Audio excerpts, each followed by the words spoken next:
themselves up, waiting for the green. Lights on, lights on, lights on, go away.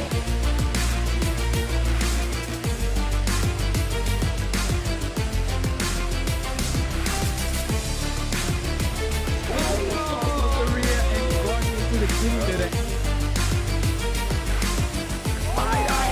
That's the cleanest person taking in the championship.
Welcome to Quebec, the beating heart of the Eastern Cape and host to round 2 of the South African Endurance Series. Formerly known as Port Elizabeth, this coastal city stretches along the shores of Angola Bay, offering some of the most beautiful beaches in the country. Best sights, whether you're a big fan of all the culture and history, the Windy City will have it all.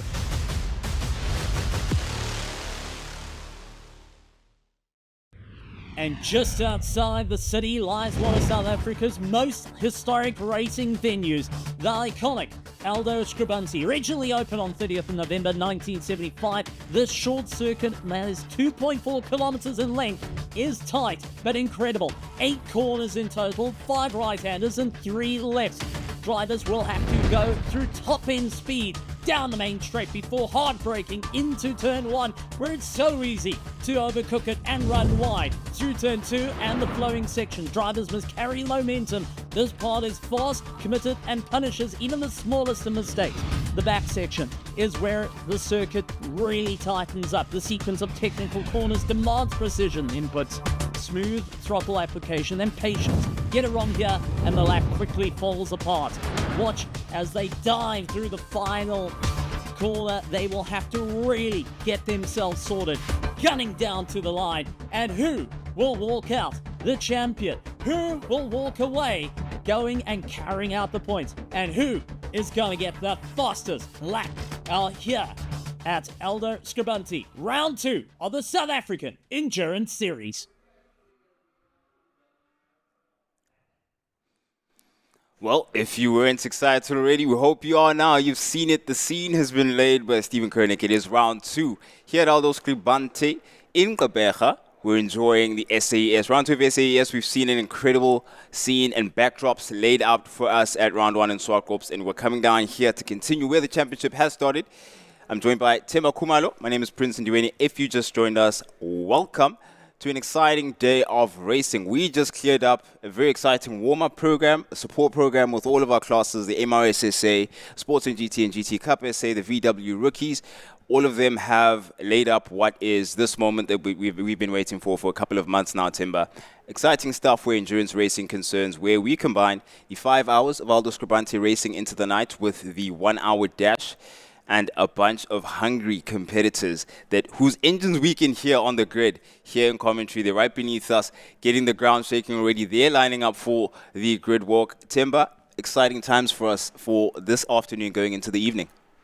Exciting times indeed, Prince, and it's been a fantastic weekend and a fantastic day here overall down in the Eastern Cape at the iconic Aldo Scribante circuit.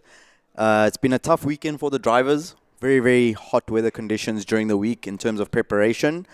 It's quite overcast at the moment, possibilities of rain appearing later in the day.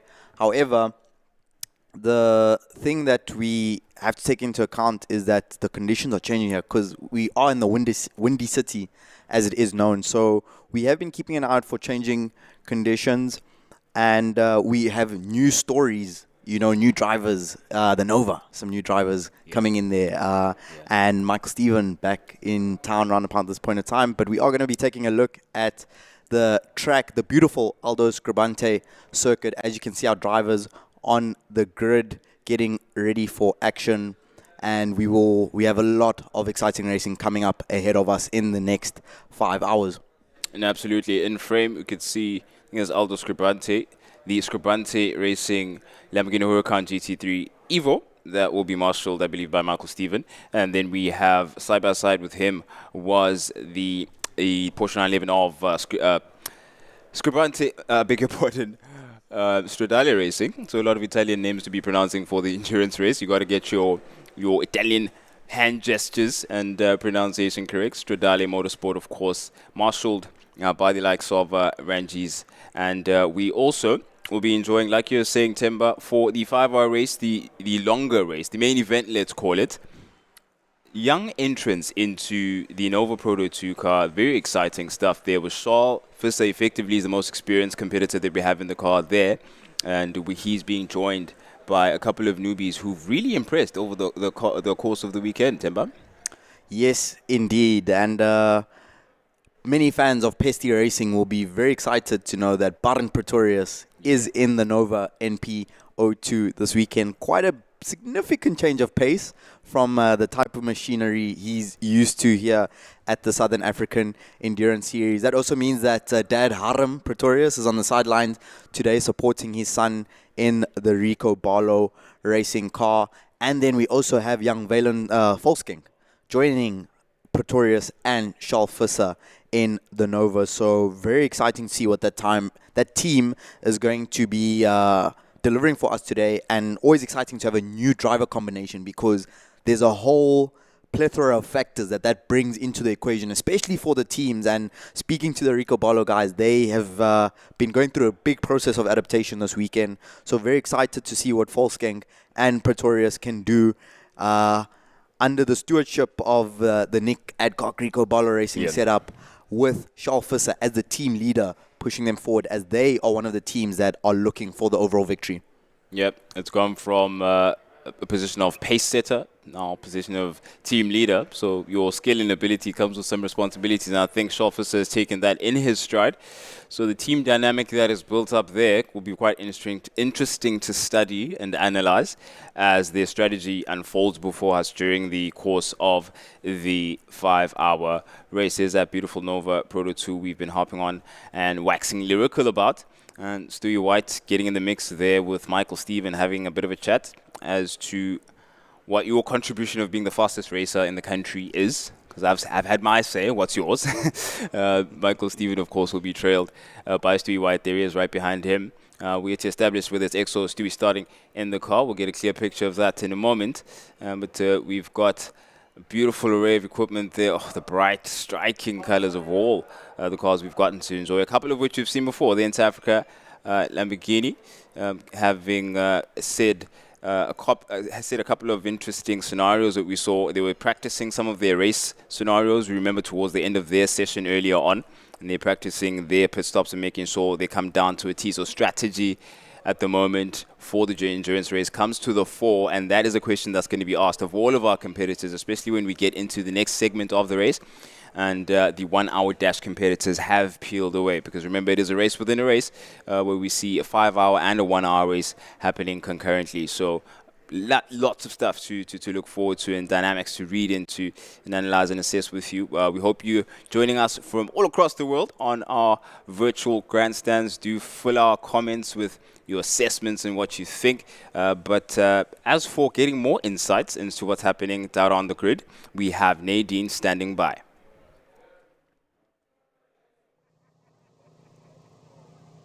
All right, so I'm here with Eric Schultz, our COC of the SAS. Eric, how's the day been for you out there today? It's been quite a challenging day. We've had a few big incidents in the bikes, Rookie Cup, but it's been really good racing so far. It was lovely to see Aldo and Damien have a ding-dong battle. So, yeah, all been good. Awesome. So what can we expect now for the 5-hour race, weather-wise? What you thinking, just all round? There was a prediction of rain. We were sitting at about 80%, but that prediction, the percentage has gone down. I'm not expecting rain, but I think this is going to be a tyre management race. I think the circuit's got a little bit more abrasive than what the guys have been used to over the years as it's been used. So I think this is going to be a tyre preservation race to the end. Okay, cool. Well, we'll see you out there. Hopefully we don't see you too much in the pits. That means everything goes smooth. Perfect. Thank you very much. Enjoy. Thanks. Right, let's head over to Michael Steven.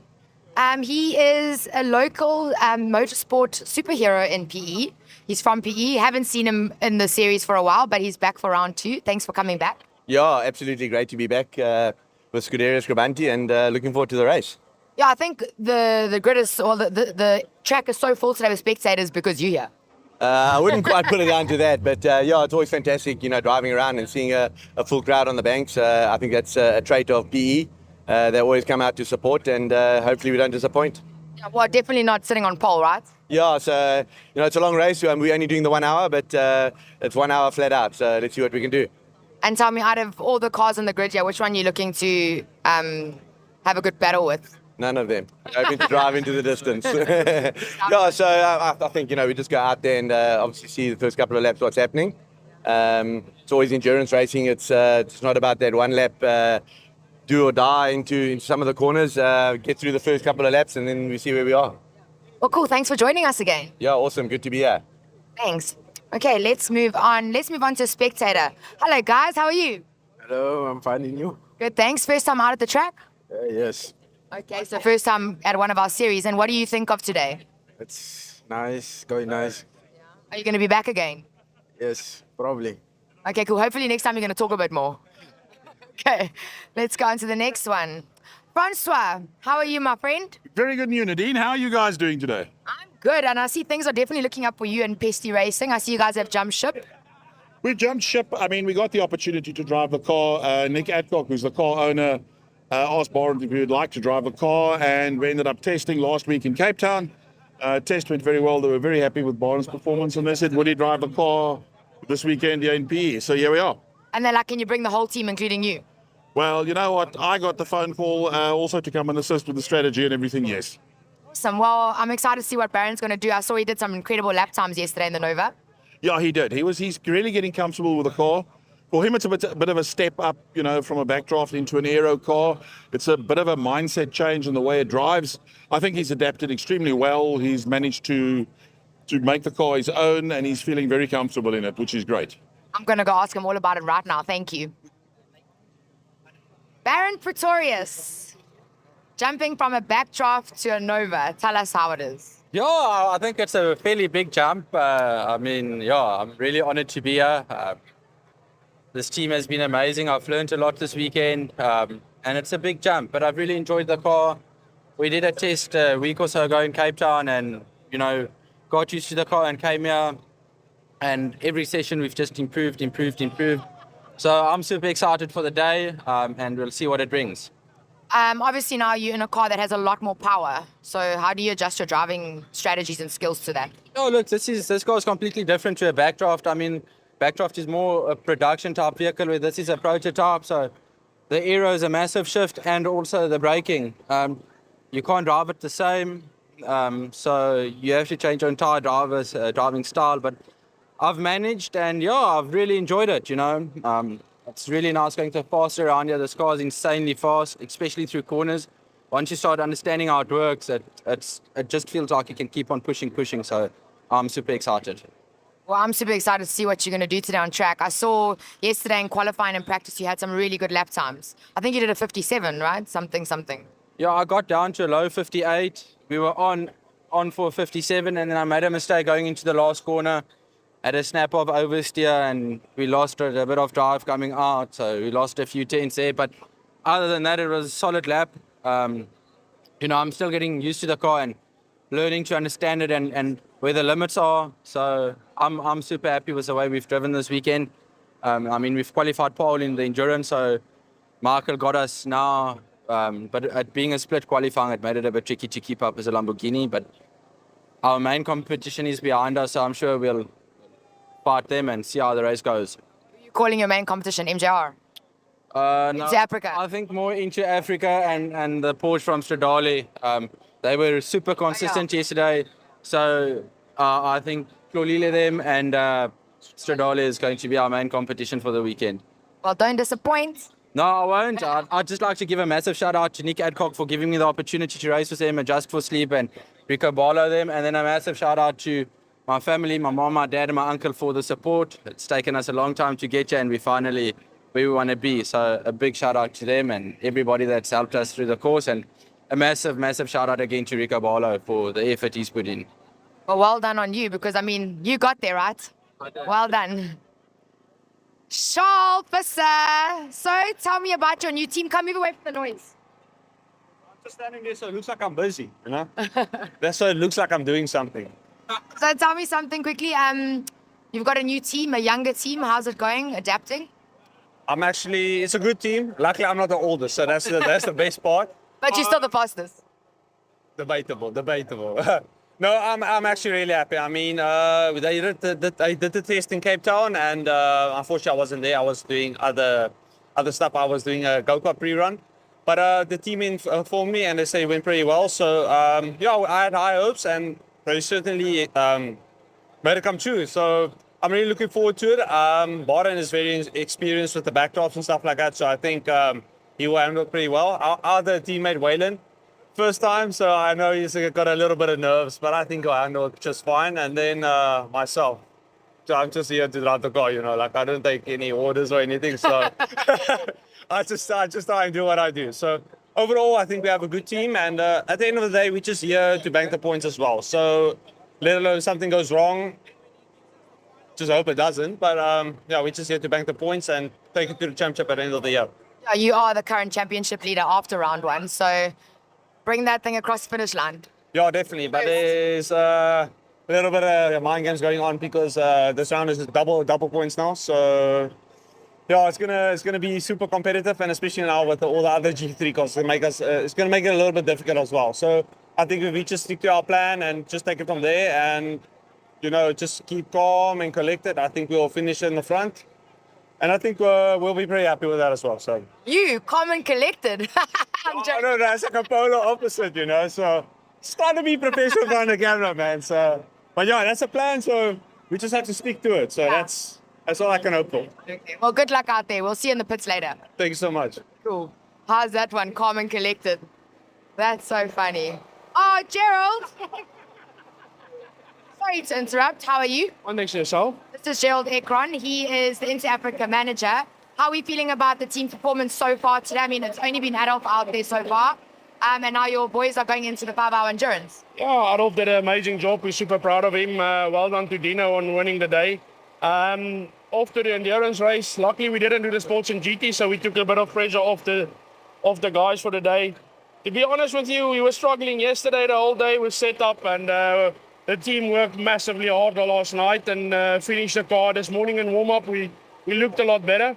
But it will be an interesting race. I think we might get some rain later on. So, it will be interesting to see what happens. Definitely a better grid than what we had at Swartkops, and a lot more competition for this weekend. So we're looking forward to it. And we're just going to try and keep it clean. And like it's endurance racing. You just need to put your head down and keep focusing forward. Awesome. Well, wishing you guys all the best. I'm going to go find one of your drivers. I think I spot Stuart there. Stuart White. Sorry to interrupt. Hey, Stewie.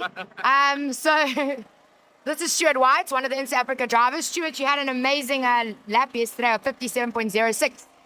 Yeah, look, yesterday wasn't ideal. We were managing an issue that at least we could fix last night. We have all the spare stuff, but it was obviously quite a while to change the diff. So yeah, today the car's feeling much better, but I think more importantly, the grid is looking very good. There's a lot of competition, so we're looking forward to it. It's going to be a long 5-hour race, and the weather always here makes it interesting. So let's see what we can do.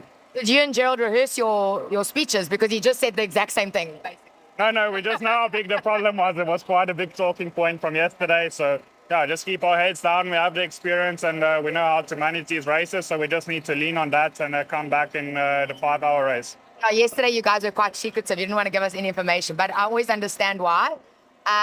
Tell me something. So with your 57.06 with car problems yesterday, you're going to beat that? I doubt it. Obviously, the fuel load makes a big difference. So it's a short lap, so what you gain, not that big of a difference, but we'll gain a lot over a stint tire-wise. And yeah, the fuel load of 120 liters extra makes a big difference. So, but the car's a lot more drivable today, and that makes a big difference, especially for Mr. X. So I think it's going to be more comfortable today, and then we'll be able to chase the guys in front and hopefully end of 5 hours be on the right step. But it's a long race. We first need to finish, and a lot can happen, as we always know. Yeah. And also yesterday, the weather conditions were a bit hectic. It was really, really hot. So I don't know if you also experienced some of the guys were also struggling with some wheel spinning. Yeah, look, the track is very abrasive now, a lot more than what it was previous years. But I think the biggest factor yesterday was the wind more than the heat. So yeah, I'm more happy that the wind has slowed down a bit, and the little bit cooler temperatures will help. We had cockpit temps up to 58 degrees yesterday, so it was really hot. Today is still going to be hot, but at least a lot more manageable. Well, everything of the best out there. Thank you very much. Thanks, Chewy. Okay, let's move on to Brad Liebenberg. So Brad, yeah, they next, don't worry. So Brad has joined the Shadali team. So it's the first time that this Porsche is actually doing a 5-hour endurance in South Africa when I spoke to Harry earlier. Tell me how it feels out there. Also, your first time in the Porsche. Yeah, I mean, obviously I've driven the Lambo, not the Lambo, the Audi. I'm looking at the Lambo, the Audi and the Merc. So yeah, a Porsche is a Porsche. At the end of the day, it's completely different philosophy of driving. Obviously, the engines are right at the back of the car. So yeah, I've been enjoying it though. Wonderful car to drive. It's just the pity about, the track surface is quite abrasive, so we're not managing to do, a lot of push laps in practice. Even in quali, we literally did an outlap, one fly in. So yeah, it was difficult to maximize everything, but so far loving it. Gonna have a good hour in the car now. Maybe the rain comes. I think we won it. It will put us a little bit more in contention. Unfortunately, this little engine in the back of it's not a V10. So yeah, we struggled a little bit down the straight, but nonetheless, 5 hours is a long time of racing. So yeah, look forward to it. You guys also have a very strong team. Yeah, we're hoping that kind of comes into play a little bit. As I say, if it rains, it makes it a little bit easier for us. But as I say, 5 hours is a long time. Anything can happen. Done a few races now in SAES and other endurance series, and yeah, it's racing, and these things, at the end of the day, it's a machine. It has a mind of its own. So yeah, we got to manage it, manage the tires, and bring it home, basically. Yeah, you've also now been stressing the whole day with your Rookie Cup coaching. At least now you can have a bit of fun. Yeah, I mean, Every time you say it, the anime. yeah, it was an interesting day, put it that way. I think, as I say, lucky for Jackie got out the car unscathed, and then yeah, we. I know it's SAES time, but I have to talk about Rookie Cup, and massive thanks to the team for the effort that they put in to get that car sorted and ready for the race. And yeah, he actually came home with a P3 from last, so yeah, very impressed by that. And yeah, just keeping his head on his shoulders. So yeah, like you said, at least I can have a little bit of fun now and enjoy my race day. But yeah, it was a good. They can watch you and learn from you. Yeah, hopefully. I think also that's something important for them is to see, that obviously I coach them, and it's nice for them to see where they could go, So yeah, I hope they enjoy it. I'm going to see them on the side of the track cheering for me. But yeah, look forward to the race. Us to enjoy. Okay, Charlotte Ranji. Oh, hi. Oh, hi, wrong cap. Oh, hi. Yes, but I'm in a Porsche today, so yes. Okay. Brand recognition. Well done. Thank you. Okay, so you took first place in your GT Cup today. How was that? It was lovely. I think, kudos to Mo and the team keeping it alive. This weekend is a low entry, unfortunately, but I think the racing was quite hot. So, we are showing that we're willing to actually put our money where our mouths are, arrive at the tracks even when it's far away, even when the diesel price is through the roof. We still arrive and we race. So yeah, hopefully it's a call to all the other boys to come back. Let's, hopefully the next race we've got more entries. Listen, you were yesterday in qualifying or practice, I think it was qualifying. You were driving that Porsche like you stole it. Yes, I must say, even my younger teammates are like quite impressed. The old man. I'm not old, but I feel old compared to them. I actually was the fastest in the car, so I think the Porsches are just, they suit my driving style. They suit me. It's like you can really hustle the car. So yeah, it was a good day yesterday. But I mean, it's all for nothing today.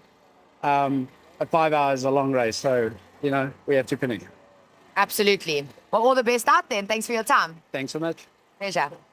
Ari Nevlin over here. He is the third driver for the Stradali team. So, how are we feeling? When are you driving? Not sure. Probably. You just don't want to tell us. Yeah. Yes. No. Probably beyond halfway, somewhere around there. Yeah. Oh, Brad said he's only doing an hour stint. So, are you guys? Some of you might double up. We're enough drivers, so we don't really need to double up. But if we have to, I think all of us are prepared to do it. No problem there. Just want some time in that beautiful car. So this car here has like this magic healing stuff. It's almost like a washing basket in like a married household. You know, where the husband puts like all the laundry in the washing basket and it just disappears and all of a sudden it's done. Because I hear that after your races, you take the car to JJ's workshop and it's like magically fixed. Exactly. Yeah, JJ's been doing a very nice job. But I mean, the car looks amazing, so it's really nice. Anyways, have fun out there. Thank you very much. We'll see you later. See you later.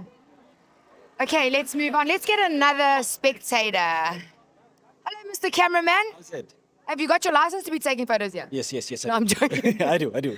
Have you been to one of our races before? No, I have not. Okay. First time here. What do you think? It's exciting. Adrenaline. Yeah, it's good. It's good. I'm enjoying it so far. Good. Next time you come, bring all your friends. I will definitely do so. Have fun. Thanks. Okay, let's see who's next here. Where's Damien? Don't see Damien. Here he is. I'm so sorry to interrupt, but I'm going to talk to all of you. Who wants to go first? Johnny. Okay. You're the grumpy one, apparently. No, I got in big trouble yesterday because I made him miss his practice. Yes. That is true. Sorry about that. Anyways, so you and your brother previously at our round one, you guys did a 1 hour each. What made you guys jump to the 5 hour this weekend? I think the lure of getting back into endurance. Yeah, we got GT3 cars, so we thought let's give the GT3s a bash this weekend. I'll use my car this round. Ricky will use his car the next round, and 9 hour will use my car again. So, yeah, we just wanted to be a bit more competitive. With the GT4, we were never really there. And with the GT3, we get to race with the top guys up front. So, yeah, it made sense to run our GT3s. Awesome. So have you found your energy yet? No. You need to ask Damien for one of those dragon drinks. Yeah, Damien's going to have to give me a dragon drink. He has offered, but yeah. Ricky. Do you know what I want to know? How does it feel to be driving your brother's car this weekend? Well, I'm actually very fortunate. It's not the pink Lambo, but yeah, neither here or there. If we turf it, we turf it. Then I got to give him my car. But yeah, no, I mean, I'm very privileged to be able to share those cars with him today and share the track with all these amazing drivers and be out here and enjoy everybody else's company. And yeah, we're just looking for a great day. Yeah, we do have an amazing turnout. I mean, I saw a picture earlier of the track and like the spectators are all track round. Definitely so. And I mean, all the coastal towns always seem to have the best supporters. So yeah, we're looking forward to doing all the coastal rounds, PE, East London, Cape Town, and then back to Joburg. So yeah, I mean, if it wasn't for the fans, it wouldn't be racing. So yeah. I mean, there is that saying, Gauteng's for business, right? Maybe not so much motorsports. No, I'm joking. True story. Anyways, good luck out there. We'll see you out there. Thank you very much. Cool. Wayne ducked me. Can you believe that? Let's talk to Damien. Damien Hammond. While he's looking at the GNH brothers cars. I want to know from you, how does it feel? You took one win today and then gave it away to, we'll say you gave it away to Aldo for the other two races in your sports and GT. No, we give nothing away. No, he just had the better car this weekend. He had the pace. We just couldn't do it. But no, we want to enjoy the 1 hour. I want to wrestle a Audi today. I don't know if he's going to see the front of my car, but he will know what the back looks like. That's guaranteed. This will be round 3 for us. So, no, we just have to enjoy the day, take it how it comes, and bring the cars home.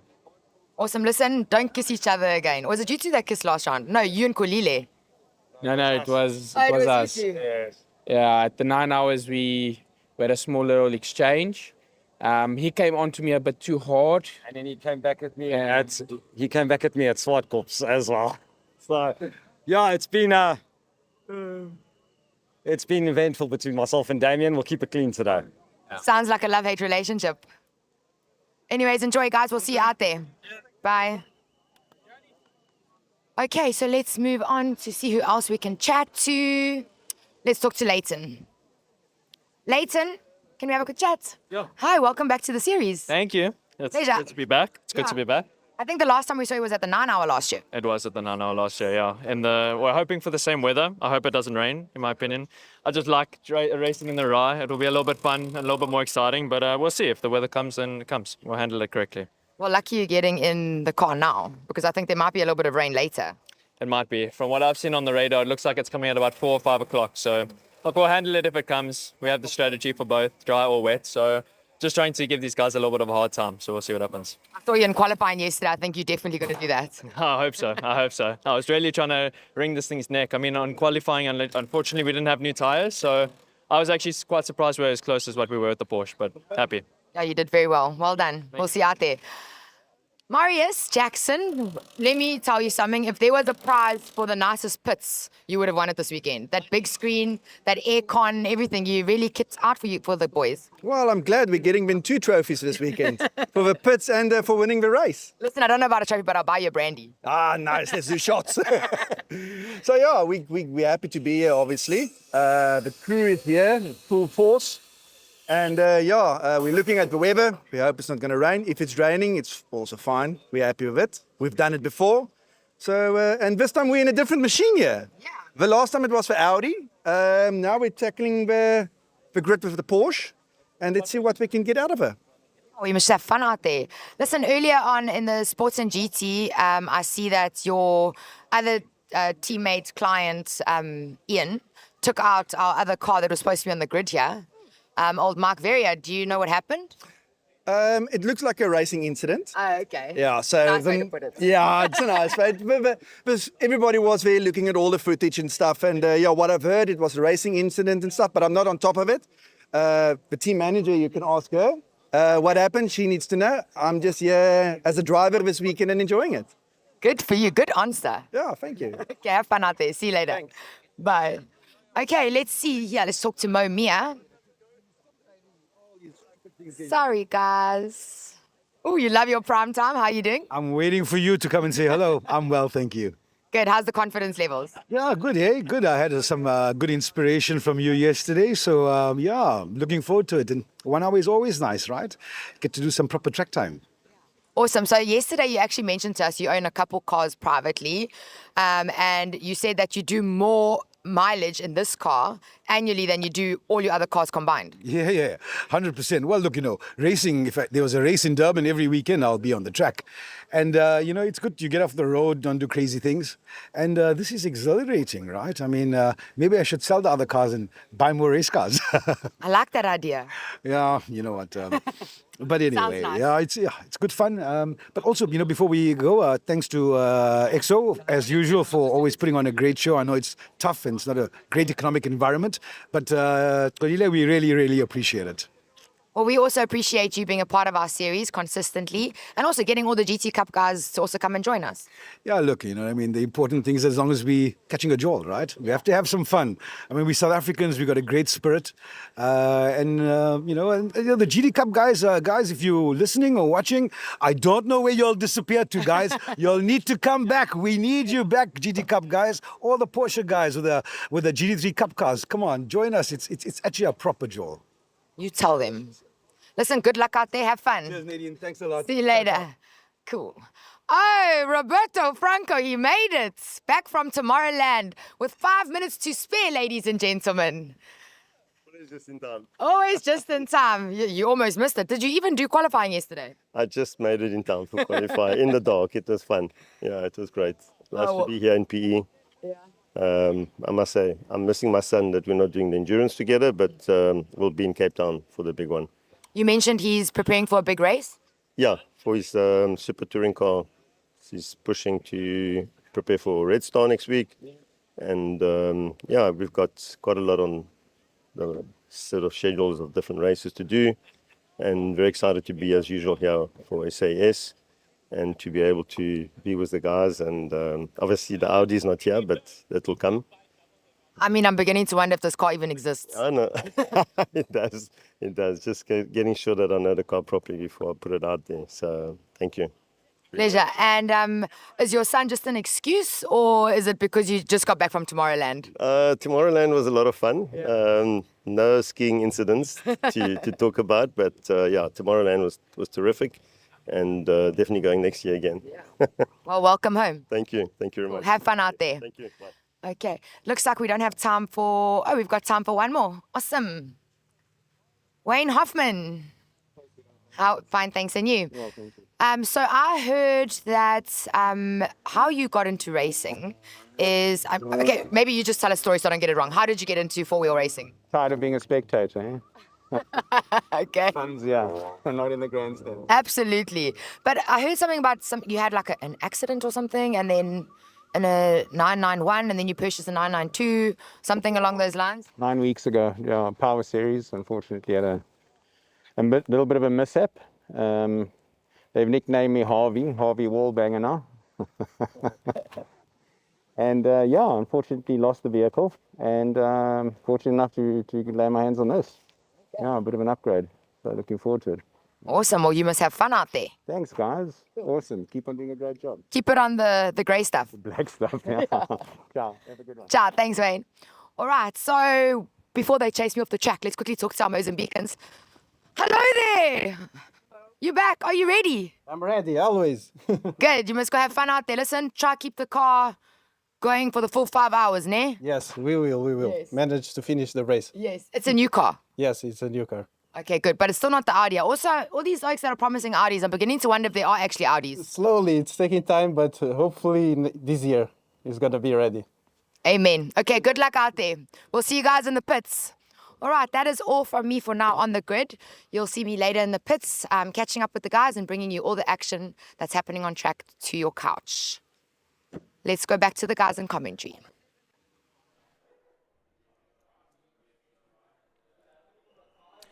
Well, there you have it, a full grid for the SAE 5 hours of Aldo Scribante, amalgamated, of course, with the 1 hour dash competitors. So it is going to make for an interesting mix of competition. Everybody getting ready, the last minute preparations. If you've just joined us, I am joined here side by side with Themba Khumalo, rider extraordinaire turned commentator as well. And my name is Prince Ndiweni. It's been an absolute blast, Themba, over the past year. This is a full circle moment for you personally, I reckon, because last time you were here, you were riding, and then you immediately went into the commentary booth. Talk to us a bit maybe about the series. For the fans who just joined us on the live stream, seeing Damien Hammond there getting snug and squeezed into his Mercedes AMG. What's the series been like? What's the progress been like? How's the experience been overall for the SAE Endurance Series? That's a detailed question, Prince. I'm not sure I was too prepared for that. But Southern African Endurance Series, you know, we have the 2 wheels, we have the 4 wheels. Yeah. I'm a 2-wheel man. That's my background, my history. So it's muscle memory for me to look at things from a 2-wheel perspective. Yeah. But I'll just go in a little bit detail. You know, I was racing in SAES last year and the year before. In the MRSSA classes, that is a cool sticker. Rambo Lambo. The Rambo Lambo. I'm not sure about the Lamb one.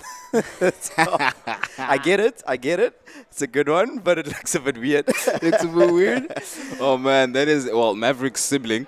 Rambo Lambo is the original pace setter for Enter Africa, but Maverick is out in the back. Of course, the team has decided, you know what, to go for it with Rambo Lambo. So XO clearly is going to be starting the stint for Enter Africa. But yeah, as a race fan, you were still saying, as someone who enjoys motorsport, this beautiful array of equipment, how's that been over the past couple of months? Yeah, looking forward to seeing a lamb chasing wolves. That's going to be interesting. A lamb chasing a bull over there, yeah, in the form of Michael Steven in that Scribante Lamborghini. And for our first hour, there's going to be a donkey rolling around somewhere in the mix. Well, unfortunately, the donkey's been knocked out. Scuderia Benoni, we're not going to see it. Ian Hoffman, unfortunately, came together with Mike Veria. That was who he came together with, and Mike Veria couldn't get onto the grid. So unfortunately, we're not going to see him for the 1 hour dash. But we do have, of course, the endurance pole sitters in the form of Ricobalo Racing, and they're getting things underway with a couple of new competitors, of course. But exciting stuff, it sounds like, for Baron Pretorius in particular, who we got to speak to briefly, and he's been enjoying his time getting to grips with a new car setup here. well said there, Prince. And, just touching on what we were discussing before is, so it was, I'd never been exposed to endurance racing before, even having been around it. But having the privilege to get up close and personal with the cars, the teams, the drivers, it's a serious operation. I would say the one thing that you can only fully appreciate to the fullest extent is seeing the amount of hours, labors, details that go into these cars. It was fascinating spending some time for us yesterday with the RBR team, and especially that's the competitiveness, man. Like it's really cool. On the two-wheel side, you see it's rider versus rider, but there's so many individual battles going on here. I mean, at times we often see that there's drivers having inter-team battles where we heard from Shalaranji's there. You had to get that quick jab and just say like, the young kids are here. Exactly. But I was the quickest in the car yesterday.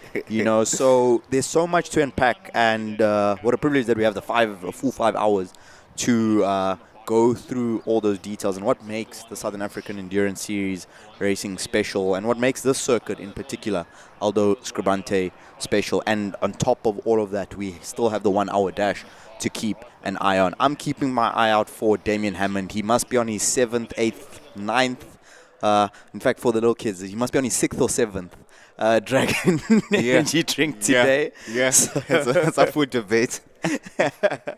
Oh man, probably more, but he looks amped and he's driven phenomenally today. So he's for sure a driver I'm keeping my eye on for the sprint dash. Yep, he's been certainly exciting. I'm looking at the pace differential between qualifying, of course, and in a 1 hour dash segment doesn't necessarily speak too much in terms of overall race pace that these particular competitors are going to have. Man came in and out of frame there. The Lamborghini Huracan GT3 Evo of Michael Steven, a 57.3. Lightning quick from the Scribante Lamborghini there. But overall, it's 1 hour of racing. So many other elements come into play here. So it's definitely not as straightforward as setting the fastest qualifying time for you to have the lead position on the grid. So all of that really ultimately becomes nullified. You have the best chance at the first available gap on the circuit. The rest really, it's a really, really exciting challenge on wheels, and you have to be ready for anything that may come away. Hammond is side by side with Gianni Giannacaro starting in the GNH Audi R8, and ahead of that R8 is the Stradale Motorsport of Shalaranji. So there's so many different factors and mixes that you have to consider. The fact that you're in a 1 hour race and others are in 5 hours, and it's like dialing in and focusing there, getting ready to get the jump on competitors ahead of him. Of course, their Lamborghini, Lamborghini being second in the endurance qualifying segment with a 58.5. So a decent time there, and a very close and consistent pace differential between the two of them, and that between him and his teammate Stewie White, and that gap has narrowed over time. And Olile and his driver coach / teammate Stewie there doing an incredible job of that syncing and becoming a combination, becoming one as a team. And ultimately, we've seen a lot of individual accolades go to a lot of the racing drivers, but now more than ever, the team element is about to come to the fore for all of these teams when it comes to endurance, and that's the unique factor that we're about to witness now, Timber. Indeed, and I just recalled something that we were reviewing yesterday in our preparation for today's event, and we're watching the grid walk from last year, and there was one detail which really stood out to me, which was Koli Letlaka saying last year, that we don't have the pace to compete. So I'm very excited to see the 2026 response from Into Africa, because you could hear, especially hearing from Gerald, he's like, we've got competition this weekend. You can tell those guys are amped. They're ready to go. So it's going to be very, very exciting. Can't wait to see what Baron Pretorius can deliver, and what a pleasure to be going endurance racing once again. 5 hours about to get underway. Yeah, indeed. But the picture of the grid, and we've had it in fragmented form. We've spoken about it in fragments.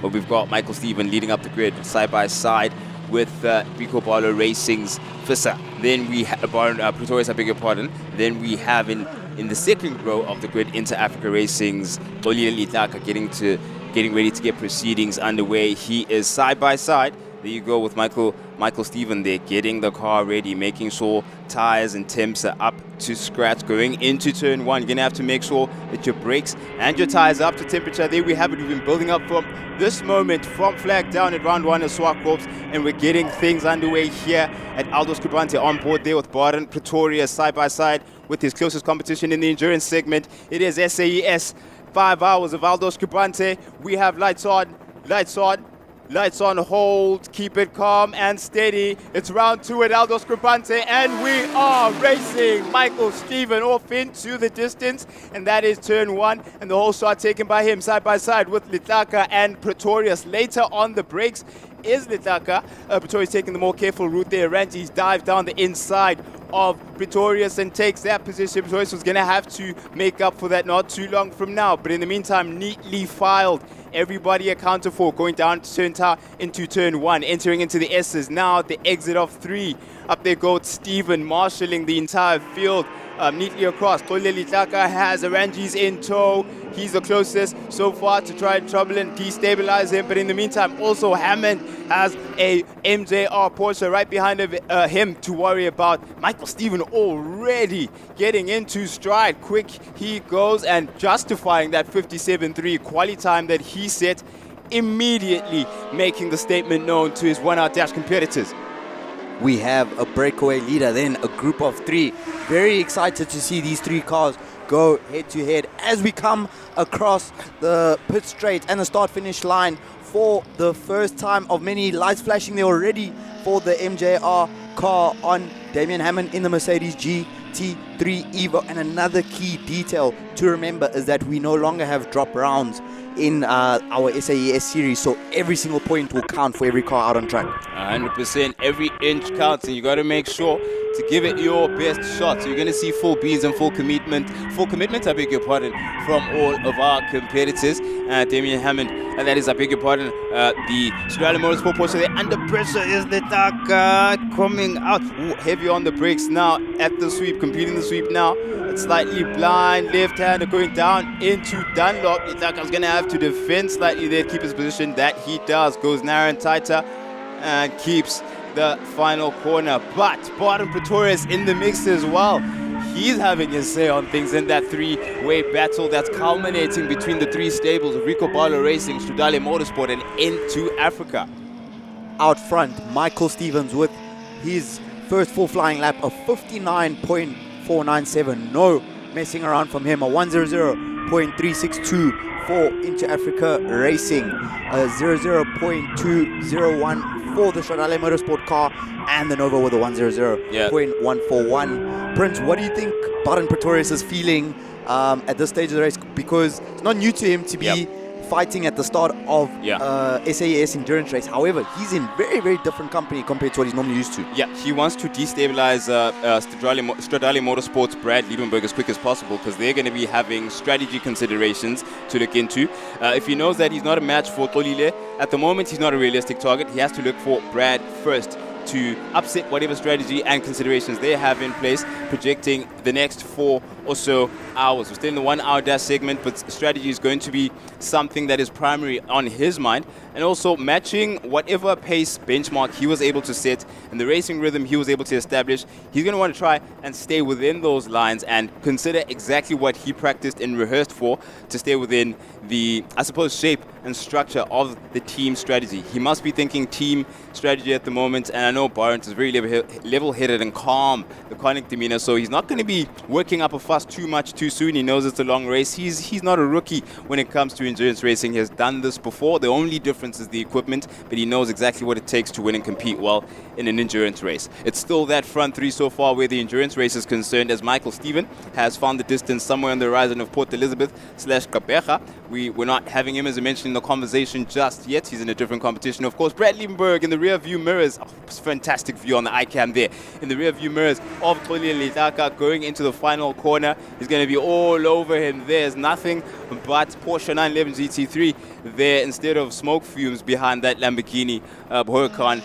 and now we've got Byron opening up a bit of a gap, and Damian Hammond has lost that place. Of course, different competition between him and the MJR Porsche. So he ceded that position. He effectively is looking to try and catch up to Michael Steven, who's very far in the distance. And let's see if that is a realistic prospect. But for now, the only reality for Barend Pretorius is the fact that Brad Liebenberg is right ahead of him and trying to trouble Tolile Tlaka in that leading front three for the 5 hours of Aldo Scribante. Very, very evenly matched for these three cars at this early stage of the race. Barend Pretorius at this moment does not want to panic.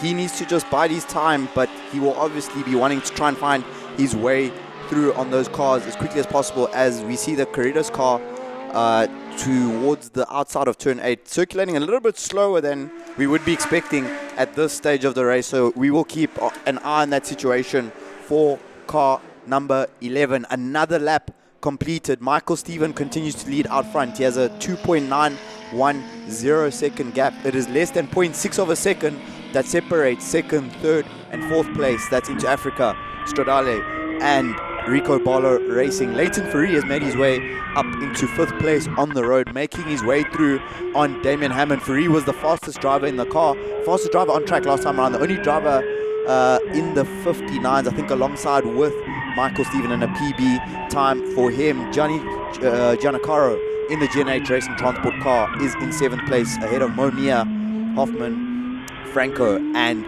Rodriguez. Unfortunately, Mike Verrier, as Prince mentioned earlier, was due to join us for the 1 hour dash in the Shelby Can-Am, but unfortunately after some contact in the Sports and GT Cup race number 3, he is out. Another lap completed out front. You can see the Stradale Motorsport car able to take small chunks in the slipstream of the Inter Africa car, and while that's happening, the Stradale Porsche is pulling away from the Nova. Yep, pulling away from the Nova and applying pressure on Inter Africa.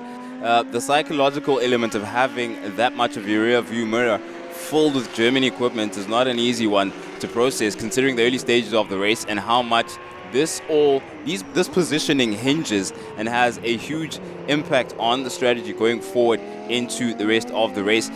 Do they want to take it hour by hour, an hour 30, or 2 hour stints? All of that comes into question when you have this much pressure on you and your treatment of the car is different. If you're being chased, you're forced to defend. And you are prioritizing position, I beg your pardon, your throttle applications, your use of the car, and distribution of energy. All of that energy is being used slightly less as efficiently as you would have wanted. So it's not a calm Sunday drive anymore that Tolile might have been planning for, with the pressure that Brad Liebenberg as well as Barend Pretorius are mounting. In the meantime, Leighton Fourie off in the distance, watching closely what's going on ahead of him. He may have set that fastest lap while he was in a bit of a battle there with Damian Hammond. Not necessarily a battle, but they were in and around the same proximity, considering that they are part of two different classes. So for the time being, it really is a matter of whatever culminates in this pack of 3 or 4 cars in the next few laps or few minutes will be a huge contributing factor to the shape of strategy going forward. Leighton Fourie will have been relieved to get clear of Damian Hammond as soon as possible, because those two are participating in 2 different races. And Fourie now starting to make some forward progress in the GT3 911. On lap number 6, he was the quickest driver on track once again, lapping in the 59s. The whole top 5 were in the 159. So we can see this group starting to concertina. While all of that is happening, Michael Steven has now established a comfortable buffer of 3.9 seconds to second place on the road overall, Olile Litlaka. But if you look to his main competitor in the 1 hour dash, he's got a 7-second gap to Damian Hammond, which he would be quite comfortable with. 8 minutes past, 7 seconds, that's just under a second a lap that he's pulling out on him. So Michael Steven and the Scuderia Scribante team will be quite happy with the progress. We will be keeping an eye on Leighton Fourie. Leighton Fourie, as mentioned in the grid walk with Nadine, his first time back with us here at SAES since the Kailami 9 hour, our season finale of 2025. And Leighton really made an impression on me. It was my first time ever seeing him race, and he was just sending it. That's the thing that. So when I saw that Leighton had entered for this run, I was excited because Yeah. this guy's gonna send it. Yeah. And looking at the field and looking at the racing that we have on screen, what an absolute pleasure to have this caliber, this class of drivers putting on a show for us here out front. Yeah, Leighton absolutely able to send it, and that's going to be the benchmark, the pressure mounted. Oh, there you go, past one of our back markers there, Hoffman, being lapped already by the front three in the endurance segment. And another factor to consider in this cauldron that is in the front three for the 5 hours, abrasive surface. That's the common word, that's the language across the grid. The tires aren't being treated so great by the surface, so you have to be careful and have to be ginger about where you're placing your car and how aggressive you are at every inch of tarmac used. So that is another factor to consider other than throttle application and how much fuel is being consumed, which determines then how soon these cars need to get back out onto the circuit. Another thing is the lighter they get, I mean, we're eating slowly away at this, but further into the race we go, the lighter they get, the performance changes, and the likes of Bottom Pretorius, for example, is going to enter into a more optimum performance window with much less fuel slapping around and moving around in the car and changing the vehicle dynamics. So that's the window he also may be aiming for and biding his time. He might not be too aggressive at the moment to go at track position, and commonly that may be a common factor across all three. They know you might want to play the psychological game and pressure a Brad Liebenberg if you're Barent, or latent pressure a Barent, but they also know their cars are going to enter a sweet spot where weight is concerned with less fuel in the cars.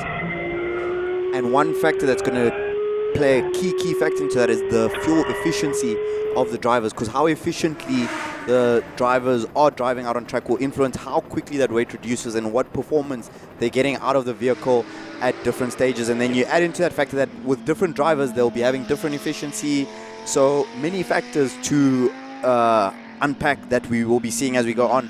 For now, we really are enjoying watching our top six on the road, all essentially within one camera shot, bar Michael Stevens, who's a little bit way ahead of that. Bottom Pretorius gaining experience racing at the front here, which will be new for him, where in previous races he would have been in the backdraft for Pesty Racing, and now he's in the Pesty Racing Rico Bala Racing collaboration in the Nova NP02. Looking forward to hear from Barent, because we do have some more from him coming up later in the show, just to highlight how that experience has been for him joining this team. And I'm just very curious to find out from him how different it is racing with these guys wheel to wheel, as a Stradale Motorsport car of Brad Liebenberg has a look up the inside of Leclerc into turn number 8 through the Dunlop corner.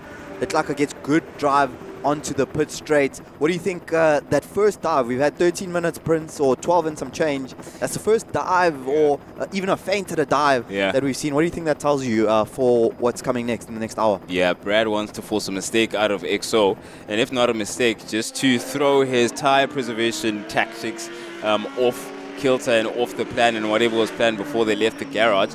One thing that our GT3 cars will be aware of course, is the fact that they're a bit heavier than that of Bar and Pretorius. So they're nursing their tires. They will have to nurse their tires a bit more because the amount of forces that they are exerted, over a ton or so of weight exerted on those tires as compared to the sub-ton weight of the Nova Proto 2. So that is another factor to consider, and why that could even give Barent a bit more incentive to be patient and watch the race unfold in front of him. He's watching EXO and Brad thinking, okay, go ahead, cook on your tires. That's fine. I've got a bit more margin to play with there, but it can be offset by the fact that he's got a smaller tank as compared to the cars in front of him. So those things are ebbing and flowing and influencing the shape and form of strategy. But yeah, definitely some mind games there, because you can see Brad has pulled off just a little bit. Car length or so now between him and EXO after that aggressive move going into the final corner. And now Brad will have to perhaps widen his car a bit to fend off Barent from asking any questions that he may not have answers to. Riding on board once again with Barent Pretorius as we go into the hairpin turn 6. The track has a slight uphill rise here, and then it plateaus and goes down into the sweep of turn 7. A very, very fast corner. As you can see on screen with a beautiful iCam on board, blind exit to 7.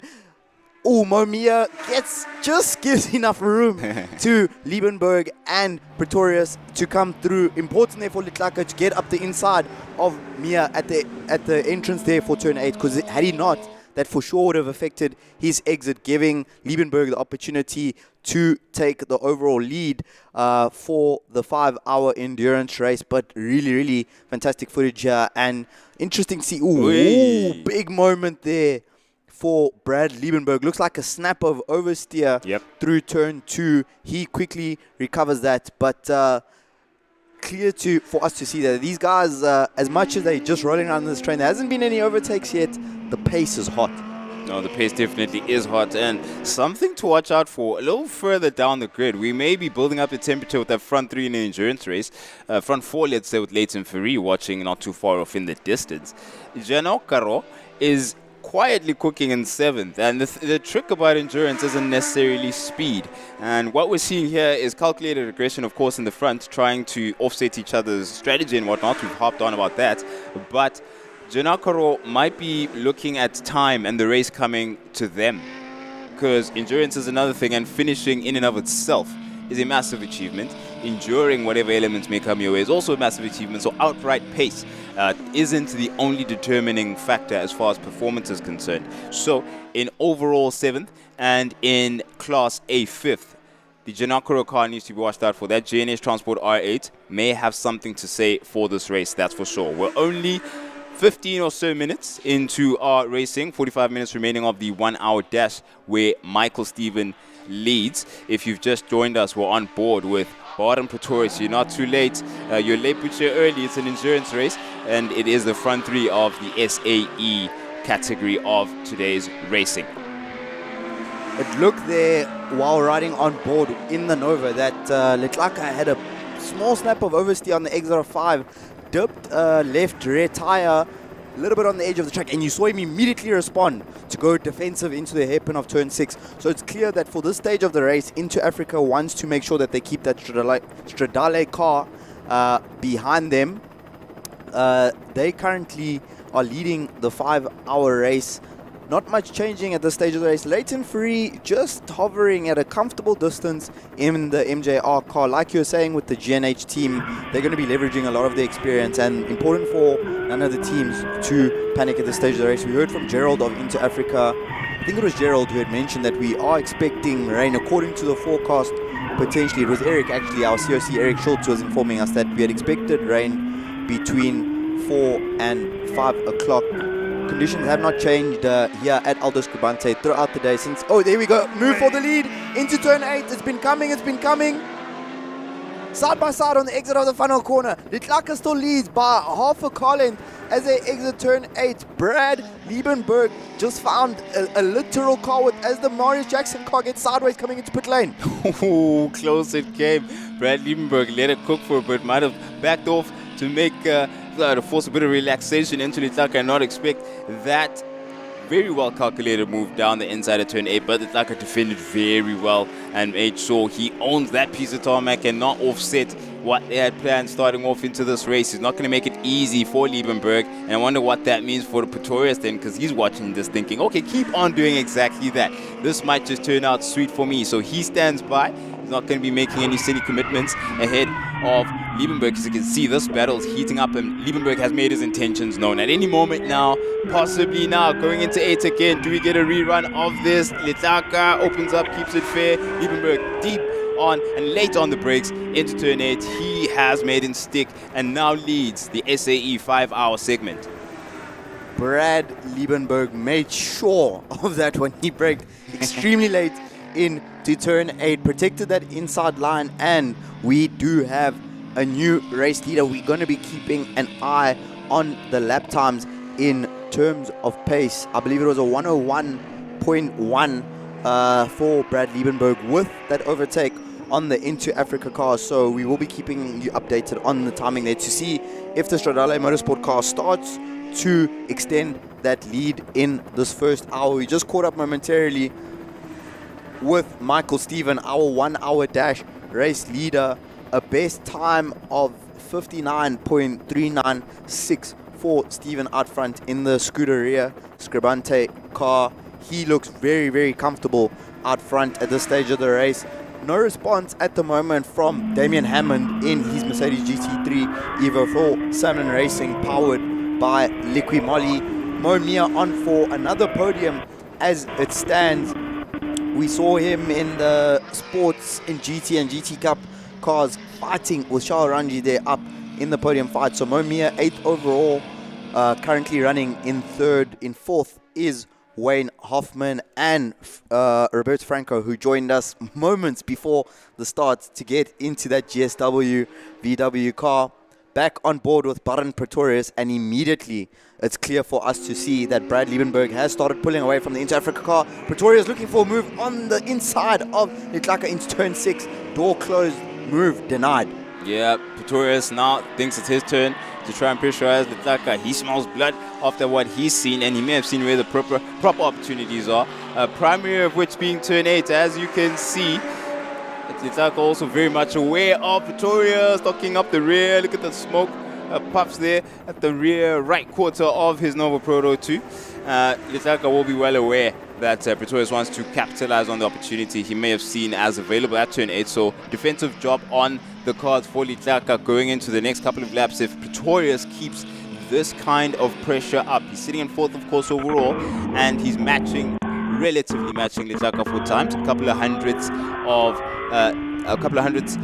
Litlaka's pace at the moment, so there's barely any difference where that's concerned. So the pressure will be maintained going into the next couple of laps, but ultimately when Pretorius then pulls the trigger remains to be seen. As you saw, Brad Liebenberg bided his time for the first few minutes of this race, as we are at the 40 minutes remaining mark for the 1 hour dash and 4 hours and 40 minutes remaining for our endurance race. The body language in the Nova, the Rico Bala Racing Nova NPO2, has visibly changed from the moment that Brad Liebenberg hit the front of this race. Brad Liebenberg immediately down to a 1 minute 0.0 with clear track, and he's just crossed the line to complete his 21st lap and a new PB for the Stradale Motorsport car of a 59.7. Brad Liebenberg is now the fastest driver on track. He's now closing up to Michael Steven ahead of him. He is extending his lead, his team's lead at this stage of the race in the 5 hour. And from that first clear lap that Brad Liebenberg got, we saw that Baron Pretorius immediately got a lot closer to the Rambo Lambo, and he is applying pressure. Lock up for Pretorius at turn number 8. Litlaka closes the door again at 6. Can Pretorius capitalize on this traffic ahead to try and find his way through? That is a GSW car, and Damian Hammond has made up a significant amount of time on these drivers from behind, but still falling behind Michael Steven in terms of the competition for the 1 hour dash. Michael Steven now leads the 1 hour dash by over 13 seconds over Damian Hammond. But let's see if Brian Pretorius can find his way through down the pit straight before turn 1. Oh, Pretorius smelt an opportunity there, but not quite yet. Watch him as he takes advantage maybe from the aero strength and capacity that the Nova Pro 2 has. He will enjoy, of course, a cornering advantage, overall stability and lightness of the car. You'll see him close in on Litlaka at around this part of the circuit. He's done so before, shortening the corners. There you go. We can smell the exhaust fumes a lot more now. And he's going to try and keep that momentum going up now into the hairpin. Later on, has a look even and makes it stick at the hairpin. Down the inside, calls Pretorius on Litlaka. Hammond is a feature there as well. But it is Baron Pretorius who makes it stick ahead of former race leader Litlaka, now sitting in 3rd overall with the endurance race. And Pretorius now in 2nd. Things going swimmingly for the likes of Stradale and Rico Bala Racing. Litlaka now in 3rd. Trailing, and he's now going to try and recover that time and make sure he stays on song where strategy is concerned. Keep his tires cool, keep them in optimum operating window. Same applies for the rest of the car. It's all about the long game now. The sprint for the lead has come and gone. Now it's about endurance. About endurance indeed. Another lap completed. We are not far away from the halfway stage of the 1 hour dash. One thing I was just thinking about moments ago is how, as good as Baron Pretorius has been looking in the Nova NPO2, as quick as he has managed to fast track his adaptation process alongside the Rico Bala Racing team. It's his first time racing this car. He did have a test at Killarney, we were informed by the team seeing the car for the second time again this weekend, but with every single lap, he's getting new data, new information, and new experience in his brain with his relationship with his car. That's why we will see those small mistakes from Baran, like the lockup we saw at 8 while trying to get closer to the Into Africa car. And we've just had a new fastest lap, Baran Pretorius. Thank you, Baran, for providing evidence to strengthen my point with a 59.321. But at this stage of the race, starting to pick up some momentum now for the Rico Baller Racing car. Brad Liebenberg with a 00.394 the lap before that, so a second that Baran Pretorius made up there. Gap currently 3 seconds between our race leaders in the SAE 5 hours. Yeah, they're going to give it all they've got. And well, you saw all the technology on board that Nova Proto 2. He might have the live stream running too, so he can hear you. I'm putting a bet. He actually can hear you, urging him along. But brilliant pace now being established between that front two and the SAE segment. It was Brad Liebenberg started things off, and now Pretorius 3 seconds adrift of him, continues to go faster and faster.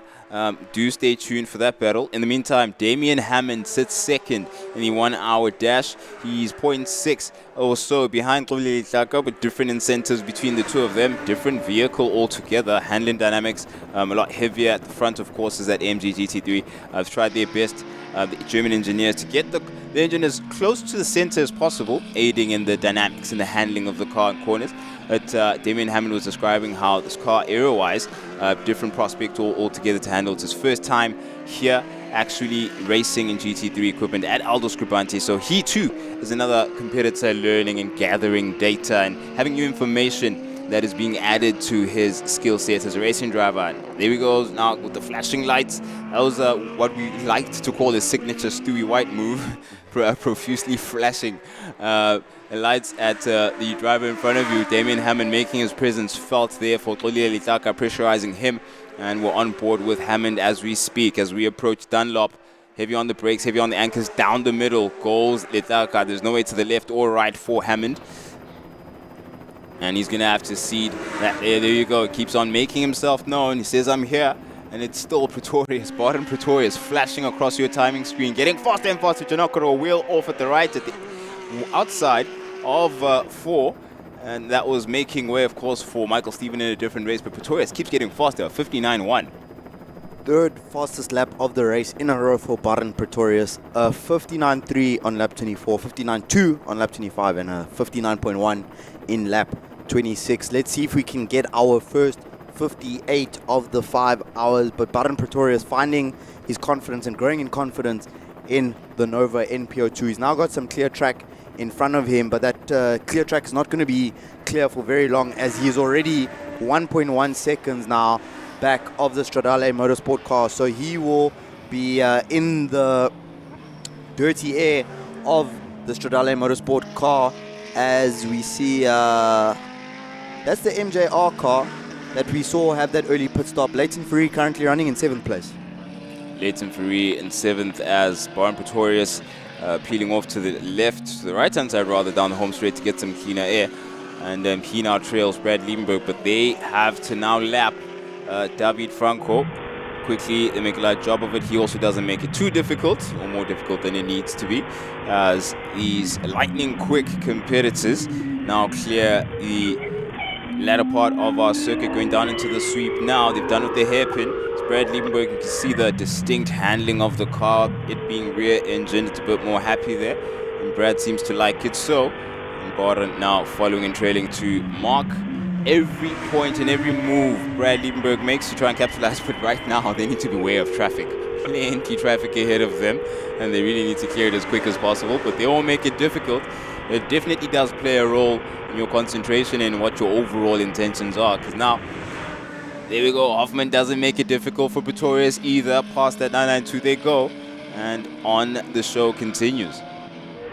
Nice, simple, straightforward move for those two there. But Brad Liebenberg does have traffic on this lap. Can Baran Pretorius capitalize on the two cars ahead of him? We can see it's the GNH car, and I think that looks like the MJR car of Leighton Fourie. Johnny Giannacaro with the gentlemanly moving out the way there to allow our race leaders to come through. It's now going to be the turn of Leighton Fourie to make way for those two. Baran Pretorius still closely paying attention to the back end of that Stradale Motorsport Porsche 911 GT3. Will Liebenberg find his way through on free into turn 8? No, not at the moment. Onto the pit straight. Baron Pretorius now will have a double slipstream off of the back of those two cars. Will be difficult for him to overtake Liebenberg with Liebenberg in that slipstream, and you can see the meters that Brad Liebenberg is stretching away from the Nova NPO2. Leighton Ferry currently in 7th place, but forming to be a factor, or proving to be a factor in the battle for the lead at this early stage of the race. Yeah, he will make it respectable but not easy, if that makes sense, for the two competitors who are lapping at the moment to get past him, because they are in the same racing category but different laps, of course. So Pretorius is aware and probably will be grateful for how Brad Liebenberg at the moment now has been concertinaed back into reach for him. So as soon as Liebenberg clears Ferry, Baron Pretorius has to make sure that he is on his heels and does not let him get away, because that pressure is going to pay off later on. Brad Liebenberg then can't relax and has to, or doesn't have to make a mistake, but increases the likelihood if you've got a bit of pressure on you. But these are very, very experienced competitors. You can see Baron Pretorius peeling off to the right to take advantage of the full force of clear air there, so he can maximize on the aero capabilities of that Nova Proto 2 and gets back in tow with Liebenberg as well as Ferry, who continues to push and make himself a presence in this front 2 battle, which has now reversed itself on a lapped car. What Pretorius will ideally be going for here is, in a perfect case scenario for him, would be to get ahead of both cars with those Porsches remaining in the same order, because that would give the Rico Baller Racing team up the inside at 6. Not quite close enough. Not quite close enough there for Pretorius. But if he could get ahead of Ferry and Liebenberg, with Liebenberg still behind Ferry, that would give him now the opportunity to stretch his legs in the Nova, as we saw, because once he cleared the Into Africa car, immediately straight to low 59s for Baron Pretorius. Leighton Ferry very wide at turn 8 Dunlop corner. Can he square off the exit and get great drive? Prince Ndiweni said it perfectly. What was that? It was not easy, but... Not easy, but respectable. Respectable. Yeah, he's going to keep it respectable. Brad Liebenberg and Baron Pretorius will know Leighton's name by the time they have finished lapping him. He's not going to make it easy. So, yeah, it's still going to be a long couple of laps for those two competitors, that's for sure. Look at the placement of Leighton's car, the widest piece of Porsche machinery we have on the circuit at the moment. And Brad is getting very familiar with that as time goes on. But, yeah, it's not an easy feat for Baron Pretorius. We can talk in ideals, and he may be thinking of it as well. I need a double overtake somewhere, but oof, look at who he has to overtake. Not going to be easy at all. We're looking at Steven. Well, not looking at him because he's off in the distance, isn't he? A 59.3, he leads the race. Brad Liebenberg at the moment in second overall, the 59.7. Pretorius 59.1, significantly quick.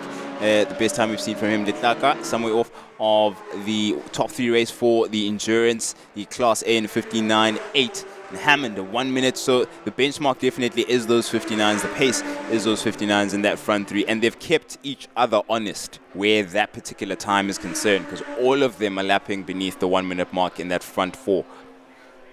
Litlaka in the last 2 laps has been faster than Pretorius and Liebenberg ahead of him. So the impact of Leighton Ferry now being in front of our race leaders, and especially Brad Liebenberg being stuck behind the MJR GT3 911, unable to find a way through, has now given Litlaka the opportunity to close up to our race leaders. But the benefit for Inter Africa, which they'll be happy to see, is that they don't really have to exert more energy or exert the car more, the driver more, to now close that gap. So essentially, Leighton Ferry is helping the Inter Africa team in the form of he's a moving roadblock for the competition of Inter Africa. So now it gives them that opportunity to close up that gap and still save tires, fuel, energy at this early stage of the race. A penny for the thoughts of Baron Pretorius.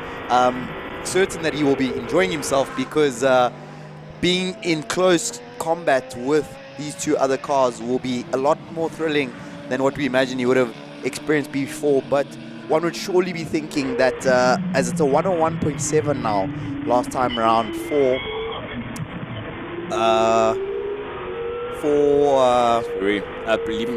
Liebenberg. Yeah, it's a 101.7 for Liebenberg, that's correct. Yes, apologies there. Just seeing a bit of a change there in the running order. Yeah, we do have, we're still in the middle of that battle. Oh, Damon Hammond now past Itlaka at the hairpin. He's made that move stick. He was flashing his lights profusely, making his intentions clear, and he's fulfilled and followed through on his word. If his word were flashing lights in Morse code, he's done exactly that. Deep and late into the corner goes Fourie. Later still goes Liebenberg, but it pays no dividends for the time being. They're very aware of what each other is doing. Leighton Fourie is super hyper defensive, knowing exactly what he's doing, forcing Liebenberg around the outside. If you dare does Liebenberg, and he makes it stick around the outside of turn 1. He completes the lapping of Fourie. Now the challenge is up to Baron Pretorius, because he can't let Liebenberg get away. He's got to pressurize him and try to throw him off and out of shape. And Leighton Fourie was not easy. Wheel off the circuit there. Some dust was on the circuit, but all cars are still on. And Pretorius now has to make a very, very quick job of clearing Leighton Fourie before he takes his... Oh, there you go. Quickly, he does it. Well done to Pretorius. And keeping the car on track was a bit slippery there. You could see he had to manage and balance the rear once more, but he made light work of that on the same lap, gets back onto it in terms of pressurizing Stradale Motorsport. The team are going to be happy with that. That turn 6 on that lap worked out really nicely for Baron Pretorius, because you could see there that he had committed for the move at turn 6, and it looked like he wasn't going to pull it off, but it looks like Leighton Fourie momentarily had to check up because he had the 69 of Roberto Franco ahead of him. So at that moment, Leighton Fourie wasn't going to be able to commit to that inside line, because he was going to find the Nova NPO2 on his inside, and he couldn't carry speed on the outside because he found Roberto Franco in the GSW car in his way. And just confirm, it is indeed Baron Pretorius, third on the road in the Rico Barlow racing car. Damien Hammond, as we saw moments ago, made his way through ahead of Xolile Litlaka. 24 minutes left to go for those cars.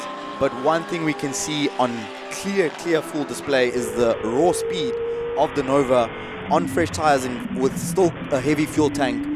As the moment that car gets clear track, it's like a magnet to the rear wheels of the cars ahead of it. And Baron looks like he's a bit closer now than he was during that Leighton Fourie phase. So it just leaves one to wonder how hard exactly is Baron pushing at this stage of the race, because clearly the pace is there. Yep, pace definitely is there. Leighton Fourie appeals into the pits. Leighton Fourie pits, doesn't look too happy. That is not happy body language from Fourie. Yeah. That is his second time in the pit lane in 37 minutes. Yeah, displeased, absolutely displeased with what's going on there. Ooh, that is unfortunate. He was playing such a crucial role. Definitely made himself known and his presence felt in this battle here.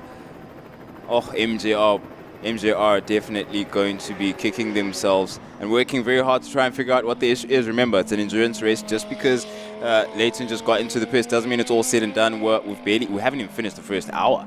So plenty of opportunity for the team to try and work on that and get the issue solved and get back out onto the circuit. But the majority of the 1 hour dash race is come and gone, and the lead has started and has come to this point as being the same. Michael Stevens setting the benchmark for the 1 hour dash competitors. Now, it's 1v1 here in the SAE, the 5 hour race with Brad Liebenberg and Baron Pretorius. It could be a game of chicken, it could be a game of pressure, and one will definitely not make things easy for the other.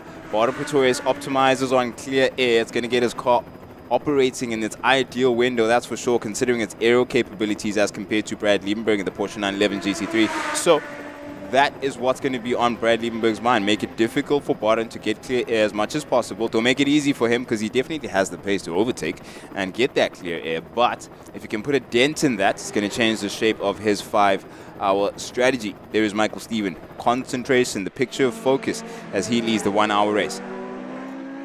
We saw some onboard earlier this morning of Stuart White in the Inter Africa GT3 Lamborghini Huracan, and we saw him sawing away at the steering wheel quite a bit. Just curious on your perspective there, Prince, because just riding on board for the first time there with Michael Stevens looks like a little bit of a smoother ride in the Scuderia Scribante Lamborghini. Your thoughts?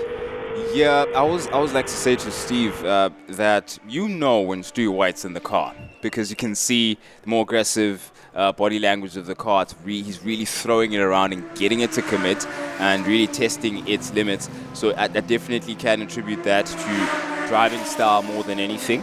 And of course, we aren't privy to all of the handling characteristics and struggles that the car may have, but it definitely is a signature Stewie White thing to be a bit more aggressive and to make sure that car is has its limits tested and the results speaks for themselves more often than not. Yeah, definitely a keen observation there. Michael Steven definitely looked like it was a lot calmer and in his inputs over there a lot more smoother in the way he does that. But for the time being, again, back on board with what has been the most tense view to have of the race, at least because of the pressure building up, culminating between these two teams, these two stables. There we go, MJR back out onto the circuit, and we'll have a moment now to observe if it's still Leighton Fourie at the helm.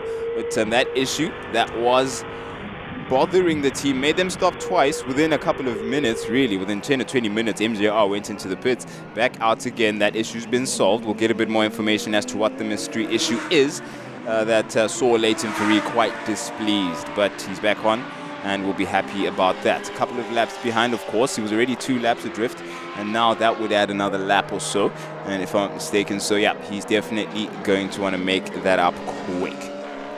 One thing that must be mentioned is what an impressive defense that was from Leighton Fourie. That whole time where he was being shadowed by Stradale as well as Rico Barlow, at no point could we visibly see that he had a problem with the car. And the moment those two cars got ahead of him, then we saw him. Baron Pretorius getting active. Yep, look how he's particularly avoiding the rumble strips and the curbing. Lower car, he optimizes on a level surface. The car performs better in such conditions, considering how much more sensitive suspension setup and air setup is. So as compared to Brad, he doesn't quite maximize on the circuit because that's the operating windows. Look at that. That's the car prefers to be in. Baron leaning on it. It looks like what we're seeing from Baron now is what we saw from Brad Liebenberg at the moment that he found his way through on the Inter Africa car. Ooh, Brad Liebenberg closes the door. Baron Pretorius is increasing the pressure. He's making it quite evident for us to see here that he wants to take the lead of this SAE 5-hour race in the slipstream down into turn 1. Still unable to find a way through on Brad Liebenberg. 1 minute .384 for Liebenberg last time around. And the Into Africa car is in the pits for what looks like a driver change. Yep, driver change, Stewie in the saddle at a point where we didn't quite expect it. Now, I wonder if the start of the race, we spoke about this and went on ad infinitum, if infinity is as long as 10 minutes. There was a really hot battle at the beginning of this race, which pressurized Xolile Tlaka, which may have forced him to use his tires in a way he might not have wanted to, may have forced him to then use his fuel and have more aggressive throttle input than he wanted to, which then offsets the strategy and throws it into perhaps a plan B, C, or D, according to the team's projections. Either way, it's not the first hour, and we have a pit stop, and it is Inter Africa that have technically blinked first, where driver changes are concerned. Now, we'll have a look at and see what the story is with MJR and understand exactly what's been going on there. I think Marius Jackson is in the car now. Leighton Fourie stepped out as well. So Marius Jackson is now in the saddle of the MJR 911 Porsche. So a couple of changes already before we've even seen the hour mark. Did not see this one coming, but you should expect anything in endurance racing, as we still have Liebenberg and Pretorius, as ever, still playing their game of chicken. Who will blink first? While we were catching up with some of those pit stops and the battle for the overall endurance race lead between Liebenberg and Pretorius, we saw Momia coming into the pits. He was running in 3rd place for the 1 hour dash. He now drops to the back of that field behind Roberto Franco. And as it stands, Wayne Hoffman, who is racing today because he got bored of being a spectator and decided, I'm going to become a race car driver in the 911 Gen 2, excuse me, the 911 992, a new vehicle for Wayne Hoffman this time out. And of course, thank you, Wayne. Another PB from him, a 105.749. Appreciates for the efforts from the drivers to validate our comments here in commentary. But Wayne Hoffman, I think, will be very pleased if he can close out the day with the podium in the 1 hour dash. No, absolutely. It's looking quite possible for him. He's going to be relishing that prospect as we have only a few minutes remaining of the 1 hour dash, 16 minutes in particular, to be exact, I beg your pardon, of the 1 hour dash remaining. So that prospect, the checkered flag for the 1 hour dash, is going to come in the form of the MSA flag. You'll see the 1 hour dash competitors peel off the circuit, and the 5 hour endurance race would continue from there. So there won't be a complete halt of proceedings. Things will continue as normal. The difference is at the 1 hour mark, we see the MSA flag. It's a free, makes things difficult. Brad Liebenberg went past smoothly, I beg your pardon, Marius Jackson, in the way of Baden Pretorius, who would have wanted to get clear of him sooner rather than later. So he caught a bit of curb there at turn 8, going into the home straight.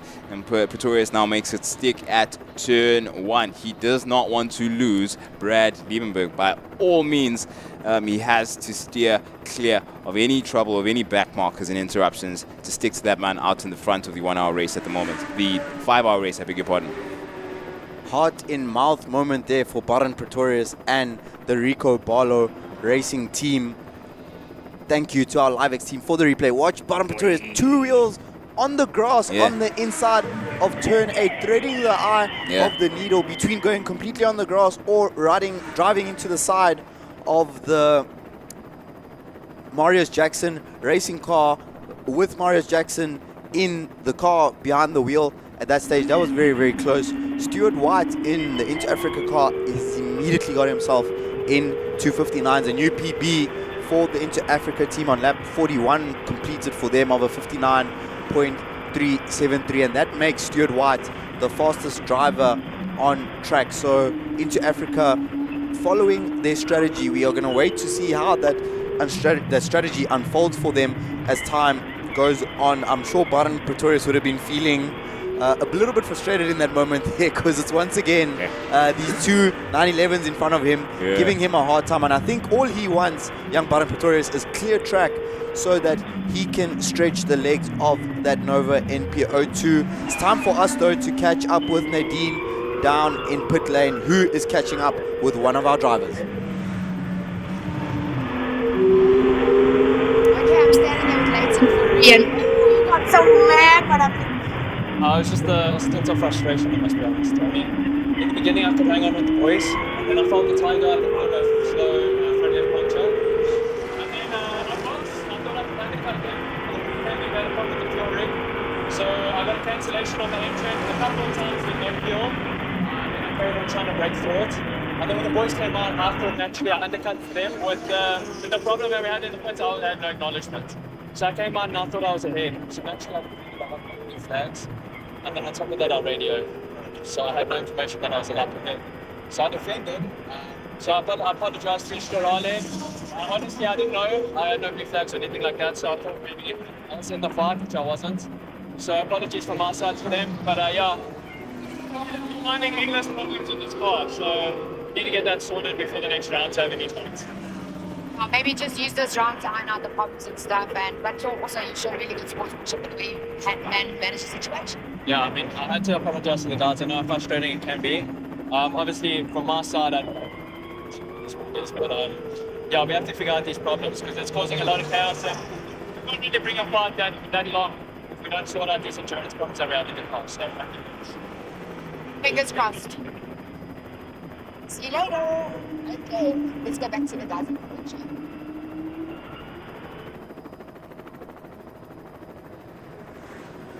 Well, there you have it. Fascinating there, Prince. What did you pick up from that? Remember how excited we got about that battle, quote unquote, between Leighton Free, Brad Liebenberg, and Baden Pretorius. Well, we've got some clarity. Leighton Free actually wasn't getting comms from his team, first thing, so he wasn't aware of his positioning in the race. Also, he wasn't having the best of times with a fuel issue with his car, so that's why he had to peel into the pits. So lack of information and lack of fuel culminated in him being involved ultimately in a battle he should not have been. That's why he was defending so profusely, thinking that he's in the fight. But had he been more aware of his surroundings based on communication from the team, he would have been able to make it a lot easier for the likes of Liebenberg and Baden to get past. And that is Michael Steven continuing to lead the race. But that's how that battle and bit of excitement we had culminates. We thought it was Leighton Fourie keeping it, what do we say, respectful and not easy. Yes. But we now know the reasons why it was respectful and not easy for Liebenberg and Pretorius to get past. It was, I'd say, respectfully not easy from Leighton Fourie, because quite magnanimous there in his mistake and taking full accountability. And have to respect the humility there from Leighton Fourie to hold his hands up and say, listen guys, I made a mistake, and it was not my intention to affect the other drivers as we ride on board with Michael Steven. So interesting there as well to see the level of frustration for young Leighton Fourie there, because you could see he was visibly quite frustrated with the situation. But we're only 50 minutes in, the 1 hour dash still yet to be completed. So I'm hoping that we can see the MJR team recover from that and get themselves back into this, because given how much effort and time they've put in, they'll be, you know, and we think of the issues they had at Swartkorps, it would be doubly frustrating to have something as minor as a radio being an issue now in here at Aldo Scribante. Exactly. You don't want to have that sense build up that when it rains and it pours. You know, round one wasn't too great for MJR, so they don't want to see their car get into the pits earlier than it needs to be. And hopefully for them, they get over that issue. But also, Marius Jackson, his approach to leading the team, you can tell he's very optimistic in his approach to it. He knows that it does take time, and you just have to take the blows as they come. I mean, other than, we've got a 69 that GSW, David Franco is now peeled off. He's off the circuit on his... He's got an issue that we're yet to understand what it is. Doesn't look like there's any smoke, so we don't know exactly what's going on. But we'll find out in a moment. In the meantime, race continues. He seems to have gotten himself off at a safe part of the circuit. Hopefully, because the now racing conditions continue. Bottom Pretorius having a look down. Exit of 1 on Brad Liebenberg, but he closes that door very quickly as they get on to the S's now. They are much closer as Pretorius... lighter the car gets. Okay, we've got yellow flags now. There we go. That's where, just before the hairpin, is where David Franco went off. Get a clear picture now of what the scene is as he is have the recovery vehicle, I beg your pardon, join the circuit. But it's still Liebenberg and Pretorius now. Heavy on the anchors into the final turn. Goes Liebenberg down the middle. He places it. Make it difficult for Pretorius to find a spot. He'll, as ever, want some clear air to optimize on the performance of his car. You saw how very quickly, time and again, he will peel back in now as they go later on the brakes for the optimal line. But he really is trying his best to play to the car's strength at every part of the circuit, and so far it's worked out in terms of pressurizing Liebenberg, or staying on him at the very least. And we haven't yet seen, apart from a couple of awkward shaped moves from Liebenberg, double waved yellows still at that section of the circuit. At 5, and there is Franco still out on the circuit. At the hairpin, it is still pressure on Liebenberg. Pressure, pressure, pressure as the next lapped car approaches them in the form of Hoffman. Really unfortunate location of that yellow flag there for the Rico Baller Racing team. One thing that we've been able to see consistently throughout the first 53 minutes of this race is that Baron Pretorius has been eyeing that move as he pulls out the slipstream on the exit of turn 8 down the pit straight. Wayne Hoffman giving them room to come through. Can Pretorius find his way through into turn 1? Not quite, not quite. The Stradale Motorsport Porsche quite strong in that section of the track, especially at the end of the straight. But Baron Pretorius, look how much he closes up. Michael Steven leading out front. Stuart White in the car now, starting to make forward progress. Stuart White is 5th overall. He's 2 laps down on Michael Steven. So he will be... Did I say Michael White? Yeah. Bit of brainwashing there. Yourself. For our Superbike racing fans, they will have picked that one up. Apologies there. But Michael Steven is under pressure there from Stuart White. Those two are not in a race against each other, despite it being really fantastic to see the Lambos together, line astern on track. Normally the fastest Lambo without fail given is just the Rambo Lambo. It's known that if you want to see the fastest Lamborghini, look for the green one but to see these black and green cars from the different teams, and with considering the history and heritage of each team as well, is very, very cool to see. Michael Stephen using the team's local knowledge to the maximum. Stuart White is chipping away at it, a consistent run of 59s for Stewie, which we expected from him. We're going to see if he can maintain that pace. Baran Pretorius still yet to find his way through on Brad Liebenberg. The gap only 0.231 across the finish line. Thankfully, we can see though that Franco car has been moved into a safer area there off the circuit, and we were just discussing before we saw some of the battle going on there, that was an unfortunate location for yellow flag for Baran Pretorius, because it looks like the best chance he is going to have of making an overtake is either turn 6 or turn 8, and I think turn 6 will be what he's going for, because it looks like even if he does find his way through at turn number 8, given the top end advantage that the Stradale Motorsport car has displayed in this first hour, it will be difficult for him to defend that position through to turn 1. 5 minutes to go for the likes of Michael Stephen, Damian Hammond, Wayne Hoffman, Roberto Franco and Mo Nia in the 1 hour dash. Near perfect day for that Scuderia Scribante team. Bar one race win, which Damian Hammond, the Scuderia Scribante team has led everything except for about 100 meters of the race, of every lap that car's done today. Yeah, and at the end of that 100 meters will be found a smiling Damian Hammond. So he's done very well to upset the perfect picture that could have been there for Scuderia Scribante. And definitely respectable effort from him, considering his first time out in GT3 equipment. He has done very well to find that pace, and we'll be building on a solid foundation going forward. But we're bearing down on the end of the 1 hour dash. We've got just over 4 minutes remaining, 4 minutes and some change that do remain for the 1 hour dash to come to a close. So Michael Stephen will be collecting that checkered flag in the form of the MSA flag a couple of minutes from now. He's done well to lead this race as clean as he has, with a 59.3, fastest time we saw him benchmark it with. Interestingly enough, we saw some of our other competitors in the endurance race match that time at two different incentives altogether for those competitors. And we got to see a side-by-side moment. We were speaking about how the steering inputs of these two particular racing drivers are different, considering similar car. But you definitely take into account and note the driving style of the two is definitely different, and you'll see just how the cars move slightly differently based on that particular detail alone. And on goes Michael Stephen as he bears down on that checkered flag to claim honors for the 1 hour dash, and not a surprise to hear that headline. He's been a motorsport superhero, as Nate Dean calls it, for years, a couple of decades now, really. A name synonymous with victory in South African motorsport.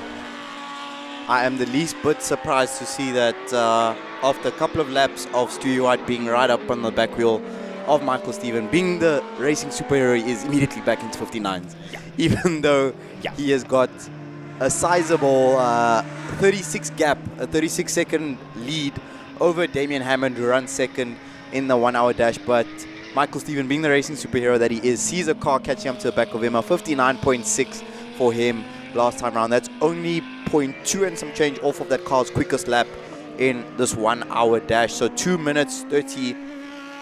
That's 2.5 laps in that car at full tilt. So winding down the day there for the Scuderia Scribante team. The Corridas racing car, being driven by Almeida at this stage of the race, has just come through for a 14.2. That is their quickest lap of the race so far. 39 laps completed for them.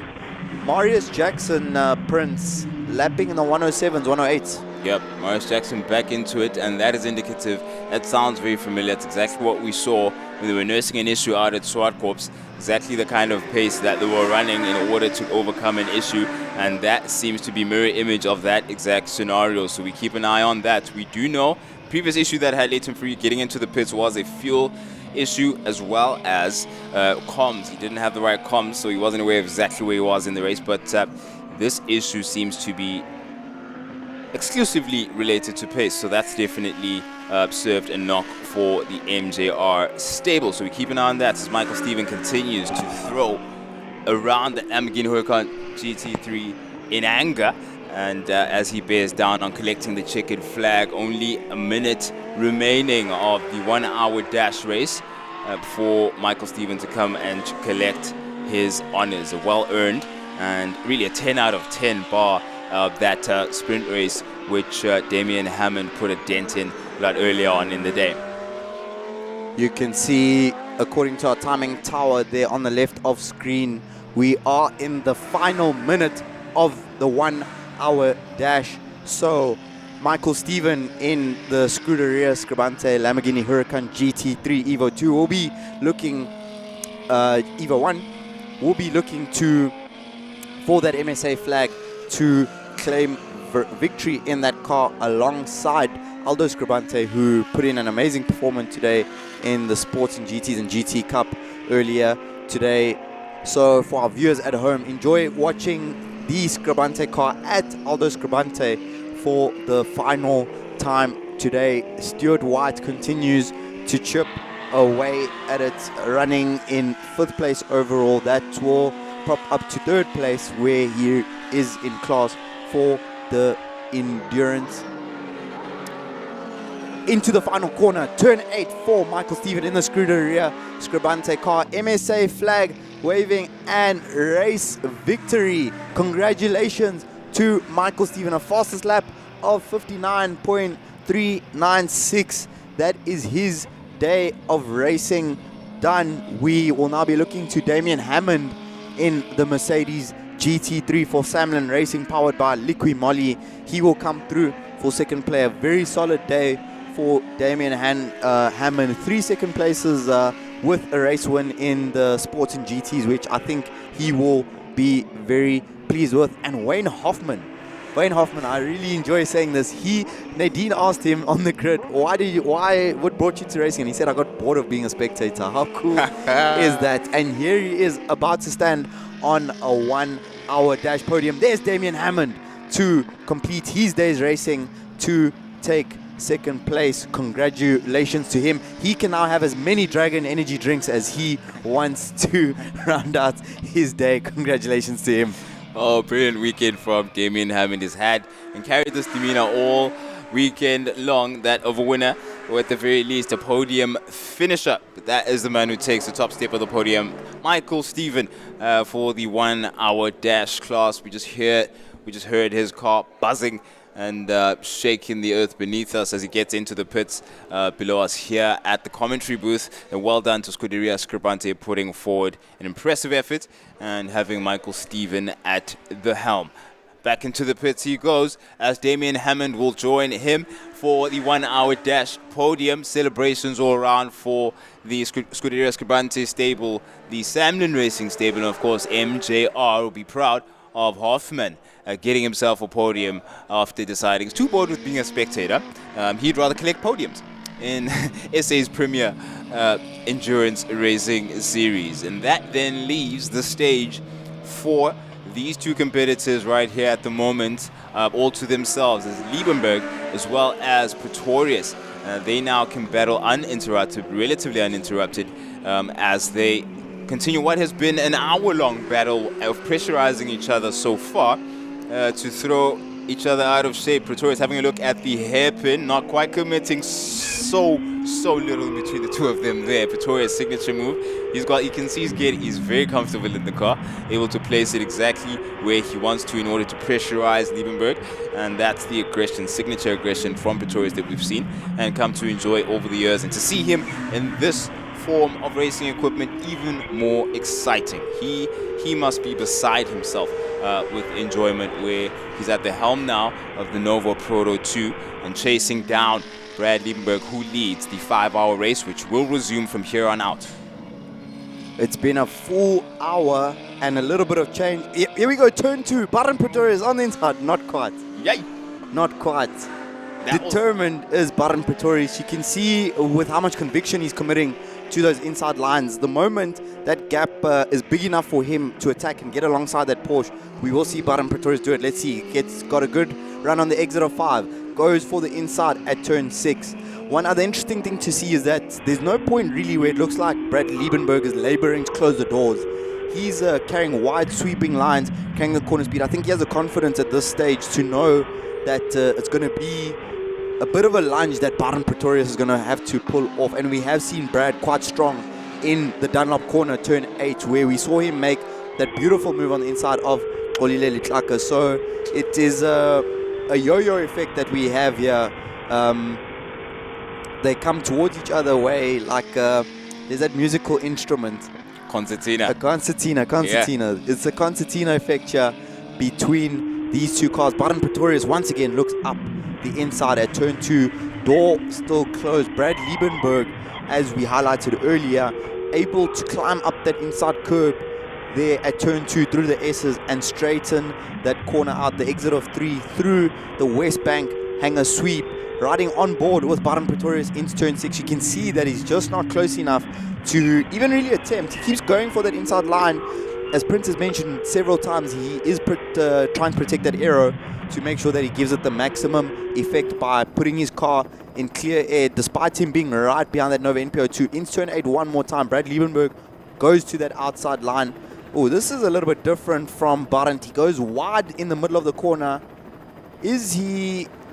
Okay, that was interesting. First time it feels like we've seen him use that line, or at least I've noticed him go really wide in the middle of the Dunlop corner. Yep. Experimenting with some different lines there, but as it stands, line astern. Prince, we have hit a bit of a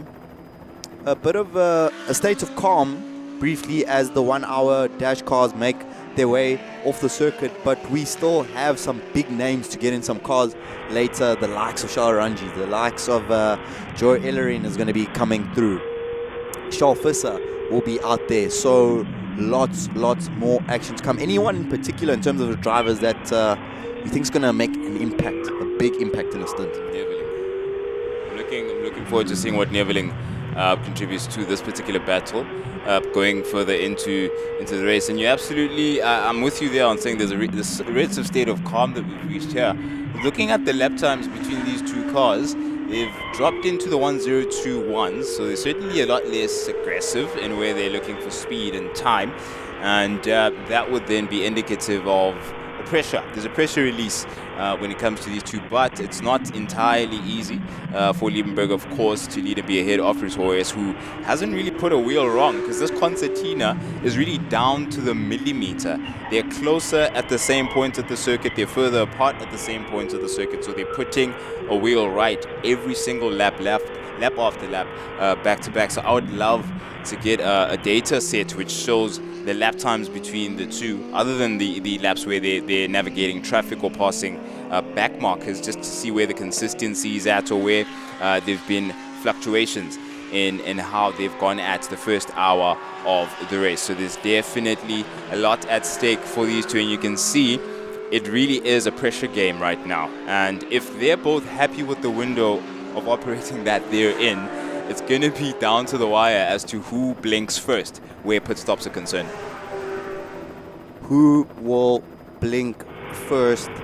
Strategy and racecraft all coming together here on track. Brad Liebenberg continues to lead, still lapping in the 102s. Just to give you the running order, quick review of our SAE 5-hour cars. We have 3 hours 52 minutes remaining, 1 hour 8 minutes completed. So Brad Liebenberg in the Stradale Motorsport Porsche 911 GT3R leads for Stradale Motorsport ahead of Baron Pretorius in the Nova NPO2 for Rico Bala Racing. Third is Stuart White in the Into Africa Racing car. Stuart is a lap down on our race leader, but in a comfortable third place. G&H Racing's Gianni Giannacaro is in the Audi R8. And Gianni continues to do that quiet build-off that we were talking about, where he basically is letting time come to him. You can be aggressive in your approach, as we've seen in the case of Liebenberg, Pretorius, as well as White, or you can let the race come to you. And I think so far it's worked out for them. He's gone over the hour mark where the stint is concerned, so we'll keep an eye on as to when he decides to get into the pits. Of course, the minimum 33% is required. for him to have his say and contribution for the team's racing for the day. But as it stands, he's quite happy to remain in the car as the number 4 Class A car in the 5 hours of Aldo Scribante. In the meantime, this is really the picture of consistency between these two. I wonder how long they can keep this up. And also, I bear in mind a particular scenario that we saw at round 1, where I believe it was Nick Adcock in the saddle in the Nova Pro 2 at round 1. And don't recall if it was Polly Litlaka or Stewie White who actually started the race for Into Africa, but towards the end of Nick Adcock's stint, we saw scintillating laps, incredible push laps, obviously to offset the deficit of a pit stop that would come into play a couple of laps after that. So perhaps if we can see things being dialed up a bit by Barton Pretorius, if he decides to go sub 1 minute once more, may be indicative of a looming pit stop. In fact, that may apply to both of these racing drivers who now have come into a very, very synchronized rhythm at the moment. So we do watch out for that. But as it stands, really, 102.528 and a 102.551 between Pretorius and Liebenberg. That is ridiculous. Stewie White on a bit of a charge as compared to them. 101.03 is his last lap time. Marius Jackson once again getting in the way there briefly at turn 8, Dunlop corner once again of Brad Liebenberg. Brad Liebenberg, I'm sure, will be starting to get a little bit fed up of seeing the back end of that MJR car, because it appears that every time that MJR car is in front of him, he loses a bit of time every time it appears. But we do trust that the Stradale team will be keeping Brad up to speed with the situation. Brad Liebenberg, for those of you who have not been with us for the entirety of the day, has been busy. He has been a driver coach, he's been a test driver, and he is now a race driver and the leader of the SAE 5 hour. So he has been a very busy man today, enjoying himself visibly on screen under constant pressure from the Nova NPO2 of Barent de Toy as we catch up with the GNH car that will go a further lap down behind our leaders. Barent Pretorius exits the last corner, pulls out as he has been doing every lap, pulls out of that slipstream, slots back into the slipstream towards the end of the straight. Another set of 102.5s for our race leaders, lapping very, very consistently at this stage. A 101.1 for Stewie White in the Into Africa car. Giancarlo slowed down quite a bit there on that previous lap to allow our race leaders through, dropping down to a 3.8. And things have gotten slightly better for MJR. They're lapping in the 106s, but unfortunately it's considering the excitement and potential for that team coming into the weekend, especially welcoming some young drivers into the team. A little bit disappointing to see this first hour and 30 minutes pan out for them this way. Yep. I'm just shaking my head. The incredulity of how consistent these two competitors have been in the same lap times being set between Liebenberg and Pretorius. And of course, yeah, it does seem to be improving there for Marius Jackson where times are concerned. I wonder if that will continue to be the trend. Yeah, being in the 106 is actually a good sign considering the time spent in the pits. You don't want to spend too much time there, and the team will be relieved to see him continuing and running, because we had a similar scenario last time in Swartkorps. Goes off and then goes back on and then goes back off again. But now we've had him back out onto the circuit with the fuel issue seemingly come and gone. And we continue now with these two out at the front. Giancarlo, the latest of the back markers that would have to make way in a gentlemanly fashion for Brad Liebenberg and Barent Pretorius. But yeah, it looks like we have the race on loop when it comes to these two on the circuit. We promise you it is not the case. It is just they are so darn consistent and so darn precise in where they're placing either one of their cars, give or take 1 or 2 laps. And we've seen a couple of undulations where Barent Pretorius would preferably go wider at the final turn and continue from there. But every lap we've seen so far has been this exact picture that we have in frame between these two. So pressure really mounting and bearing down on the mark where they do their driver changeover. and we're gonna have to watch out for that sudden spike in speed. Then you know something is adrift. Something is just ahead of us in terms of strategy. Something's being cooked by either one of these teams because they've been picture perfect all race long thus far. The war of attrition is underway. However, the calm before the storm is what we are currently experiencing. Expect things to hot up as we continue to wind down that clock to completing our 5 hours, and I 100% second the sentiment there from Prince. If it weren't for other cars being visible in this battle on track, you'd be forgiven for thinking we're watching an Instagram reel of these two drivers, which is just repeating on loop because it looks almost the same every lap as the GNH transport car comes into pit lane for Gianni Giannacaro. We saw him while riding on board with Baron Pretorius peeling off into the pit lane on the right hand side. We'll be keeping an eye out for them to see what type of pit stop the GNH team is tackling over there. Out front, the situation remains calm. Another set of 102.732, 102.770. And so it goes. After 1 hour, there's only 0.2 separating these cars. It's absolutely nothing. And my favorite term, which I actually coined it today, Prince, 0. Nada. That's been the gap between Pretorius and Liebenberg in the for the majority of this race so far, which just increases mine and I hope the spectators' excitement for the first round of pit stops for these two teams.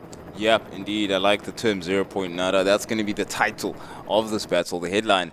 When we look back on it in hindsight, we've got a driver switch up on the cards for, we see Stradale Motorsport, Charles Rangi's ready to get into the bright pink, and who blinks first? Both of them at the same time. This is going to be a battle of the pit stops. Do we have a driver change? Of course we do. Where Baron Pretorius is concerned, fantastic stint from him. The race leaders, the front two cars in the SAS 5 hours of Aldo Scribante, both have pitted at the exact same time. So it has been inch for inch, lap for lap since lights off until this very moment, and these two teams have been inseparable. So it is now going to be a battle of how efficient and quick are their pit stops. Every single detail about these two competitors is being called into question and is being tested. They're testing and pushing each other right here. So let's see who answers who. How does Stradale Motorsport respond to the pressure of Nova, the Rico Ball Racing team, and vice versa? This is incredible. I don't think I've ever seen this in all the years of SAS, where we have our front two on the same lap. We usually have a game of chicken, where one gets at least half a lap or so, or a full lap of breathing room for that pit stop. But this, pound for pound, second for second, really, this is going to be very interesting to see. Both drivers now have been settled in.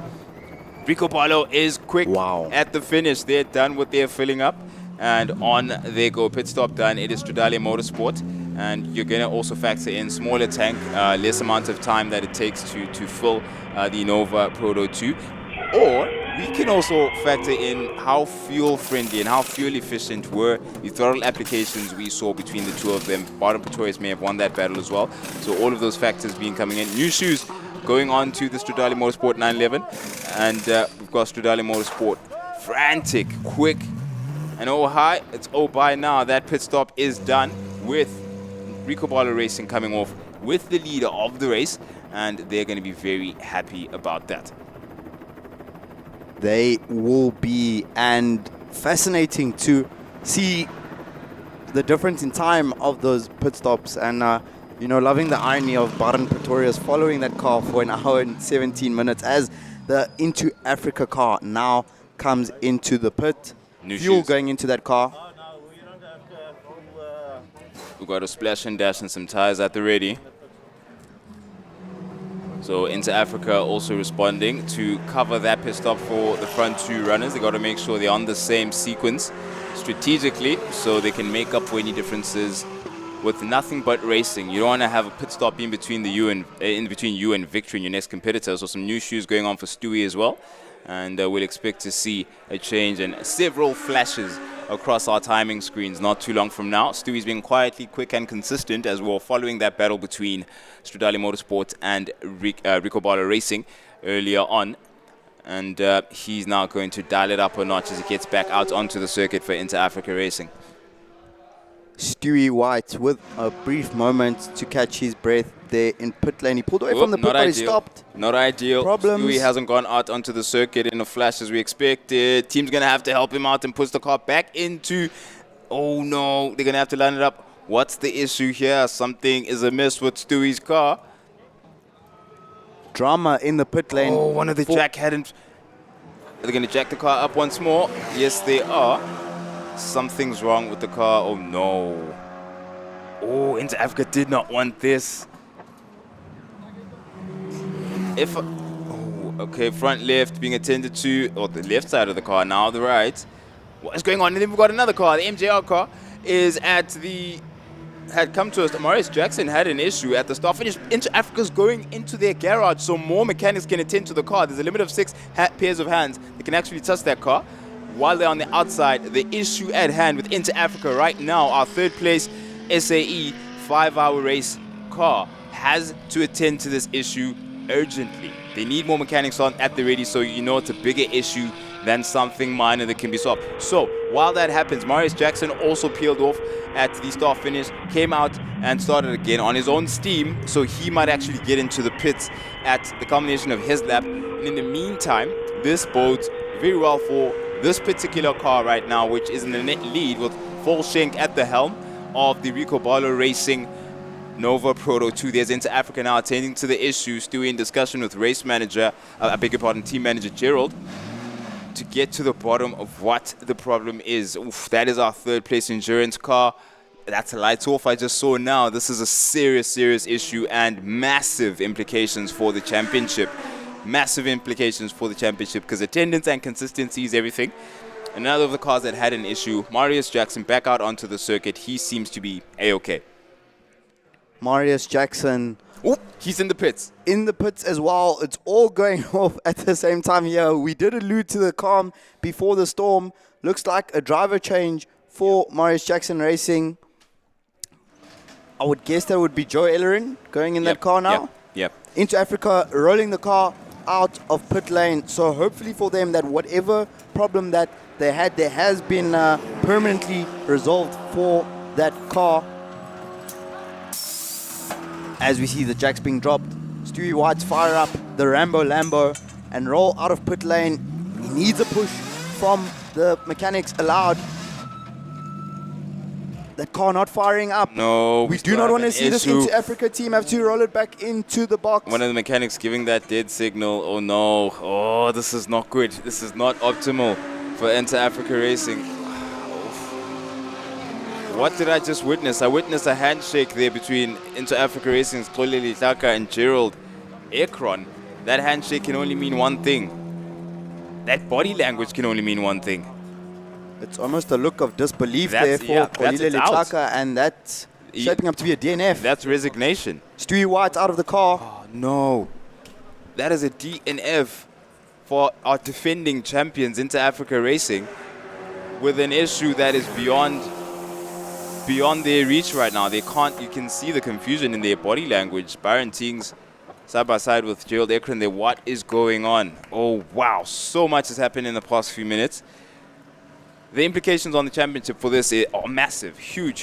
These are our defending champions, of course, who now have to come to the bottom of this and find out what this issue is. You can tell they just don't know where to start. They tried their best. We saw Stewie coming in.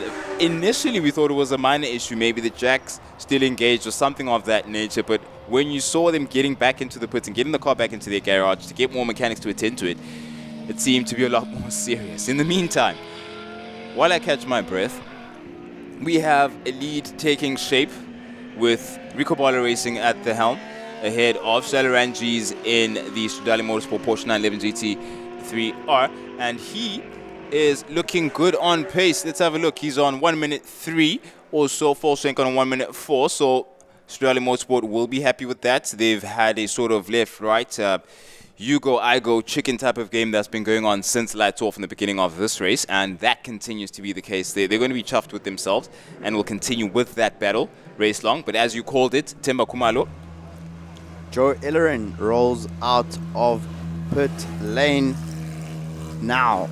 some interesting implications based on what we just witnessed. I'm going to be reading out the championship points entering here at round number 2. Rico Bala Racing was ahead on 93 points, 1 point ahead of Into Africa Racing.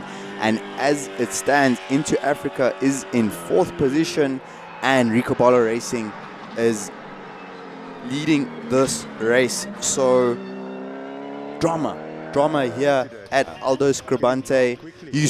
You saw it, you know, when they say an image presents 1,000 words, you could just see that look just straight after the handshake between Gerald and Mr. Letlaka. Disbelief, shock, disappointment, and rare to see this here at SAES. The other Into Africa team spends ridiculous, insane man hours working on the car. I was actually at Vereeniging Kart Circuit 2-3 weeks ago, which is based right next to their base, and I was walking to the bathroom and by chance I just saw on the other side of the fence one of the Into Africa mechanics, and I was just like, hey, how's it going? And they were just like, we're doing this, we're doing that, we're doing this, we're doing that, we're doing this. And I was like, I'll do Scribante prep. And they were like, sure on it. So huge disappointment for them there. As it stands, it is now Rico Bala Racing ahead of Stradale Motorsport and GNH Racing completing the podium. Oh, wow. I'm still taking this in. Never could have called it. Tense build up to this moment. We saw Stewie.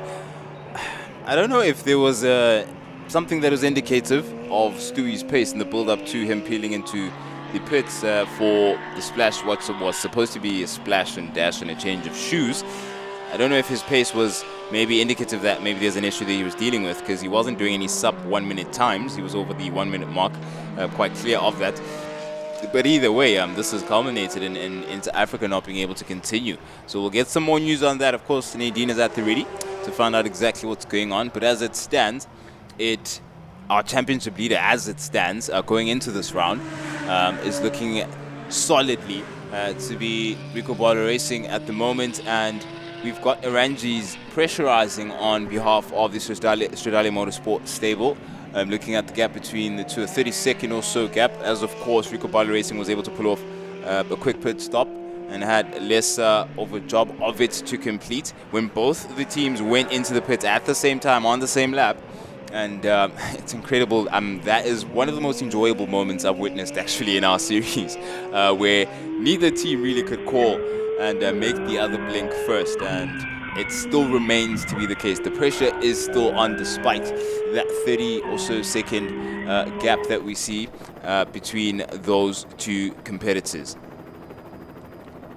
Charles Aranjis in the Porsche 911 GT3 are last time around a 1:00.284. He's just come across the line to do a 0:0923. As it stands, 30.7 seconds behind Rico Bala Racing car on screen. That Stradale Motorsport have fallen back behind the Nova NP02 prototype. The Nova finally, it's been waiting a while for this, as we are almost 90 minutes into this race, but the Nova now can stretch its legs and run in clean air. I'm sure Baran Pretorius will be a little bit envious of Volkswagen at this stage of the race, because Wayland not having to drive with a face full of Stradale hot air from the back of that car, a 0:0.14 Volkswagen last time round, and based on what we saw from Pretorius in his first stint, that will be comfortable running for that car. The likes of Vish in the box will be keeping an eye on the driver's progress and making sure they're managing everything. The car is clearly quite fast, but with a smaller fuel tank to their competitors, that's something that they're going to have to manage. But as it stands, so far, so good for the Rico Bala Racing team. They just extend their lead to 31.1 seconds. The GNH car is 3 seconds behind. We just getting some updates as we are here in the booth that the Into Africa team is trying to figure out to diagnose quickly what that problem is for their car. Yeah, we are still a little bit in shock here in the box. But some positive news is that Joey Ellerin now on the Morris Jackson Racing car seems to have recovered a bit of pace, because we saw that car lapping as high as the 108s 108, 107s, but down into the 102s now with Joe Ellerin in the car.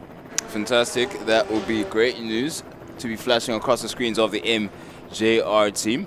And in the meantime, we have an update from Nadine down in the pits with Inter Africa at the ready.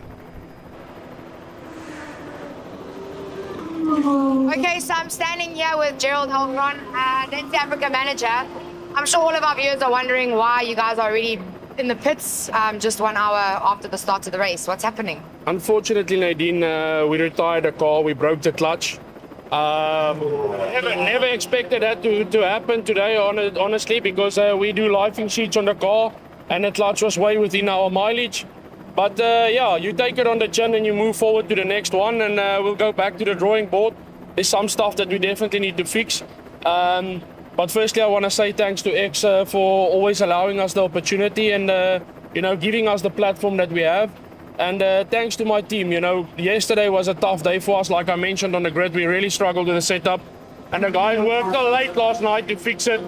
And yeah, I think it's bittersweet, but we take it on the chin and we move forward to Cape Town.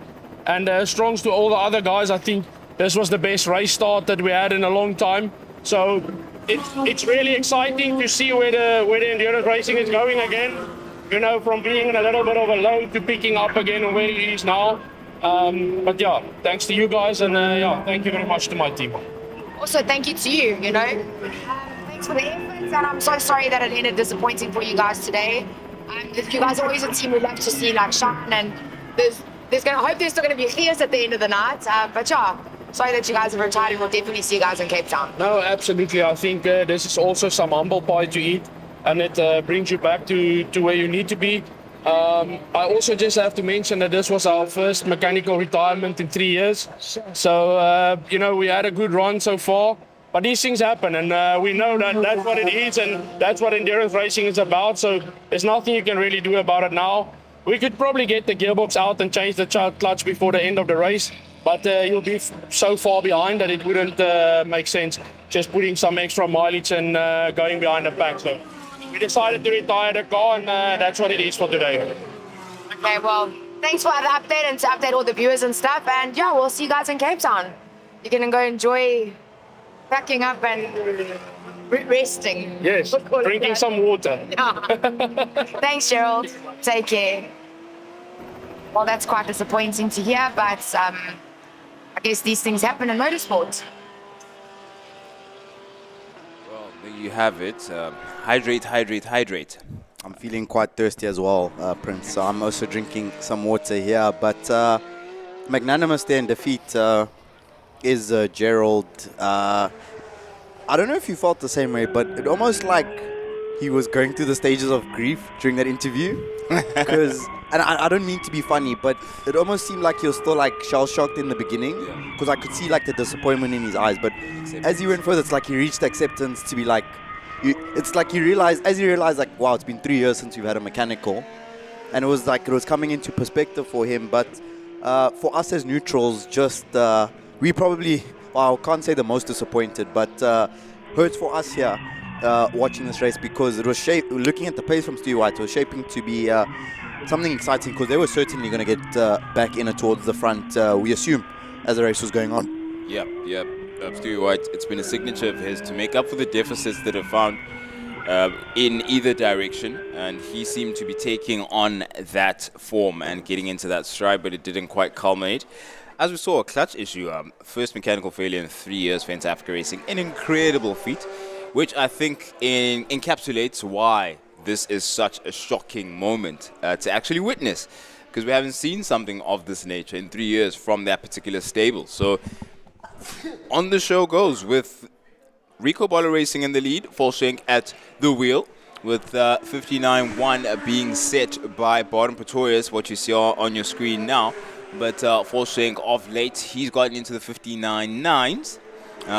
He wanted to make sure that I don't get to mention that he only has set thus far 1 minute.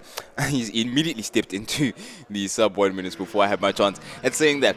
So he's getting into stride as well as the car continues. He's had a really good pit stop from the Rico Bolo Racing. He's enjoyed that because they pitted exactly at the same time as the car we have in your subframe, let's say, to the left of your screen, the Stradale Motorsport Porsche 911 with Brad Liebenberg stepping out and letting Aranges into the saddle. He now is pushing and trying to apply some pressure on Volsink. So it's going to be an interesting one to see. 30 or so seconds is what we had. 30 or so seconds is what we still have. Why are these teams so consistent is a rhetorical question. We know why. They're good at what they do, and each and every one of their drivers is on par and on it. And so they want to keep the pressure on, indicative of just how consistent, right? We've been talking about the lap times and how they're pretty much on song and within the same 10th or 100th of a second. Their best laps are also keeping par with each other. Both of their best laps came during the laps that was set by Brad Liebenberg and Barton Pretorius as they left. And now the second pair of drivers also continuing on that trend. So it really is a battle of the wits. Every bit of skill available to these particular teams is being called for in terms of talent, in terms of planning and engineering their race in a strategic sense as well. 0.284 for Aranges, 0.408 for Volsking. And the status quo continues. Gap at 31 seconds, as mentioned by Prince. Giancarlo is running in third place. 4-lap advantage for the GNH car over the MJR car, which is the main battle for the final position on the podium between those two cars. As it stands, Joseph Ellerin, since he started his stint, has consistently been lapping faster than the GNH car, but a long way to go before they will overturn that deficit on pure pace alone. Volsking with a 0.374, so that's less than 1/10 of a second separating the top two cars on that previous lap.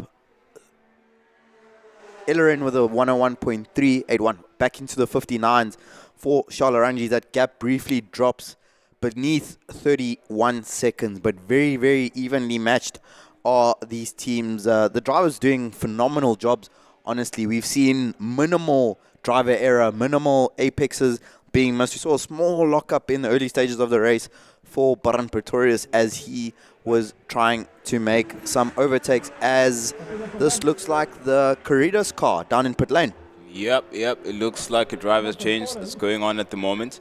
And we've had a decent, quiet running, actually, from the Corridors car, which is a great thing to hear. I'm really happy for the team to be able to have a consistent running and a clean racing weekend in their new Polo car. And we getting a bit of a strap in there, the 5-point harness, making sure tight and solid as possible. And we're just waiting for... We're waiting for, Marcos is helping Bruno get strapped and saddled, and he's going to now get on and have his say of the day's racing. So let's see just how he's able to get to grips with Aldo Scribante. Last time he was here, of course, different piece of equipment in that VW GTI car, and that didn't create the best of campaigns for the Corridors racing team. So this is definitely going to be enjoyable where reliability is concerned for the team. It's all about consistency and being there for the Class C segment of our championship. And in the meantime, we're looking at our leaders, of course. We've hopped on about them, but Tema Kumala, I will point your attention to Giancarlo, who now is in the car. Of course, we saw a driver change. I don't know if we highlighted that, but you did say that GNH had their R8 get into the pits. Ricky now is in the car, and he's been lapping steadily so far with the 1:03.7s. So he slowly is gnawing away and dialing away at the deficit to the leaders. There's, if I am not mistaken, a +4 laps in between him and second place Aranges. So slowly but surely he's gnawing away at that lead, and that makes a huge difference. It sounds underwhelming to describe someone's race approach like that, but trust me, it pays dividends later on in endurance racing. So do watch out for them. They're third placed at the moment, where the overall 5 hours concerned. The Marius Jackson racing car, as that has happened, has now officially overtaken the Inter Africa car to now take over 4th place. So more laps completed there for Joseph Ellerin. 84 laps completed in the MJR car. Our only set of twins on track there, Prince. How would you say the driving styles in the GNH cars differ between Ricky, Gianni, and then there's also Jimmy as well? So maybe you could compare and contrast the three. Considering that Jimmy is Ricky and Gianni's father, so you can then project and imagine the level of how careful one would be going into a corner. But I think Jimmy, I beg your pardon, Gianni and Ricky are very fair in their racing style, not overly aggressive. They don't drive outside of their capabilities, which then becomes an abyss a lot of the time that you can't really have much control of what's going on with the car. So both of them are very deliberate, very methodical in how they approach it, and they joke around a lot about how they compete against each other and who's faster. But ultimately, I've found that both of them land up in the same sort of sphere, which is not overdriving the car, very gentle, very deliberate about what they do. Don't get keep the basics right. Get the basics right, and you're able to have yourself a decent racing weekend, and you're very fair as well. But they're also very competitive, and if they need to, then they will step out of those bounds just to overtake and things of that nature. But a lot of the time, their consistency and fairness really pays off for them. So very smooth couple and pair of racing drivers. And over to Nadine down in the pits.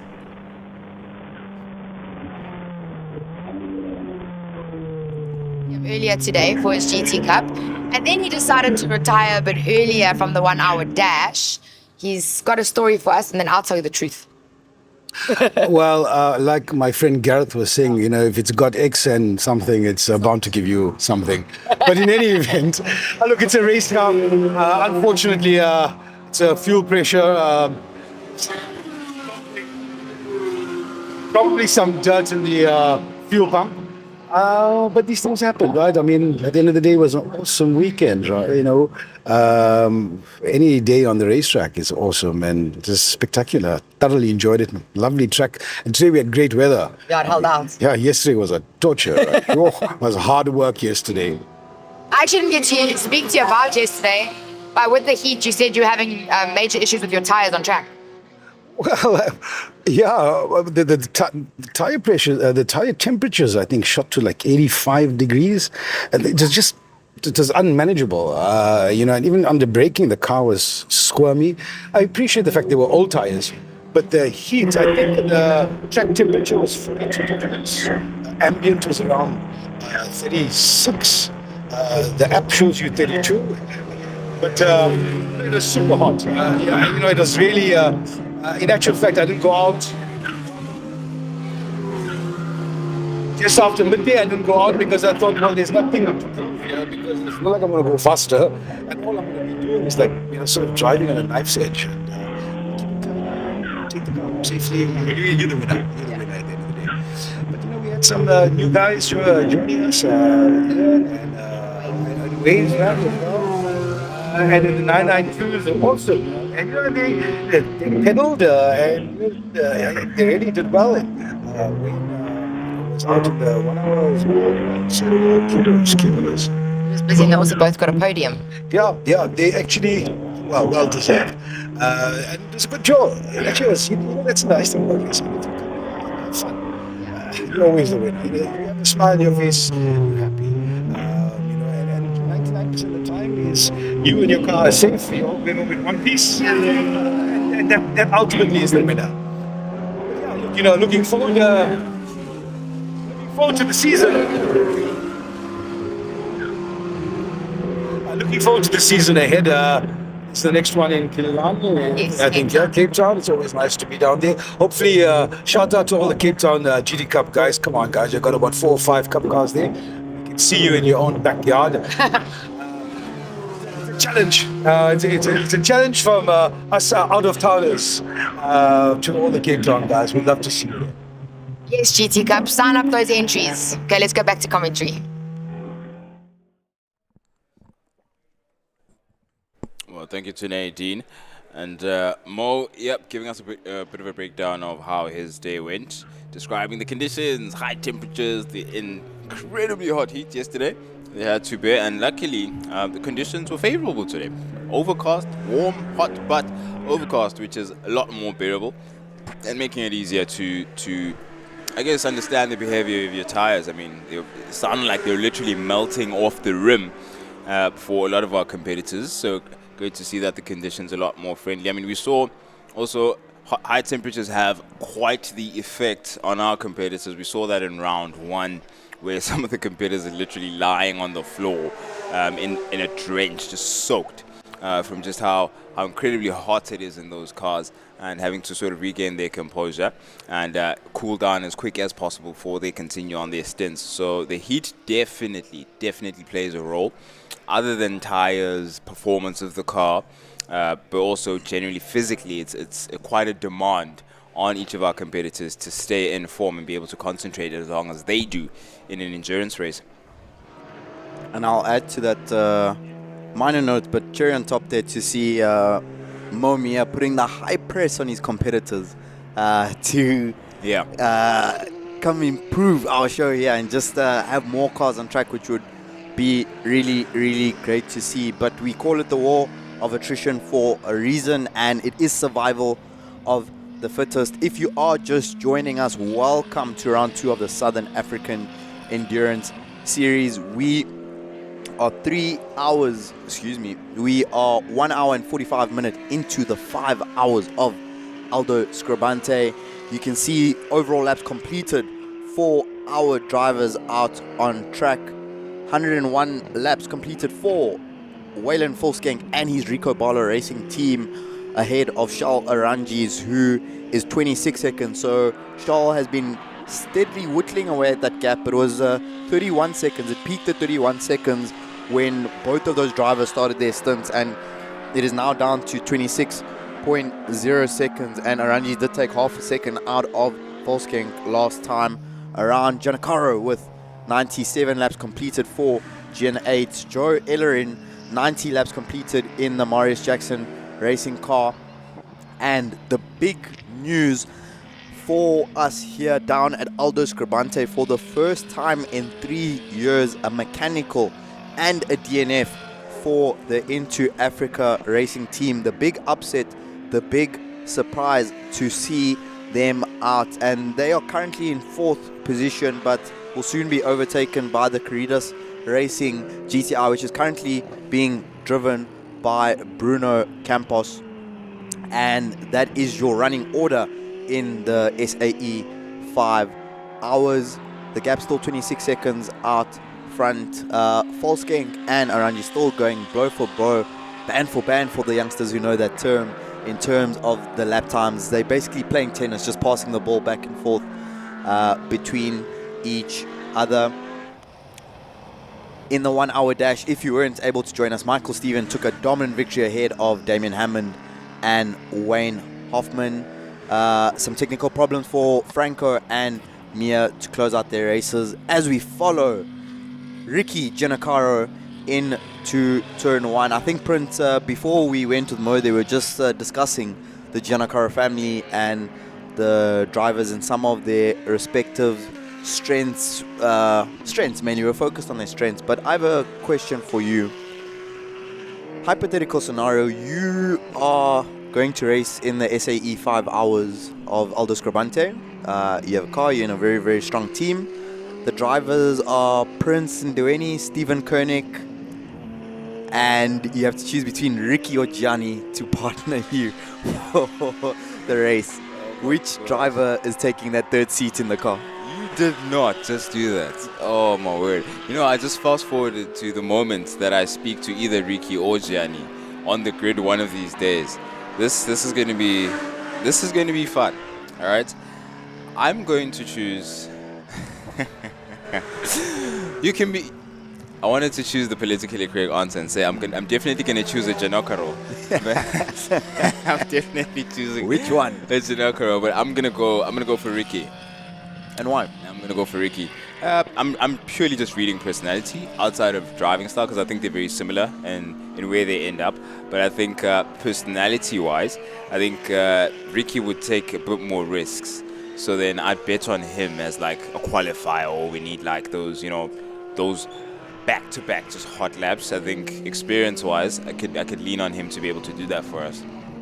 Thank you so much for that, Prince. I really appreciate it, because now as soon as the race has ended, I can go and tell Gianni that you said Ricky is a better driver than him. So shout out to you for that. I knew that would happen. Meanwhile, out on track, Volskank with a 103.3 versus a 100.9 for Ranjis, and another 3 seconds taken out of that lead for Rico Barlow Racing. So it's now down to 22 seconds for them. As you can see, the headlights now starting to become prominent on our race cars. We still, Prince, we're still a few hours from pure nightfall here and our full-blown nighttime racing, but it is overcast. It was bright until quite late yesterday afternoon here at Aldo Scribante.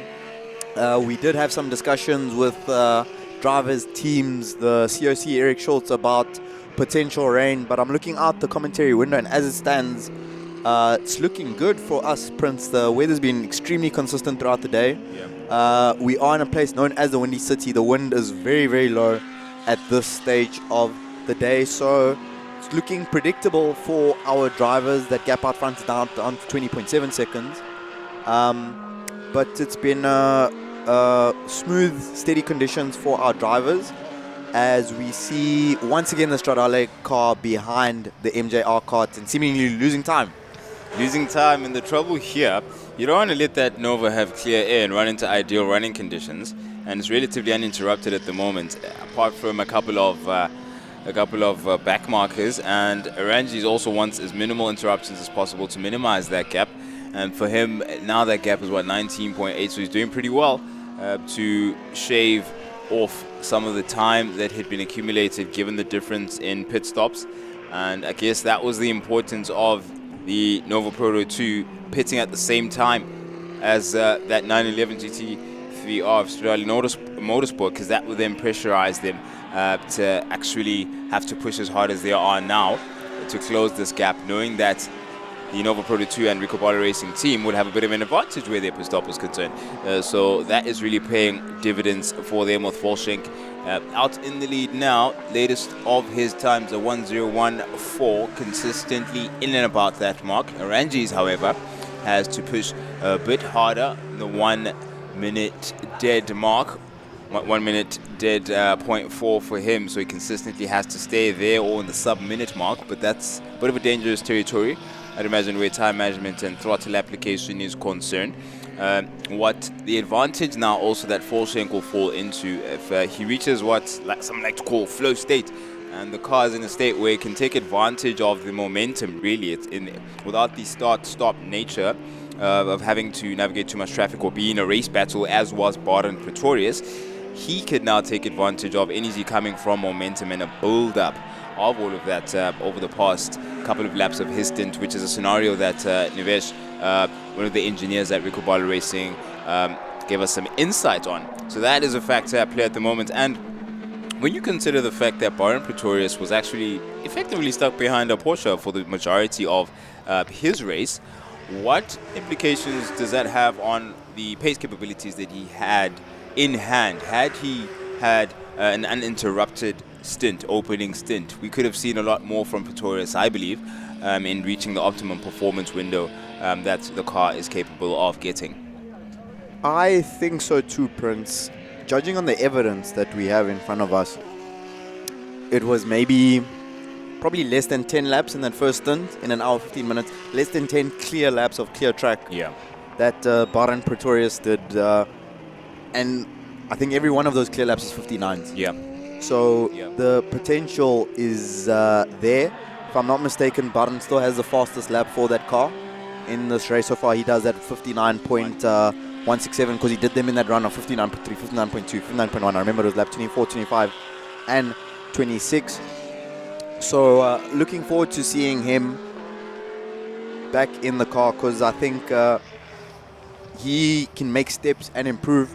And another thing I'm really excited to see is Charles in the car, so that we can get a bit more of that comparison between Baden and Charles, because as much as we are measuring Baden against Charles, we know that Baden will be measuring himself against Charles. So that will give us a bit of an insight in terms of the potential for the Rico Barlow team to maintain this lead into the latter stages of the race, because there is still, at least they are getting their unknown variables out of the way, where they had a nice clean stint with Baden, and I think Baden needs to get credit for a lot of that, because under the circumstance, it could have been very easy for him to make an unnecessary error, especially when they were in that 4-car train, when the Inter-Africa car was still running in that group, when he spent all that time behind Brad Liebenberg, especially at the time when he was seemingly getting a little bit impatient when Brad Liebenberg was stuck behind Leighton Fourie, who was not aware that he was about to be lapped. He was still on the lead lap, but about to be lapped. So Leighton Fourie was holding up Brad Liebenberg, and Baran Pretorius was being held up by the both of them. So kudos to Baran for keeping a cool head in that scenario. We did see him briefly get some wheels off of the track, but quickly brought that all under control. So I'm looking forward to seeing him back in the car. I'm hoping that by the time Leighton Fourie gets back in the car, that the car can at least meet him halfway in terms of him being able to go out and push, because we saw he got limited time and came out quite frustrated and unhappy with the situation that he found himself in. And the Giannacaros are going to keep plugging away. So it's I feel there's more coming before the end of this race. That gap seems to have stabilized as well out front at 18.2 for now. Yeah, that was my observation as well, as you were making a great point on Pretorius' contribution to the Rico Bala Racing stable. Yeah, 17.4 actually of late. Charles Ranges is just not holding back. 1 minute dead, 0.2. Janakro also getting quicker. Ricky Janakro in the Audi R8 of JNH Transport. He just got himself 101.9, and he's 4 laps adrift of Stradale Motorsport, so making up the time there for JNH Transport.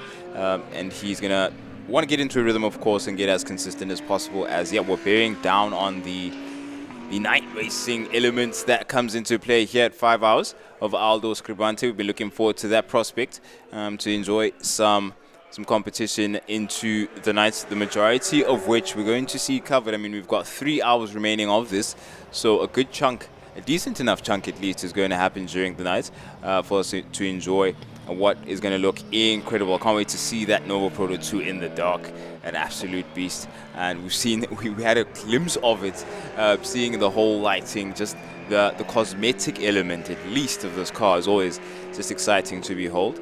And slightly different livery. It's got the whole Batman logo. Like, all of that is coming together to make you salivate as a fan of racing and a fan of race cars. So Volshank going at it as ever, consistent as you want, keeping the car steady and neat as possible. He's not going to set a wheel wrong with nothing to interrupt him, really. And he's going to get some decent data and improve as the laps go by, because that's been the demand on that is Volshank as well as Pretorius in learning this car, to add layer by layer of experience to know exactly how to optimize the way things run and the way things move, where the car is concerned, and what their skill set needs in terms of addition, and how they themselves as racing drivers can improve. Because remember, we had the conversation about Pretorius was saying that this has also helped him improve as a racing driver. The experience of being in the Rico Bala stable has also added to his overall ability to perform based on the difference of dynamics. So that is always a fantastic prospect. But as it stands, we're looking at our championship leader as a team. We're looking at Inter-Africa Racing falling away from their ability to score. So that's a non-factor at the moment. But they were sitting a handful of points adrift from Sharfisser, who leads the championship as of this. As it stands right now, if Sharfisser is able to bring the points home, then he'd be able to sit in the lead 4 points ahead. Inter-Africa Racing with the DNF stay where they are effectively. So it's going to be not a great prospect to seed this round. So unfortunately for Inter-Africa Racing not being able to see it through, but you also pat yourself on the back not having had any errors for a good 3 years where mechanical reliability is concerned. It speaks volumes, and hence the shock also in Gerald Ekron's body language, and just why would this of all things happen, and the least thing you would have expected. But it's the way it happens. That's just how racing is. And unfortunately for the team, they just have to take one on the chin and look at Cape Town and come back to the championship stronger. But we're looking now at Janakaro, 4 laps adrift of Arangis, who continues to narrow that gap. He's bearing down on the 16 seconds gap between him and Volshank. He's getting faster and faster, and continuing the the trajectory he's been on since he got into the saddle, and Brad Liebenberg having made way for him. So Charles Ranji is no stranger, of course, to driving that Porsche 911 in anger and bringing the results home as well. Joel Areen in the saddle, he seems to be happy as well, and he's lapping in the low 102s. But for now, he's gone back into low 102.8, I beg your pardon. So that's not the faster of the times that he set, but looking good so far. As the car was in and around the 107 mark, we were a bit worried about the mechanical niggles that MJR Motorsport had to overcome there. In addition to the radio issue, there was a fuel issue as well that came and went quickly is the relief there. And then, of course, Bruno Campos of the Corridas Racing stable now in the that VW Polo, now trailing in 5th place at the moment, doing a decent job of staying in there, because that always pays dividends when it comes to endurance racing. And as you have a shot there of Ranjis clearing the hairpin and going down that undulation change and having to make sure he meets a braking marker before, or there's a blind left-hander going down to the final corner there, turn 8 at Dunlop. We've seen a lot of action around that particular part of the circuit, and we've seen 4 into that one corner, especially at the start of this race where it was Pretorius trailing Liebenberg, as well as the Inter-Africa car Xolile Letlaka at the helm at the time, and slowly that lead came undone as we look at. Oh my goodness! No, Arangis loses it at turn 1. Arangis just lost the rear of his 911 at turn 1. Can he get it the going? car? Okay, he's got the car going again. Oh, but man, as he completed that lap, he was 15 seconds. He was down to 15 seconds between him and Volschenk. That lead, of course, that gap, of course, is going to swell. Again, he's going to have to start that one more time. But what has that done to his tires? What has that done to his momentum? All of those things are now thrown out of shape. But thankfully for him, there wasn't anyone too close apart from the Janakaro R8, which was some way off. But you can see we're very quickly getting into, at least as far as our camera angle is concerned and the amount of light available there, we're bearing down on the night racing element. But for now, when you look outside, still bright, relatively bright, but we already know that this is an ominous, should I say ominous indicator? A very clear indicator of exactly where we're going when the glare of these lights becomes that much brighter. But the effect of that incident effectively puts Arangis one lap behind, and he's going to have to work his way back. He was doing so well. He was doing incredibly well to be consistent in shaving that gap between himself and Volschenk. But now it is effectively 28 seconds. And it looks like one lap, of course, as Volschenk gets to the start-finish quicker. But ultimately, the exact time is that 28 seconds that he now has to chip away at once more. Let's see how it all happened now. On the brakes at turn 1, steering input fully engaged, nothing. So you could see him profusely trying to correct that, but it was already gone. The commitment was already there, and the rear was completely lost. But luckily for him, he was able to recover it on his own steam. No collisions, and get things back underway. So 30 seconds once more to recover. What does that then do to that concertina effect, that yo-yo effect between the Stradale stable and the Rico Baller Racing team? Fascinating moment, and it was, for me, it felt completely unexpected. I feel like I'd almost been lulled into a sense of calm, especially considering how on rails the Stradale car has been in this race since the beginning. We have completed 2 hours, and it's been scintillating, looking really, really good, especially holding off pressure from the other guys. And then Charles Ranji is one of the drivers in this field, one of those guys, just smoothly going through, doing his thing. He took that gap from 31 seconds to 15.0, and in a moment, it swells and balloons back up to that 30-second margin. That eases the pressure on the Rico Baller Racing team only slightly. They are not going to take that error for Stradale for granted or take the pressure off their competitors, but it will be confidence boosting for the Rico Baller Racing team to see their biggest competitor in this race up to now have a mistake. They've already seen their biggest competitor in general in the season have a big big issue there. So that gap is once again coming down with Charles Arangis. It was 27 seconds the first lap after that spin, now down to 25.7. So Charles Arangis very quickly recovering back to that pace of 1 minute 00. Consistent in those 1:00s, but he will be frustrated with that little error there. 00.7 for Volkswagen last time around. As we just follow Charles Arangis coming through there. Charles Arangis in the 4-liter naturally aspirated flat 6 engine. That car producing over 550 horsepower, over 404 kilowatts, and Charles definitely got all 505 bhp out of that car when it sent him sideways there at turn 1.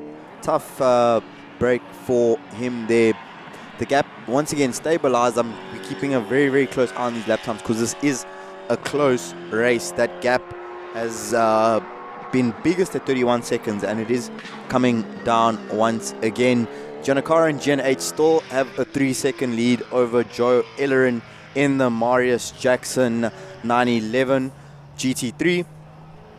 Ellerin and Giancarlo lapping at a very similar pace, and the Campos driven Corridos Racing GTI in P5 with 86 laps completed now for Campos. But really good to see for the Corridos Racing team. A really smooth race. We've seen them in some tricky situations. You know, Swarkops was an interesting one, to say the least. But good to see them having a nice, smooth, consistent run. A 2.0 for Giancarlo. So he's really doing a good job to manage that battle with Joe Ellerin. 2 hours, 5 minutes completed. 2 hours 54 to go here at Aldo Scribante. It's interesting, Prince. I've been studying the times and I've been trying to deduce what the times can tell us. You know, because the gap has been decreasing, it increased briefly, then it increases, it stabilizes. But one thing I'm seeing is that Arangis definitely seems to, or let me say the Stradale car seems to be more consistent than the RBR car, because it seems that the RBR car, when it's in the mood, has raw pace. But then we've also seen the pace dropping in certain stages and Arangis catching closer. The Stradale car has almost been at like 100, 101 throughout this race, bar those handful of 59s in the early stages of the race. Just curious what you've seen on that front, because we've seen some random fluctuations in lap times, but the Stradale car appears to be a little bit more consistent. Yep, I've made the same observation. It's hard to deduce exactly what the effect is there, because if you zoom out and look at the sort of summary of the kind of lap times that both of these competitors are putting together, there will be a give or take where lap time is concerned, whether that is in the way of Arangis or Volkswagen. What I was trying to deduce on the same tangent and frequency is whether or not RBR are going to respond pace-wise to Stradale Motorsport having that spin-off now. But it doesn't seem to have done anything. Volkswagen is still pushing around the same pace, if anything. He's in the higher 1 minute dead mark, higher 60-second mark is where he's at now, which is the slower of the times that we've seen from him over the past few laps. And he's been able to be much quicker to the 60-second dead mark. So I think that's really the only fluctuation I've seen. I can attribute the difference, the slowing down and speeding up in pace, really to just the fluctuation of lap. No two laps are the same. And looking at how they really, RBR, as much as, yes, they've lost a bit of pace when it comes to Arangis closing that gap, they also have to stay in that sweet spot, don't they? Because they've got clear running now, and they will have done their race testing and their simulation around clear running in any case. So they're happy with the pace that they're running with, give or take those 1 or 2 laps. So their projections, it seems, have been around that particular pace for Volkswagen in particular. If you look now, he's dropped down to a 1 minute, 60 seconds, 0.4. it looks like that's his sweet spot, and he's going to stay in and about that window. And I would assume the same of the next. Or Shalfis, okay, let me not assume what Shalfis is going to do, because he might just throw down a 57. But it looks like Volshank is in the sweet spot, and so is Oranges, and it ultimately leads to them actually converging at some point. The pace will lead to them actually being on the same lap eventually. Unfortunately for Stradale, of course, then they went off, so that then changes things a bit, doesn't it? It basically adds that 30 seconds again, which RBR had. It adds on to the 30 seconds, I beg your pardon. It doubles the 30 seconds which RBR had coming out of that pit stop. So it forces Stradale to be a bit quicker, actually, if anything. But Charles Oranges has been calm. He hasn't changed his lap times much. That's a very, very fascinating insight. We did spend a significant amount of time discussing this special car, the Nova NPO2 prototype, with the Rico Bala Racing team. And we know from speaking with one of their crew that they are looking not just at raw speed, but efficiency. And it's really impressive so far how they've conducted this race, considering that they have 2 new drivers in this car and how consistent and smooth their drivers have been. As we just see one of them, Baron Pretorius, is walking through here in our commentary booth. I wonder if you'll be coming to join us. Oh, lovely. So guys, you're going to be hearing live from Baron Pretorius, who has been out on track for the first stint in the Nova NPO2. I'll be handing over to Prince to welcome Baron in. Excited to hear what he's got to say for us. Yep, indeed. We've got Joel Arena in frame in that MGR Porsche 911 as he clears turn 4 going up to the kink now. And we're joined by Baron Pretorius. Incredible stint, brother. Really impressed by your work, the consistency, all the stuff we discussed actually during practice and during your quali session. You showed that. That's exactly what we discussed. And what would you say your stint went? How did it go according to your assessment? Yeah, no, it was a really good stint. I really enjoyed it. Had a big battle with a Porsche.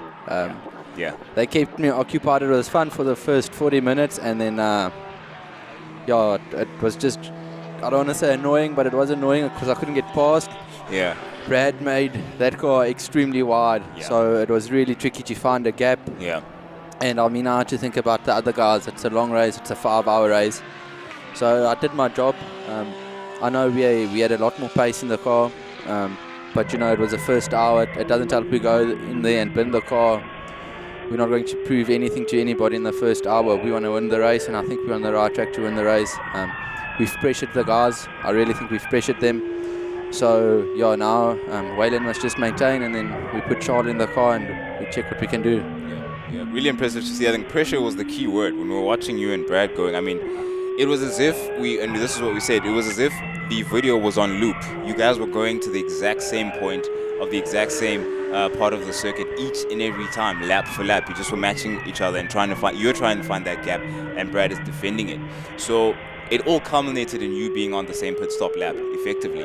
So what was that game of chicken like? Because that was, I think it's the first time we've seen that in the championship where our premier class is concerned. Yeah, I think we were hoping to somewhat get an undercut on them. And then both of us went for the same strategy, same pit window. Brad still made a move, and I thought, okay, he's going, and then he cut in, and I was like, oh, okay. And then I knew it's up to the pit crew to make it work, but we did a really good stop. You did. We practiced and we made it work, so I'm super chuffed, and let's check what we can do. Yeah, and what, look, I'm sure you did see Shaw going off at turn 1. That gave you an extra 30 seconds or so breathing room. How does that affect strategy for Volshank at the helm at the moment? I think at the moment it's more just the long game, because it's still a really long race, so Waylon must maintain and do his job. We've explained the strategy to him. Everybody knows what's expected, so Waylon will go out now and do his job. He's really doing a great job, and we'll see what he does. But yeah, the car's really running nice. But yeah, Brad made that Porsche wide. Yo. Describe that battle to us. I mean, what is it like then to go corner to corner trying to find this gap? What are you calculating in your mind to make an opportunity happen? Firstly, going through my mind is not to bump or right off the car. Yeah. But I mean, this car's so fast through the corners, you know, so they get me on the main straight, and then I make up so much time going through turn one. It almost becomes so super slow in that car, but you can't get on the power early enough because then you're on them. And as he gets out the corner, he just pulls. So it was a cat and mouse game, and also it's very narrow around here, so you can't just make a move because you got to be patient. Yeah. I think the big thing, you know, the race is won with pit stops here if it's such a close race, and you just need to be patient. I think the race comes to a person. You know, we didn't stretch the car at all. I mean, we were fairly far off where we wanted to be pace-wise, but we've preserved the car for the long run, so we haven't even pushed the car, so the car's got a lot more potential. We saved the tyres for another stint, basically, so we've really done a good job in that sense where we could just, you know, relax the car, and the car's got a lot more potential if we want to go. If you want to go there.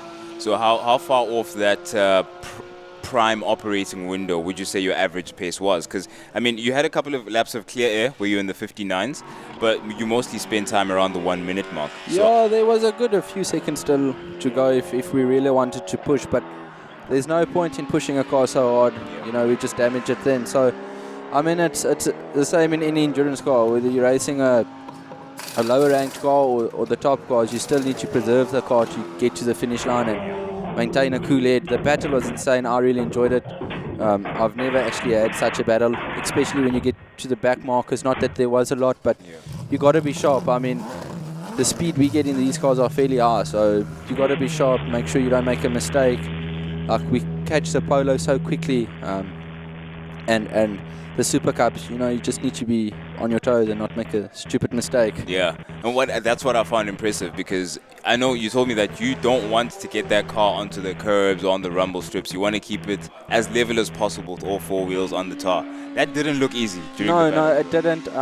MJR made a bit of a move there, which was really not fair. I think they didn't give me any room, and we were lapping them. So they just came across, and I think that's a bit of a, I want to say, a messed up move, because, I mean, you could see myself and Brad was on it, just let us go. We were showing a lot more pace. There's no need to come in the last corner and just cut a person off. I mean, I had nowhere to go. I had to go onto the grass. Yeah.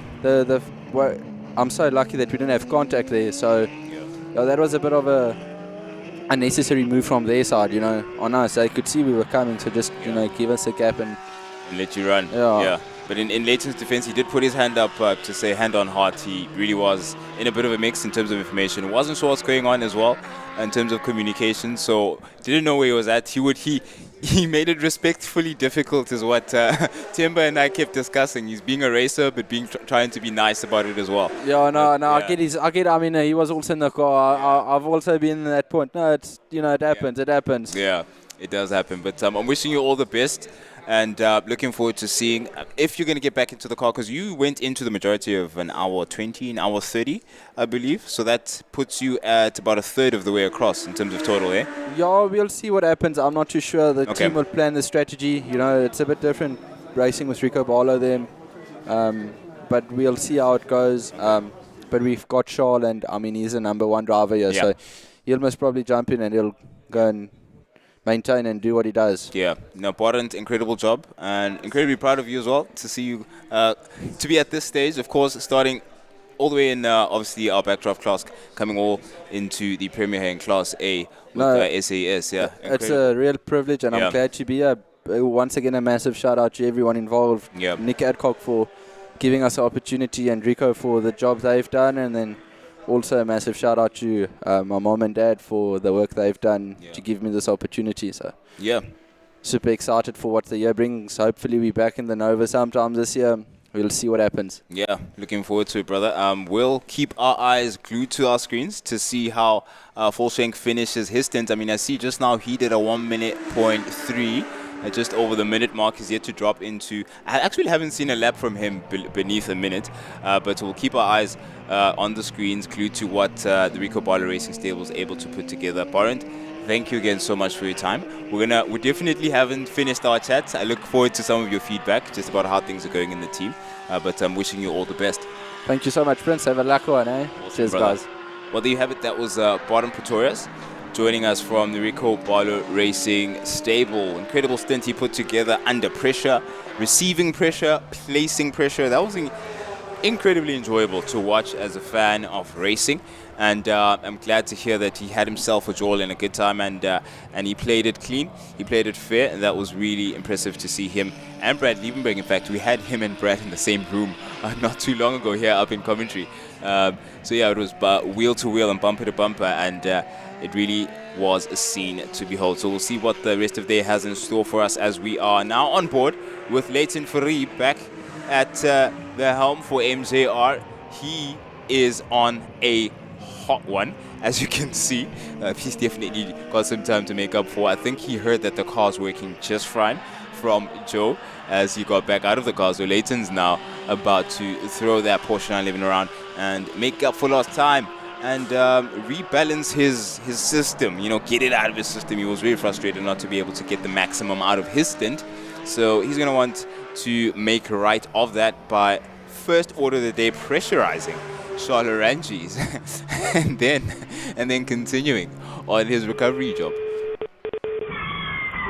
Riding on board one more time into turn one behind Charles Ranges out of Luke Repko. Ranges defensive into turn two. Interesting to see the different lines there, because we saw Liebenberg taking much more of that inside curb on turn two, especially when under pressure from the Nova. So a little bit of a different approach there into the S's for Ranges as we close up the inside on the brakes into turn six. What an overtake there, nice and clean from Leighton Fourie. We did mention earlier that we were looking forward to seeing him get back in the car, and it was fingers crossed that he would be able to ride it at pace, and lapping in the low 1 minute, a 1:00.201 last time out for Leighton Fourie. So I think he will be a lot more pleased with how things are going for him in this second stint in the car as night begins to fall here at Aldo Scribante. Yeah, Leighton Fourie says, give me a working car and I'll work the car. You can see it's a lot more aggressive looking than it did last time he was out on the circuit. A full shank. Let's have a look at what he's doing out at the front. Still in the 1:01 Fourie, 1 minute, that's 60 seconds, 0.9 on him. So he will want to make up for lost time with his stint, and we'll see how long he stays at the saddle for the MJR stable. Look at that, kicking up some dust. Fourie is maxing out every bit of available tarmac right now. Maurice Jackson will be looking at that with his palm on his forehead. Won't be the most comfortable, I'd imagine. We're in the garage there with Francois Pretorius doing some of the team management and race planning there with engineer Nevesh at Rico Barlow Racing. As you can see, that's the system behind this particular car running as well as it has, with firstly Barent at the helm for the first stint, and now Volshank, Waylon Volshank with the Nova Proto 2 to marshal around as Leighton Fourie making a very clear statement, Timber. Leighton Fourie in the 124th lap for the Marius Jackson Racing Porsche 911 GT3 comes through with a 59.354. That is the fastest lap that car has set in this race, and it's only 0.19 off the quickest lap of the entire race, which was set by the Nova NPO2 in the hands of Barent Pretorius, who we just had the pleasure of hearing from. It was really cool to hear from Barent as well there. I just had a quick catch up with him as he was leaving the commentary booth, and he was just saying like, dude, I'm living the dream here, you know. Oh man, this is amazing. So dreams coming true here in front of our eyes, and Waylon Volshank, as we ride on board with him, trying to make the dream come true for Rico Barlow Racing of being victorious here in the 5 hours of Aldo Scribante. Waylon, it's my first time having the privilege of commentating on Waylon Racing, and he seems to be another one of those drivers with really smooth style and approach. He's been extremely consistent in the 100s, as we have mentioned earlier, and Waylon really putting a solid stint out front, and that gap when I was last in the booth was at 27 seconds, and it's grown to 38 now. Yep, he's gnawing away at that gap bit by bit. It's pretty much a similar style to what we've seen, at least pace differences concerned, to Charles Ranges, who has taken that back gap down bit by bit, lap by lap, and just building up that campaign. And I think this is what Barend was alluding to, in the sense that, look, they know what they've planned and they're not going to deviate from that plan, regardless of how much of a cushion that they have behind them. Wolfgang didn't even relax. He didn't go slower. He just kept consistent with the same pace, despite the fact that Charles Orangis had gone off and bought them another gap. A gap is forming right now where Leighton Fourie is concerned.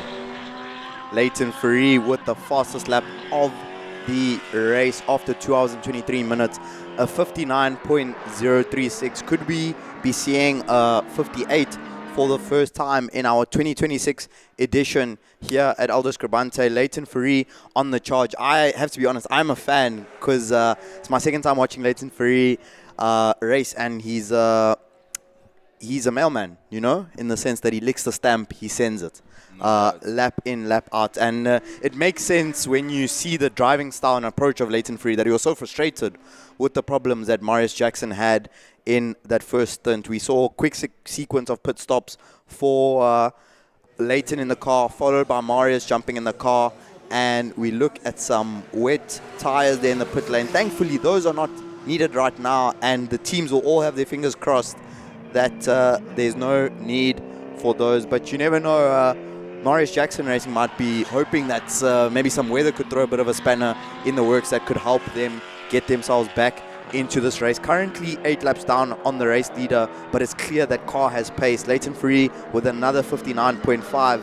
He is on it. He is on the charge. He's lapping he was 3.3 seconds quicker than the next car ahead in terms of G and H, as we take another look at the amazing drone footage up top as we follow the Nova NPO2 through turn 1, turn 2,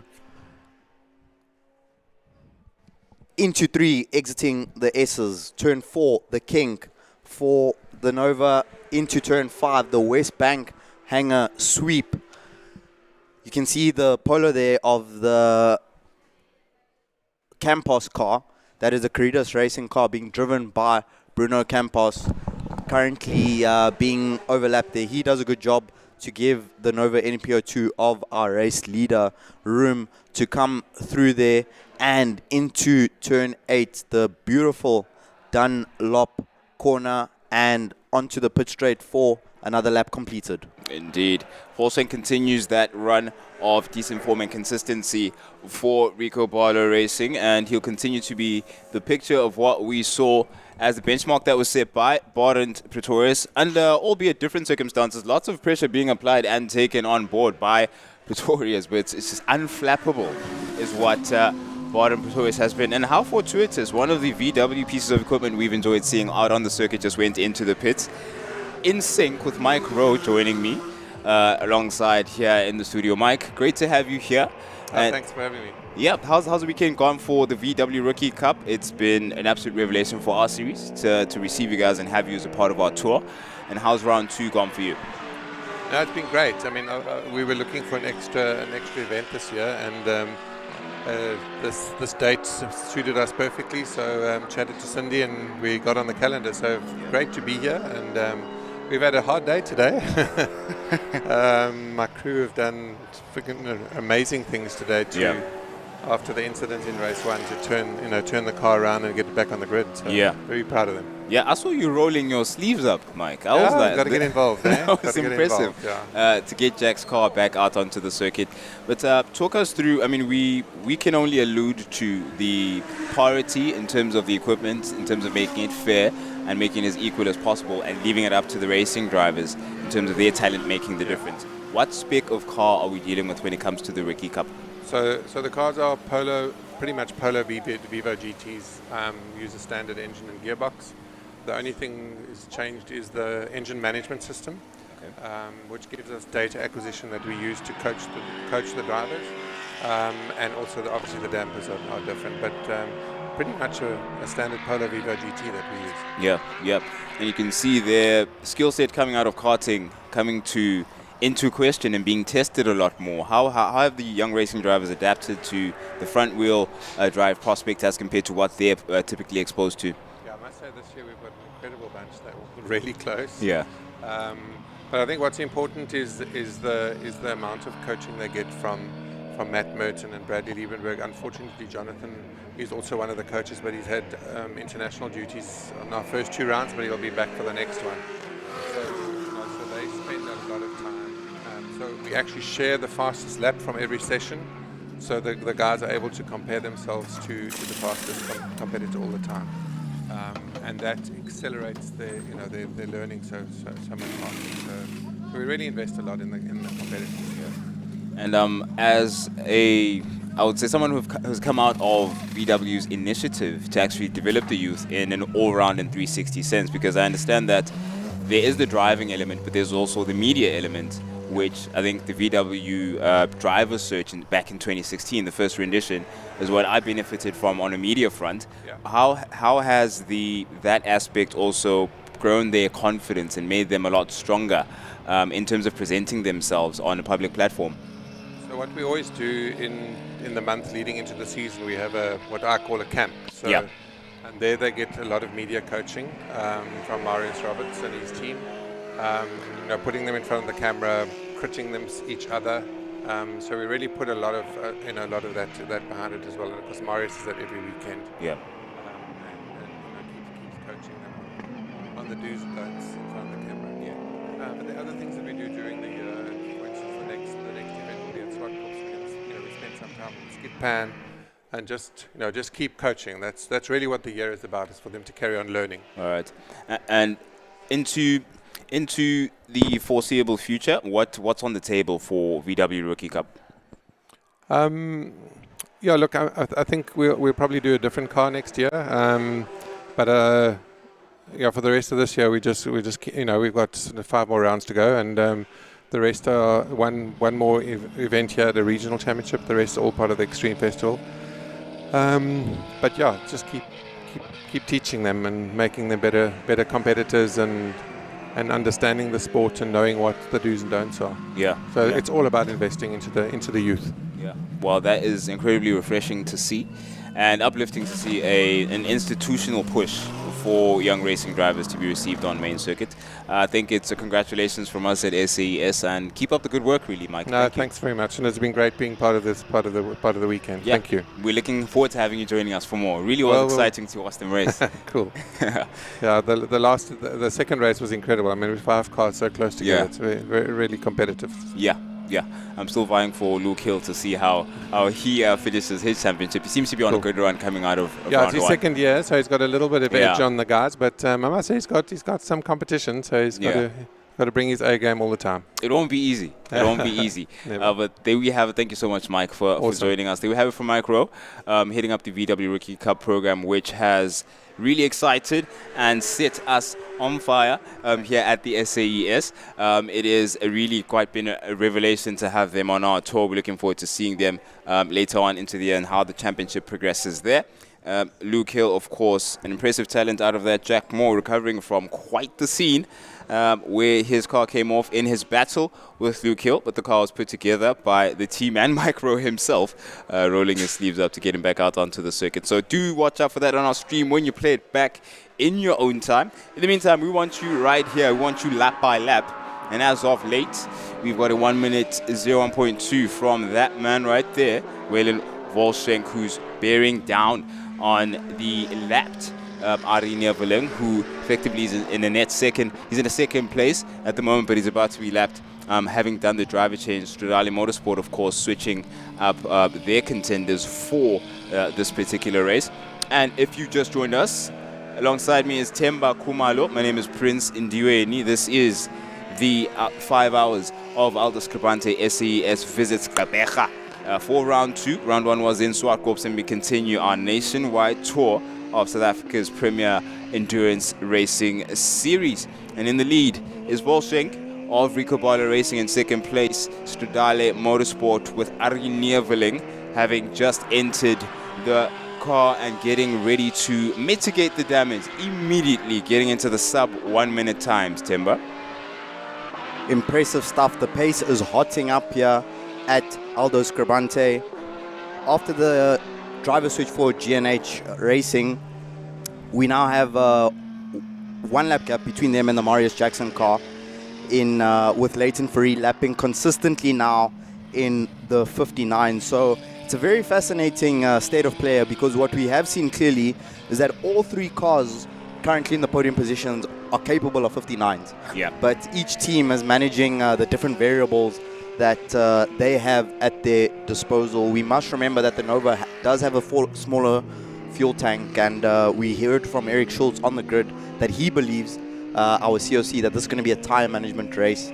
So as exciting as it is to see these guys blitzing the lap times and sending it, we've still got a long way to go, because we've only just crossed the halfway mark here at 5 hours, with 2 hour 33 completed and 2:26 remaining. Yep, a lot of time remaining. Anything could happen. We're bearing down. We've passed the 1 hour mark effectively, really. It's a theoretical thing. It was a theoretical thing not too long ago, and now it's turned into something that is reality. We're looking at how the lights, the glare becoming brighter and brighter as we have it on camera. It's a lot brighter in person, we'll have you know, but it definitely isn't a miss in terms of how far into the race we've gone. It's just after 5:30 in the evening, and we're getting very close to complete night racing conditions at the moment, Timber. We are now moving into the second stage of our 5 hours here of Aldo Scribante. 2-lap lead for the Nova NP02. An uncharacteristically slow lap for that car, 105.491 last time round, and 150 laps completed for them ahead of Ari Neveling, who alongside Leighton Fourie is lapping in the consistent 59. So Stradale Motorsport is not letting this one go, as we see the Nova NP02 come into the pits. Definitely a tire change, some new boots going on to the prototype. Keeping an eye out there to see if we will have a driver change. It looks like as we watch the pit stop. Let's see how this one is. So we do have a driver change, and here he is, that man, that guy, Charles Visser. It seems that the Rico Bala Racing team has seen everyone else putting some new drivers in and jumping into 59s. Charles Visser not wanting to be left out. As we have just crossed the halfway stage of this race, Charles Visser now goes for his first stint in the car. Charles Visser, one of the best young drivers in the country here in South Africa, as Ari Neveling improves the Stradale Motorsport PB to a 59.3. So Rico Bala Racing complete their pit stop. Ari Neveling exits the last corner, so Ari Neveling will be able to see that Nova NP02, and if I'm not mistaken, I think now we have our leaders on the lead lap. We will confirm that as they come across the line one more time. But Ari Neveling, he has just set his quickest lap of the race 2 laps ago, so he's got that car ready, tires up to speed, so he will try to quickly close up to the back wheel of that Nova. But as we have mentioned, still a long way to go. As we enjoy that action, I'm welcoming into the commentary booth one of our young two-wheeled superstars who is racing here today. Got Dylan Grobler in the booth. Dylan, we were scheduled to have you racing a 600 today, and I was very excited to see that for you. But unfortunately, we saw you out racing the 400 today. Can you tell us a bit about some of the challenges you guys had yesterday? Yeah, we were setting up the bike starting early in free practice 1. We set some good lap times, changed the rubber for free practice 2, started managing the bike, started hearing a funny sound coming from the lower end of the motor, and then continued into free practice 3. The time between free practice 4 and qualifying was 30 minutes. So we opted to skip that one to put on a new set of rubber for quali. And as we started the motorcycle for quali, the noise just sounded overly loud and not safe to go out. We didn't want to risk it, and overnight we opened the top of the motor and the motor has dropped a valve. So we thought we were out. We sent in the withdrawal form, almost ready to pull out of it, and then Craig Ben offered me a ride on a Ninja 400. So early morning we were up. I think we woke up at 5 o'clock, got to the track, signed the forms, switched class, switched motorcycles, and we were on it. So we completely changed classes for the day. Some new challenges, some different riders than what we were used to, but it's better than doing nothing, I suppose. 100% sure. You know, there's a saying that the best day at the track is, no, the worst day at the track is still better than the best day of work or school, because I know you're still of school age. How old are you, Dylan, by the way? I'm 17. 17 years old. So, Dylan, how has the experience been for you having the boys come from up north? This is your home circuit. Yes. Very comfortable. So how was it having, so more now on the 600 because it's a different group of riders. How was that for you having some of the fast boys from up north come down? Anything new you learned or interesting experiences you had with that? Yeah, I think in preparation, I watched some lap times from Josie to see how the competition was stacking up, and if I was being honest, I was a bit worried. I know I've got the hometown advantage and it should be easier, but the boys brought some massive pace. We saw that even from Wednesday when some of the riders started showing up. So the guys were just on it from day one. We saw Troy into the 102s on Thursday already. So I knew I was in for a tight battle, and mentally I started preparing for that, and the motorcycle was adding up to be a good race. Missed out on that, but the boys showed some real pace, and yeah, the boys from the top can race. That's good to see. That's good to see. And Dylan, I'm correct in saying this is your first time racing here with us at SAES? No, I did enter a sub 500cc race on a 150. Oh yes, I remember that. Yes, it was 2024, wasn't it? Yes, it was. Yeah. The first race, we had 2 rounds in one. The first round I came last, as expected. These oaks are fast, and then the rain came pouring down for round 2, and the rain equals the playing field a bit. Yeah, true that. And then, especially if you're on a 150. Especially it's a bit lighter. So I ended up getting P2 behind KJ, who is currently representing South Africa overseas. So that is quite an accomplishment. One for my books. 100%. That's awesome. I think, was Oratilo Piri there as well? No. Okay. Or I was not yet there. Okay. So, Dylan, tell us a bit more. I mean, you're still very, very young at 17. I can already sense your passion for racing. And I mean, dude, you've shot up since the last time I saw you. You're tiny. Yes. You know, I didn't even recognize you. I was short. Grown a lot. Yeah, so you're here with us here at SAES. You were the winner today in the sub 400. We're going to speak about that a little bit. But what are your ambitions going forward? So from SAES, where would you like to see yourself going in future as a rider? I'm sure, as you know, last year was my second year going to a Red Bull Rookie Selection event, which is one of my biggest dreams, is to be a Red Bull Rookies rider. I will be trying out again this year. Awesome. And seeing how that goes. If that doesn't work, we've got other options as Asian Talent Cup and European Talent Cup. So we'll be looking into getting one of those into my road to MotoGP. That's fantastic, and we wish you all the best. The last time I was sat in this chair talking to a rider who was speaking about overseas was Oratilo Piri, and he's in Malaysia now racing. So fingers crossed to see you make that progression, because you know that's what we want to see at SAES. We want it to be a place where young riders can have a place to race against the best and grow and learn to make those steps overseas. And so speaking about SAES, tell us a bit about your day today. So we know that you had to change from 600 to 400 today. You only had 10 minutes to correct. Completely relearn everything. So just take us through your day from warm-up. I saw you riding a bit with Lungisile Tom. Yes. And then, but you got faster and faster as the races go on. So just take us through how your day went today. So starting up for warm-up, it was my first ever race on a Ninja 400. I used to race Ninja 300. So the bikes are slightly different, and that was 2 years ago. So it took a while getting used to it. I think we did the full warm-up, or every single lap. We got up to, I think we dropped to a 111 in warm-up, which is not, if we looked at the quali pace from the other 400 on the grid, we were down about a second. So I knew I had hard work in front of me, but I was up for the challenge because I knew the Josie boys weren't going to let it go easy. So going into race 1, the strategy was to fight. And we certainly did see a fight. I was fighting with a 1000cc, but unfortunately the other 400 was gone. I get you. I tried catching up. I did close the gap a bit when I got into free air, but not enough. He had some serious pace. Then the strat into race 2 was go a little bit harder, tire pressure in the back, and full send it. We've got a micron system, timing system. So we were comparing laps with my teammate, Craig Ben, whose bike it is. So that helped me make some improvements. and then we brought the fire in race 2. I'm sure you saw the battle. I did. It was crazy. I think that I could see the applause from the side. The fans were almost on the track. I mean, it was some good, hard but tight racing, fair. And yeah, I was impressed by the level of fighting that they brought.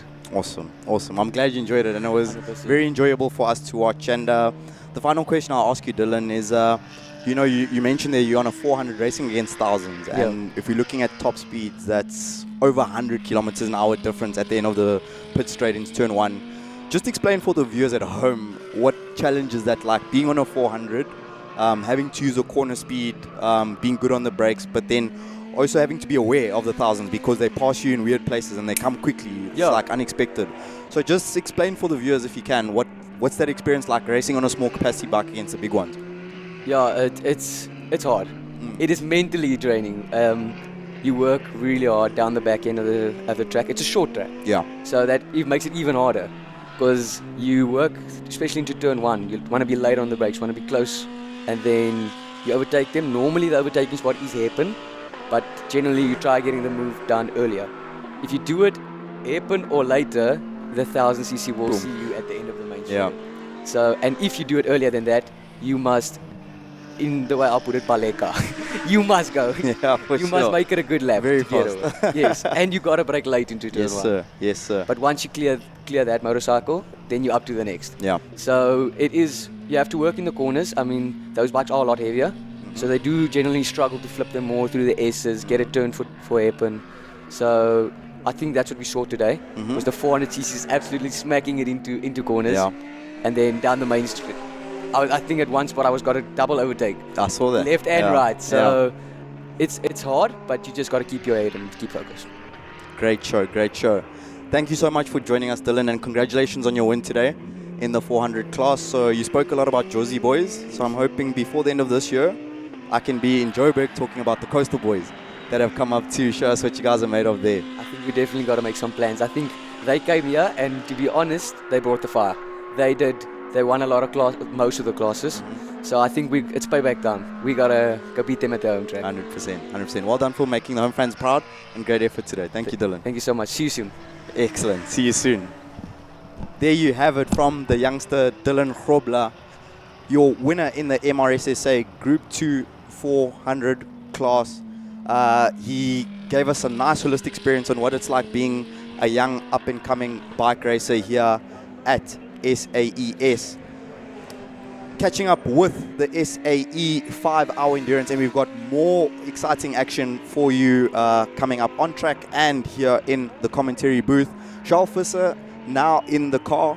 He has come through on a 100.1, and as we saw just before we started speaking with Dylan Grobler, our leaders are on the same lead lap now, and the gap is only 3.9 seconds. Prince and Diweni, what do you think about that? Oh, geez, this is exactly what I was thinking would happen, where we find a scenario where either Ari Neveling or Charlotte Ranges gnaws away at that lead that the Rico Barlow Racing stable was trying to widen as much as possible, or we have a pit stop.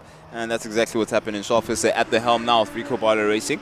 But in the meantime, where the SAE is concerned, I'm joined by teammate to Marcos Rodriguez in that Corridas 111 VW Polo. Bruno.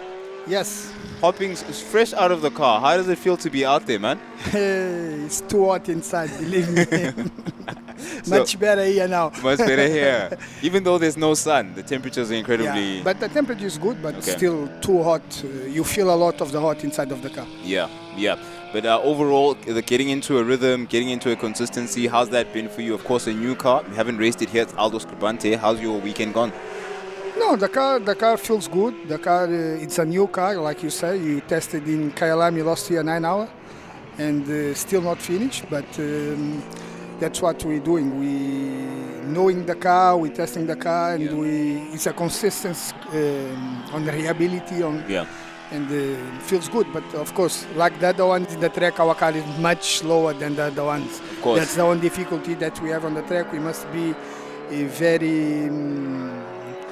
very careful with the fast cars on the track. Yeah. And okay, maybe you can explain to the fans who are curious to see this Polo racing against some of the fastest GT3 cars we have in South Africa, how the two came together. So in terms of the performance of this particular car, what's the spec of the car? Because it is in a different class, but how exactly is it built and how are you racing it? The car is a good car. The people who knows motorsport knows the Polo Cup, the Super Polo Cup. This car will be a Super Polo. We're still working on them. I believe next race in Killarney will be much different, much faster for sure. Okay. At least 100 horsepower faster. And but it's a car. It's a reliable car. I think most drivers can come and try, because if they have these cars, it's possible to come and race on this series. Yeah. I think that says a lot about the nature of the series, because we also see a similar scenario in the higher classes where you have racing drivers who almost arrive and drive, really. And to have a reliable car that doesn't have so many input costs is always a great thing. But you say you want to take it now to the Super Polo region, so what kind of changes are we looking at? Is it a bigger tank? Are you working on the head? Is it braking systems, electronics? What's going on there? No, for sure. We're going to put a new body kit, Okay. Bigger wheels, different turbo. Okay. And also a bigger tank that made us stay more time in the track. Yeah. At the moment, we're doing around 45 minutes and we must come to the pits to refuel Okay. and change driver. With a bigger tank, we can stay around hour and a half. That I think it's good enough to change the driver. Oh, I see.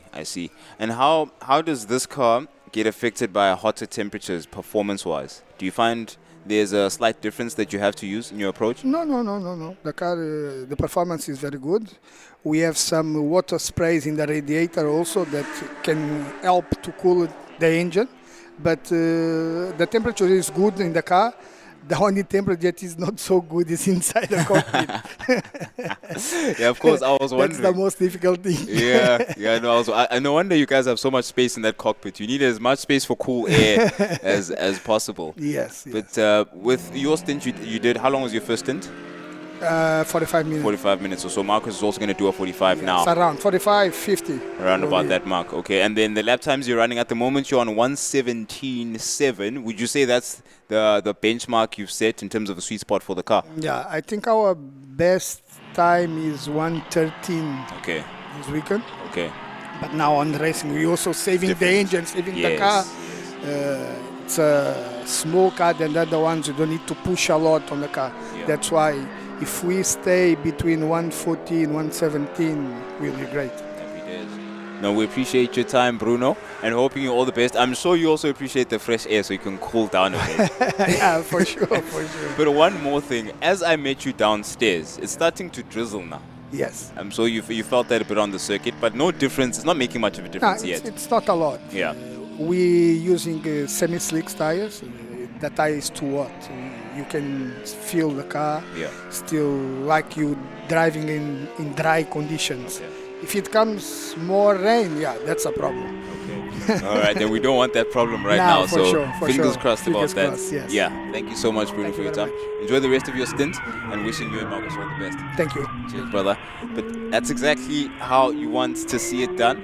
You have all levels of motorsport catered for and accommodated. Doesn't have to be the cutting edge of GT3 equipment or prototype cars. Can also be your reliable, trusty VW Polo Super Cup ready car. And that is what Corridors Racing have in store for the rest of the championship. Of course, they're looking to convert their car, as Bruno had. You know, some of the fans were curious about the spec of car and its nature and how it's able to compete in the series. And I hope that gratifies your curiosity. In the meantime, we have just over 2 hours of this race remaining, 2 hours and 7 minutes to be exact. And we are entering well into night racing conditions as far as your screens are concerned. But when I look up, every time I look up, it seems as if it gets brighter. You know, I really want this whole night aspect to come into fruition quicker. Maybe because I missed out on Kyalami, and I really miss my night racing with SAES. But in the meantime, still Brighton overcast, let's say, with a bit of drizzle, but has no effect really on or bearing on the race at the moment. You heard from the horse's mouth, Bruno Campos, describing the situation that is pretty much dry conditions. Even though we've got a bit of a drizzle, you might be able to see it on board here with Ari Neveling on his Scribante Motorsport Porsche. But Charles Visser also now inside that Rico Bala Racing Nova Proto 2 and already into the sub 1 minute mark as soon as he got into the saddle, and he continues to stay around that benchmark because he and Neveling are on the same lap. I've been looking forward to get back into this exact scenario because this is how we started the race, and with 2 hours to go, Temba, this is where we are again. Prince, I feel like we are being spoiled here because the gap is only 3.6 seconds and we've had more of the race with the leaders within the same camera shot of each other and on the lead lap than we've had without. So this one is heating up. It's really, really heating up as the clock whittles down. We'll soon be under the 2-hour mark in terms of time remaining. Just to catch up a little bit, we had a nice chat with Dylan Grobler, and he was just telling us a little bit about the experience as a local. On the Superbikes, remember, he was supposed to race in the 600, yes, and the motor basically gave up yesterday, and he went to the 400. So he's just giving us an insight into what it's like being a local, especially with the boys from North, or the Jersey boys, as they've been called, coming down. And one of my favorite aspects of SAES, well, there are many, but one of the cool ones is just walking down pit lane. How many different accents do you hear? You know?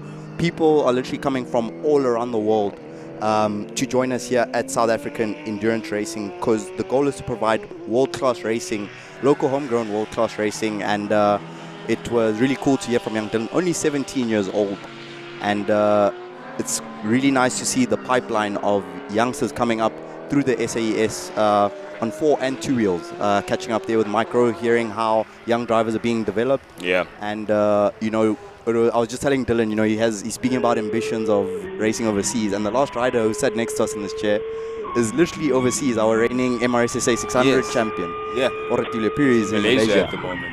And that speaks volumes to laying a solid foundation for the youngsters, giving them something that mimics and replicates the environment they're going to be exposed to when they get overseas. Temba, as a youngster, how much of an impact would being in a series, let's go to 13-year-old Temba, but throw him right in the middle of this kind of championship with this kind of opportunity? What would that do for you as a rider as compared to back then? Sure, where to start? I'm going to take it on a macro level, but speaking from my experience, outside of commentary, I do rider coaching, and I've been to Europe to coach young former MRSSA riders, you know, KJ Mononyane, who's racing the Junior World Championship. And the one big difference I saw is that the drivers and riders in Europe get prepared at a professional level at a young age. So when you're with Italian or Spanish or French or English Moto3 or junior rider or junior 600 rider, when they're 12, 13, 14 years old, they already approach the racing as professionals. It's past that stage of, it's just for fun and enjoyment, and they apply themselves in a different way. And essentially what the VW Rookie Cup is providing for those drivers is what that would have done for me, because a Jack Moore, Luke Hill is getting to work side by side with Bradley Liebenberg. And it's not just the people in the Rookie Cup, it's the whole environment, you know? It's few places where you can walk down one pit lane and you can talk to Charles Ranjis, pick his brain. You can speak to Michael Stevens, Ari Neveling, Aldo, Scribante, like the list goes on. There's a long list of names we could list. So, you know, there's a thing of E's that I can't remember, but I know it's 3 E's, and it's always exposure, education, and then I forget the third one.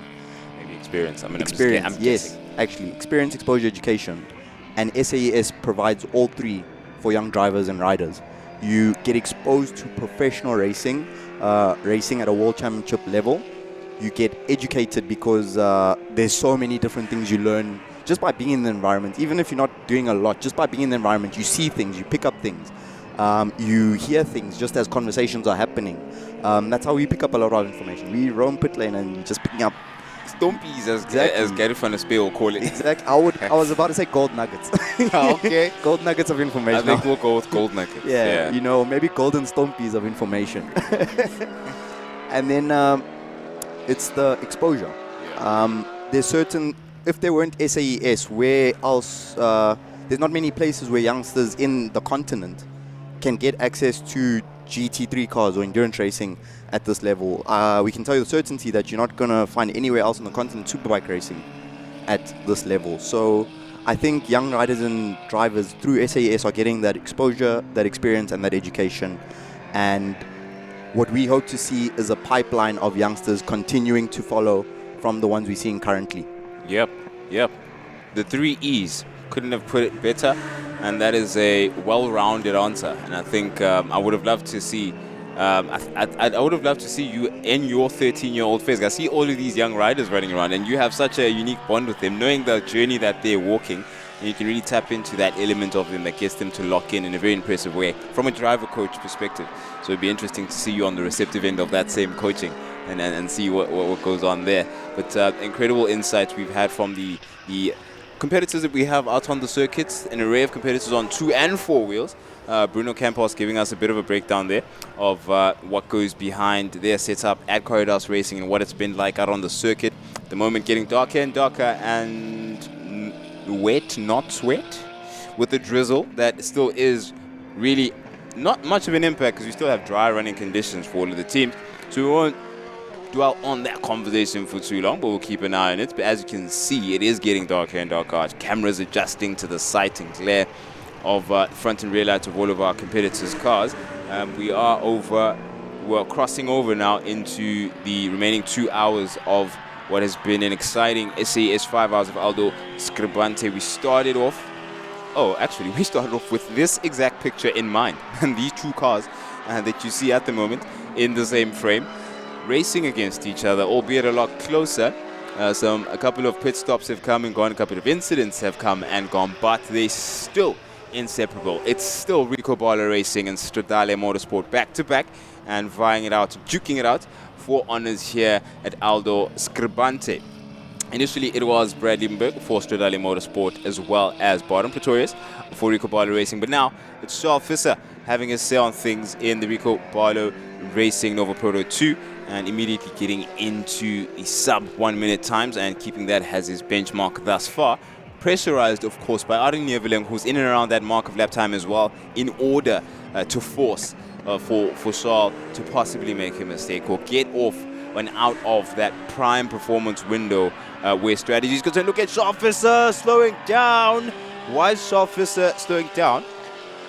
What just happened there?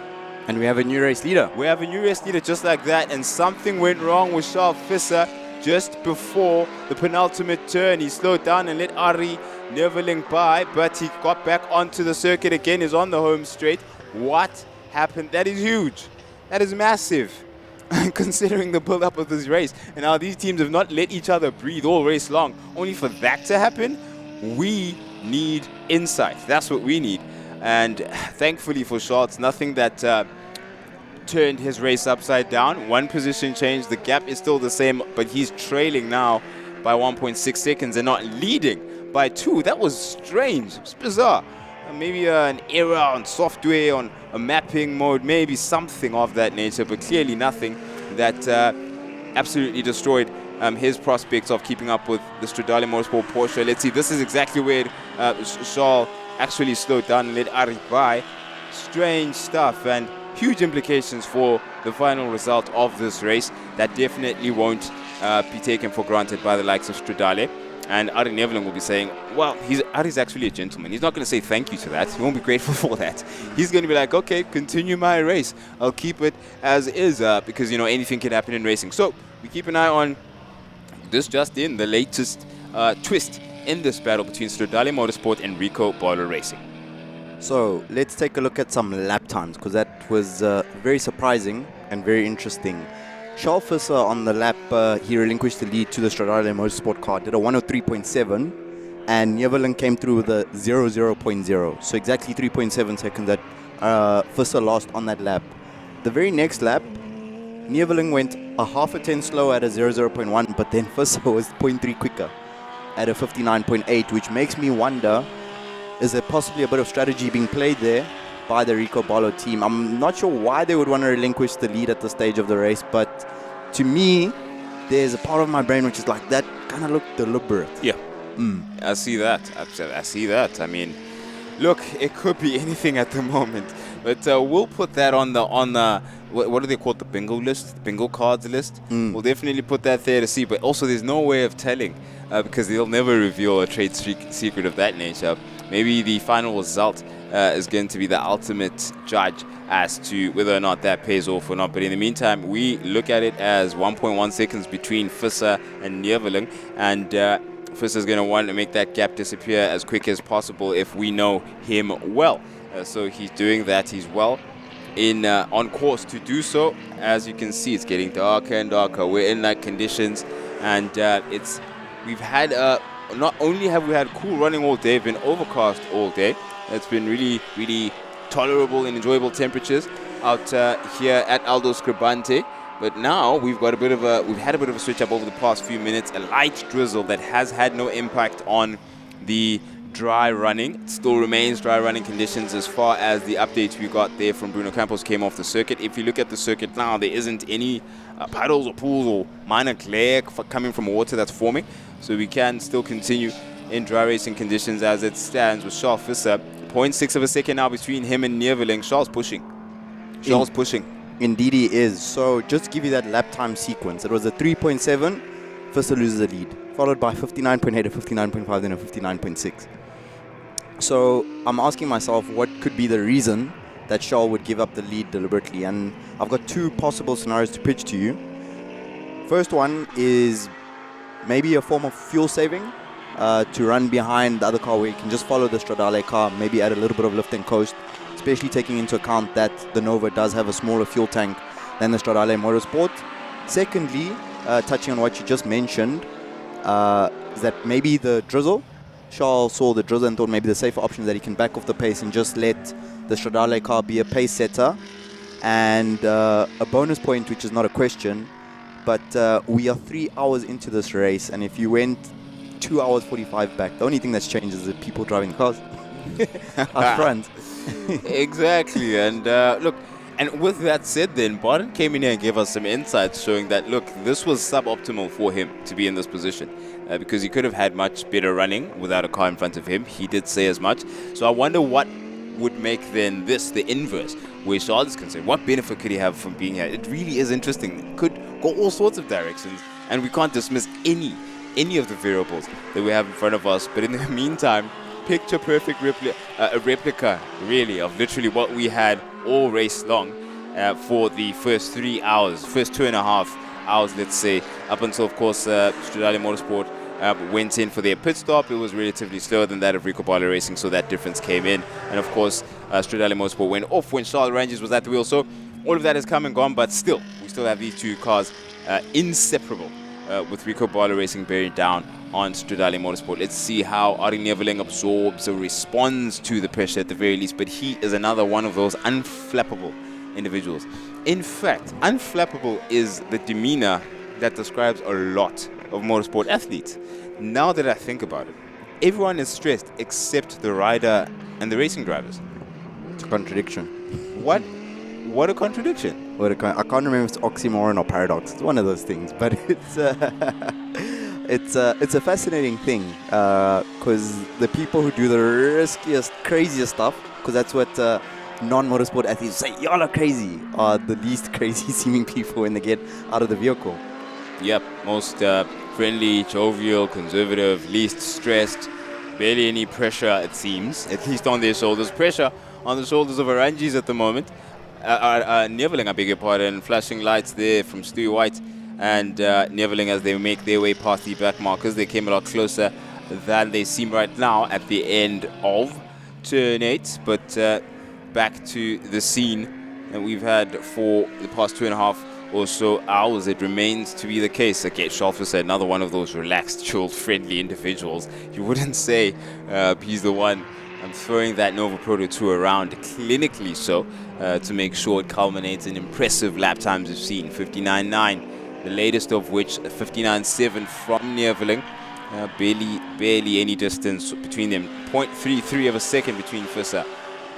0.333 of a second between Visser as well as Neerveling as they lap the Janakaro R8. Gianni back in the car there for his say on this part of the race as they split duties between himself and Ricky.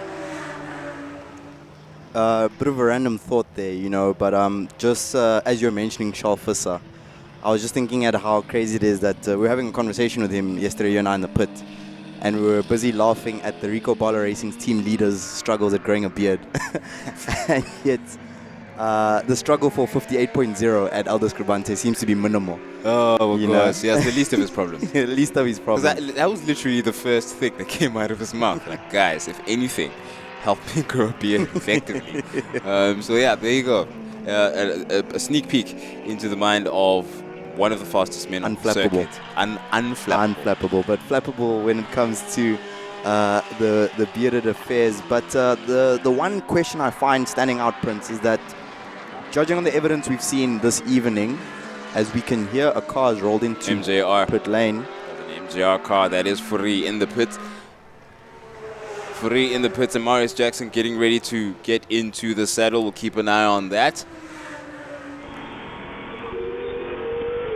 Hoping that the MJR team can have a good stop as we are side by side, just about going into turn one. You can see the top end advantage, the top speed advantage. I'll say that the Stradale car has the naturally aspirated Porsche 911 GT3 flat 6. Those two are getting wide for Neveling at turn 2. No, Charles. This pushed on the outside. Yeah, forced out wide. He had to back out there. The Novo was going to go out of shape. You could see he was trying his best to avoid the rumble strips and the curbing in that battle, and did well to pull out and give it another go again. Look at that, 0.059. The last time they went across the start finish. In the meantime, we just saw the MJR car get into the pits. It decided to respond to pit entry, unlike the two cars we have going at it out on the circuit at the moment in the form of Visser and Neveling.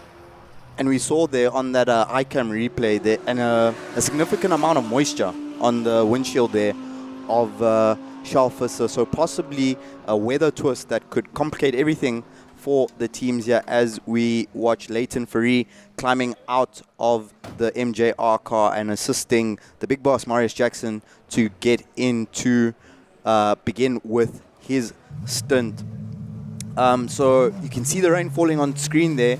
You can see in the light of the Porsches. However, it is a light drizzle. And one thing about being here at the coast, compared to what we were fearing at it was Kalami last year, you know, up north in Gauteng, you're going to get heavy showers that last very briefly. However, here down at the coast, the tendency for the weather is that the moisture, the rain will hang in the air. So we could have a light drizzle like this for the remaining hour, 50 minutes of this race. But looking at the pace out front, Neveling still lapping in the low 1 minute, first with a 59.5. So the moisture doesn't appear to be affecting grip levels. First able to comfortably follow in the Nova close to the Stradale car. But one of the questions that I was asking myself, which we are somewhat getting an answer in real time, is Prince, we saw Baron Pretorius an hour and 15 minutes in that Nova right up the back of that Porsche, and he never got ahead once, not even for a moment. Even there, Charles Visser got closer there than we ever saw Baron Pretorius get to passing Brad Liebenberg in car. So it's making me wonder that could Charles Visser be enough of a difference maker between him and Neveling to get the Nova back out in front, because it seems like the cars are extremely evenly matched. Yeah, and optimal pace seems to be this window that they're in with the given circumstances. Under pressure for Charles, for Neveling, this seems to be the ideal, and when pressurizing for Charles, this is the ideal. We saw Barton also running in around these times, but also how much of conservative running is there where either Barton, Charles, or Volschenk are concerned? Because Barton did mention that, look, we have a couple of seconds in hand. We could very easily use that, and I think any of the teams then could use that to make use of that couple of seconds in hand. So if that is the case, then how much of this is strategy and just maintaining the pressure to see who blinks first? Because if at any one point there's a crack, for example, or a hairline crack in that Stradale Motorsport armor, then suddenly Rico Baller Racing plays their hand. And what? Around the outside. Visser around the outside of Neveling. He sticks with it and stays on the tar. And Neveling fair, giving him room at side by side. With Neveling and Visser, we're asking each other if Visser's the difference in terms of pace. And while he certainly believes he is, and he wanted to trouble Neveling there, but he's definitely not had a last go at doing so.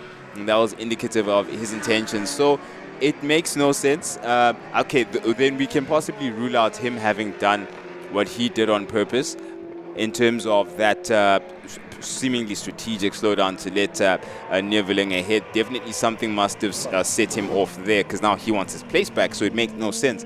Then to cede position, make it difficult for himself to get that position back, killing his tires and killing how he wants to drive, only to get that place back. So he is getting that position back, or in the process of it, and Neveling's not going to make it easy. Tuck to the inside, a turn 8, a Dunlop, he makes it stick. In the lead goes Charles Visser. Let's see what Neveling has to say of that. Doesn't seem like he has the answer, and Visser has the beating of Neveling by the time we get to the start finish. Around the outside goes Neveling now. Visser will go deep and heavy on the brakes into turn 1, and Neveling has to concede that position.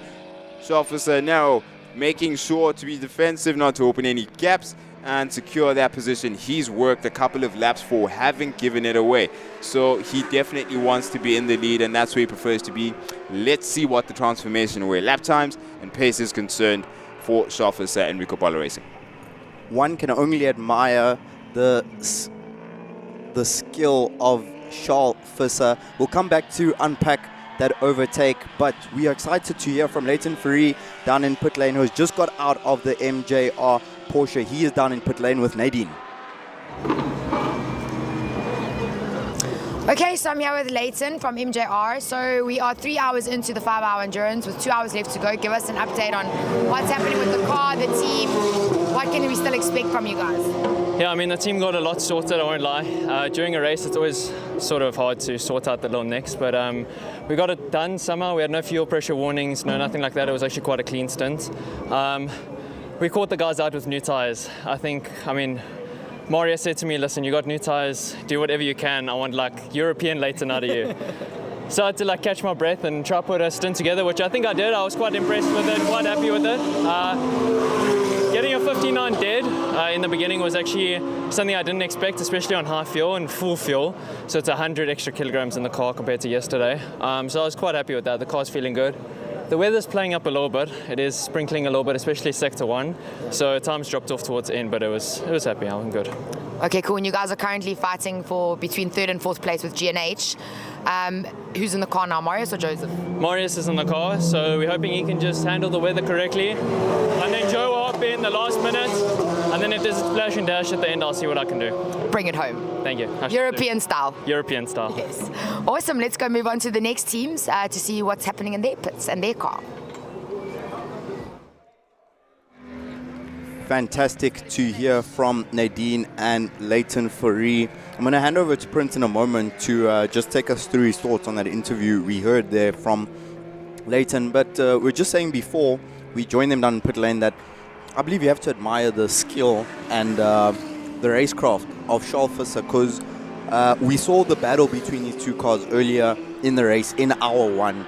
But one thing that stood out to me in watching that battle unfold there is that I believe Charles maximized the element of surprise. He attempted 3 different types of overtakes in 3 consecutive laps. So Ari in front couldn't be certain of where exactly that overtake was coming, because we saw in the earlier stint that the overtake attempt always came at 6 and then 8.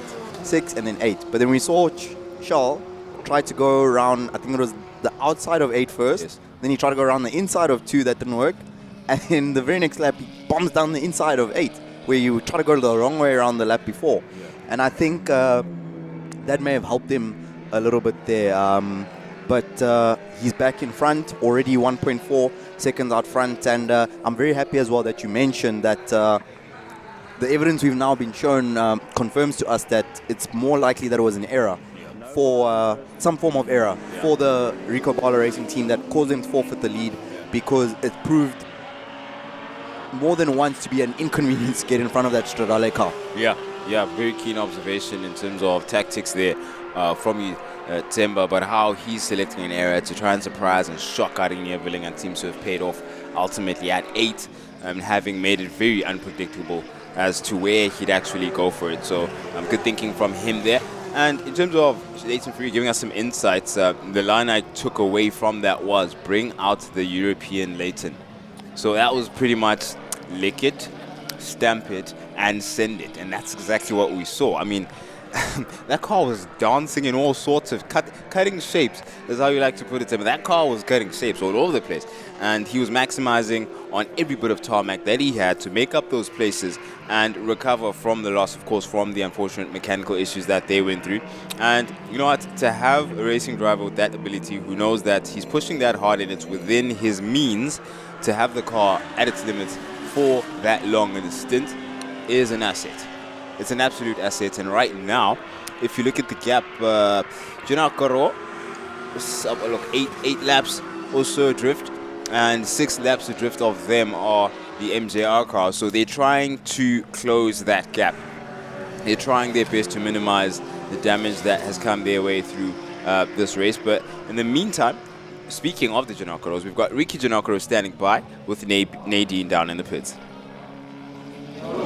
Okay, as Prince said, I'm here with Ricky. Your brother's currently in the car. He managed to get up to 3rd place. Do you want to give us an update of the race 3 hours in? Yeah, I think we're actually doing pretty well. You know, with 3 hours in, we're up to 3rd place. It's the highest we've been in an SAES event, I can't lie. So fingers crossed, we've been hoping for a podium for a while. But it looks like we're going to have stiff competition from MJR. MJR, very good friend of ours, Marius. So they kind of all over us at the moment. But Marius is in the car, Johnny's in the car, they're doing a phenomenal job. We're hoping the weather holds out, and yeah, let's just hope we can bring it home and keep the laps rolling over and having no issues. And tell me, what's the plan? When's your brother coming in? When will you get back in the car? So it looks like we've got another 40 minutes for Johnny to go out, and then I'll take over the last stint and bring it home, and yeah, drive right through into the night and bring it home. That's it. Let's hope so. No, you will. Don't put that out there. It's good. Awesome. Let's go back to commentary until I find the other drivers. Thanks, Ricky. A nervous Ricardo Giannacaro in pit lane down there, under pressure from his good buddy in the MJR stable. Marius Jackson currently out on track, trying to hunt down the GNH Racing Transport car. A lot of anxiety around pit lane and long gazes up at the sky. Look, I can't blame them, okay? It's a bit surreal to look at the overall time that we have. 1 minute 39 minutes, 1 hour 39 minutes, I beg your pardon, counting down. Not too long ago, we were looking at the full 5 hours. So time converging with the dark, converging with potential rain, and change of conditions and unpredictable factors that come with endurance racing. So no surprise that we've got some nerves slightly on edge across the grid, but all of the teams well capable of dealing with such. It comes with the territory when it comes to endurance racing. But another thing, what comes with the territory of being in the lead, where Charles Fusser is concerned, is pressure from Arigneveling, 0.6, obviously in between Neveling and Fusser at the moment. So the shoe's on the other foot. The pressure is on the other bumper now, and it's Charles Fusser who has to do an incredible defensive job in his Nova while staying within the pace benchmark that he would want, that is ideal at this point of the stint, going and approaching the final hour of racing. So he will be well aware of the challenges behind him. Let's see if he defends as well as he attacks, and I'm pretty sure those two skill sets are on par where that young man is concerned. It looks as we come through to complete what will be lap number 196 for our 2 race leaders. Waiting to see the lap times 2424. It seems to me, and have a look here at turn 1 as they come through. It looks like the rain is visible in the headlights in turn 1. We were zoomed in a bit closer to the cars, and I could see visible rainfall for the first time in the headlights of the car. The other times we've been able to see the rain visibly is either in pit lane or riding on board on the windshield. And the pace has dropped off. Fusser and Neveling, especially Fusser, once he got that clear track, he was on the 59s consistently, but he's now dropped to 2.4. So I think the rain is starting to get heavier. There's there's no better, clearer sign that you can ask for. And that tire looks like it's a bit damp, which is showing us the rain falling in pit lane. So this is going to be quite a stressful final 97 minutes for our teams out here, because the wind seems to be picking up slightly. We've not had a lot of strong wind here today, but it seems to be picking up slightly. But based on the weather conditions that we can see from the commentary booth, it looks like this weather is here to stay. It's just that age-old question of changing conditions of how much grip is there. Yeah, it's a fine line, a tricky one to balance as Janokoro car is being lapped once more. That was clean, neat into turn one. It's been the scene of a couple of interesting oopsies. So glad to see, considering the conditions transforming, that was cleared relatively safely by the RBR car. But we're going to go down to Nadine in the pit lane. All right, so I'm sitting here with Francois Pretorius. He is currently managing his strategies for Rico Barlow. Tell us, what is the strategy here? Strategy is to finish the race, firstly. I think that's the simple answer. But then after that, we need to finish ahead. We'd like to win the race. However, the Stradale car is not in the championship overall, which for us means that's why we're sticking to a target lap and managing our fuel usage and getting the car to the end. Okay, I see you guys obviously were holding first place most of the race, and then you guys slipped into second. Did you guys tell Charles to slow down? Because a lot of us noticed that Charles slowed down slightly, or what happened there? Charles had a slight issue with the gear change. He may not have just flicked the lever properly, so he just lost that, split second, and then, got the car back, and that was it. But as long as we're running together with the Stradale car, we're very comfortable. Okay, cool. I heard them talking earlier, saying something about your guys' car can run a lot longer before it needs to come into the pits again. So yeah, I think they might be trying to hold up, but we're going to go find out from them next. You can go and speak to them, but yeah, it's not incorrect what they were saying. Awesome. I'm wishing you all the best. We'll see you just now. Thank you very much, Nadine. Thank you. Let's go back to commentary. Well, there you have it from Francois, confirming that you're not wrong, Nadine. They definitely can stay out a bit longer before they have to come in. But an observation, Timber, you've made about the change in... We've spoken about the change in conditions, but how's this changing the lap times as of late? The lap times are fluctuating, and it's hard to judge exactly how much grip is out there, but it seems like it's... So what we can clearly see is there's consistent light drizzle falling.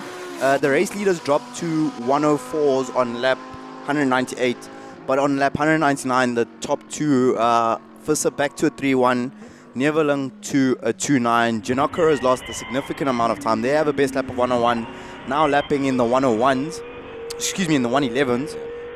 And Marius Jackson has been consistently in the 8s and 9s whenever we've seen him in the car this evening, though we do know he had problems earlier, and this stint he's now doing in not ideal conditions. And we have a change for the lead once again. Stradale Motorsport back in front. Charles Visser around the outside. Can he make that line work? He's attempted to be it's gone off. Visser off at the final corner. He tried to make that move. The grip is not there for Charles Visser. The rain is falling here at Aldo Scribante. A 4.9 for Ari Neveling. Work to do for Rico Barlow Racing. We just heard from Mr. Pretorius in the pits. The team were looking very relaxed and confident. A 12.5 for Charles Visser. And the drama continues to deliver itself here at Aldo Scribante.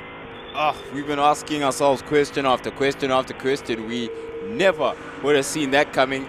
And the grip conditions clearly transforming. It's a moving goalpost. We're seeing a bit of splash of water on our windscreens up here in commentary, so we can definitely deduce with some imaginative reasoning that there's a number of parts of the circuit, maybe the majority even, are starting to get more and more wet. We heard from Bruno Campos that it was just sections of the circuit that are a bit wet, but now it's definitely gotten a bit worse, and you can see the final turn, maybe one of those places. Charles Visser couldn't find the grip there, and sector 1 is where we heard that it is where we have the most rain coming down, possibly. So we have our latest casualty. Never would have expected to be Charles Visser, but he was going down the outside trying to win that position back from Ari Neveling. Ari Neveling, very, very smart positioning of the car into 7, knowing that Visser would have to compromise his line, and I anticipated that would be the case. There it is. Visser on the outside, Neveling secure, full grip conditions for him. Yep, it was definitely the compromised line, and Fusa had to go out onto the grass. Unfortunately for him, he's lost all of that position that he'd worked so hard for the past couple of laps. And Neveling now has some sort of breathing room, but he also won't be putting a wheel wrong considering the constant changing conditions. 9 seconds in between the two of them as of late.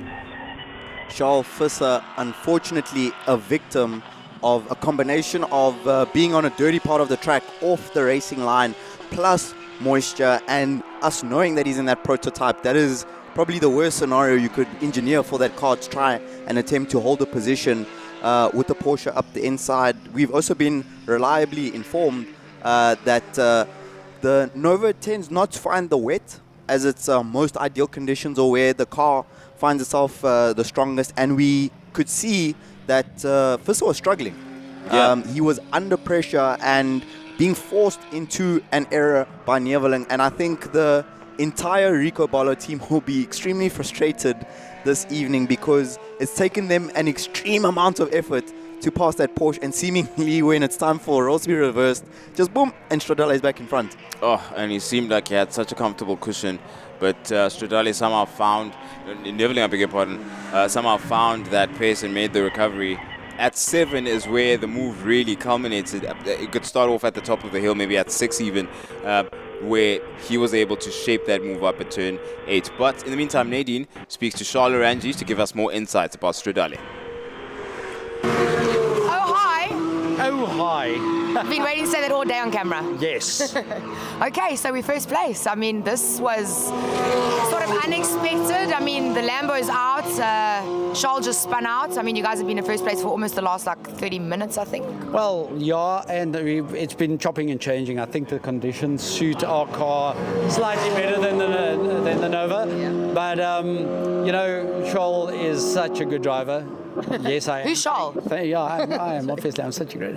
Any case, so Charles Visser is really a good driver. I mean, we knew it was going to be difficult, and then the rain started, which is great for us. So, we'll hope this carries on like this.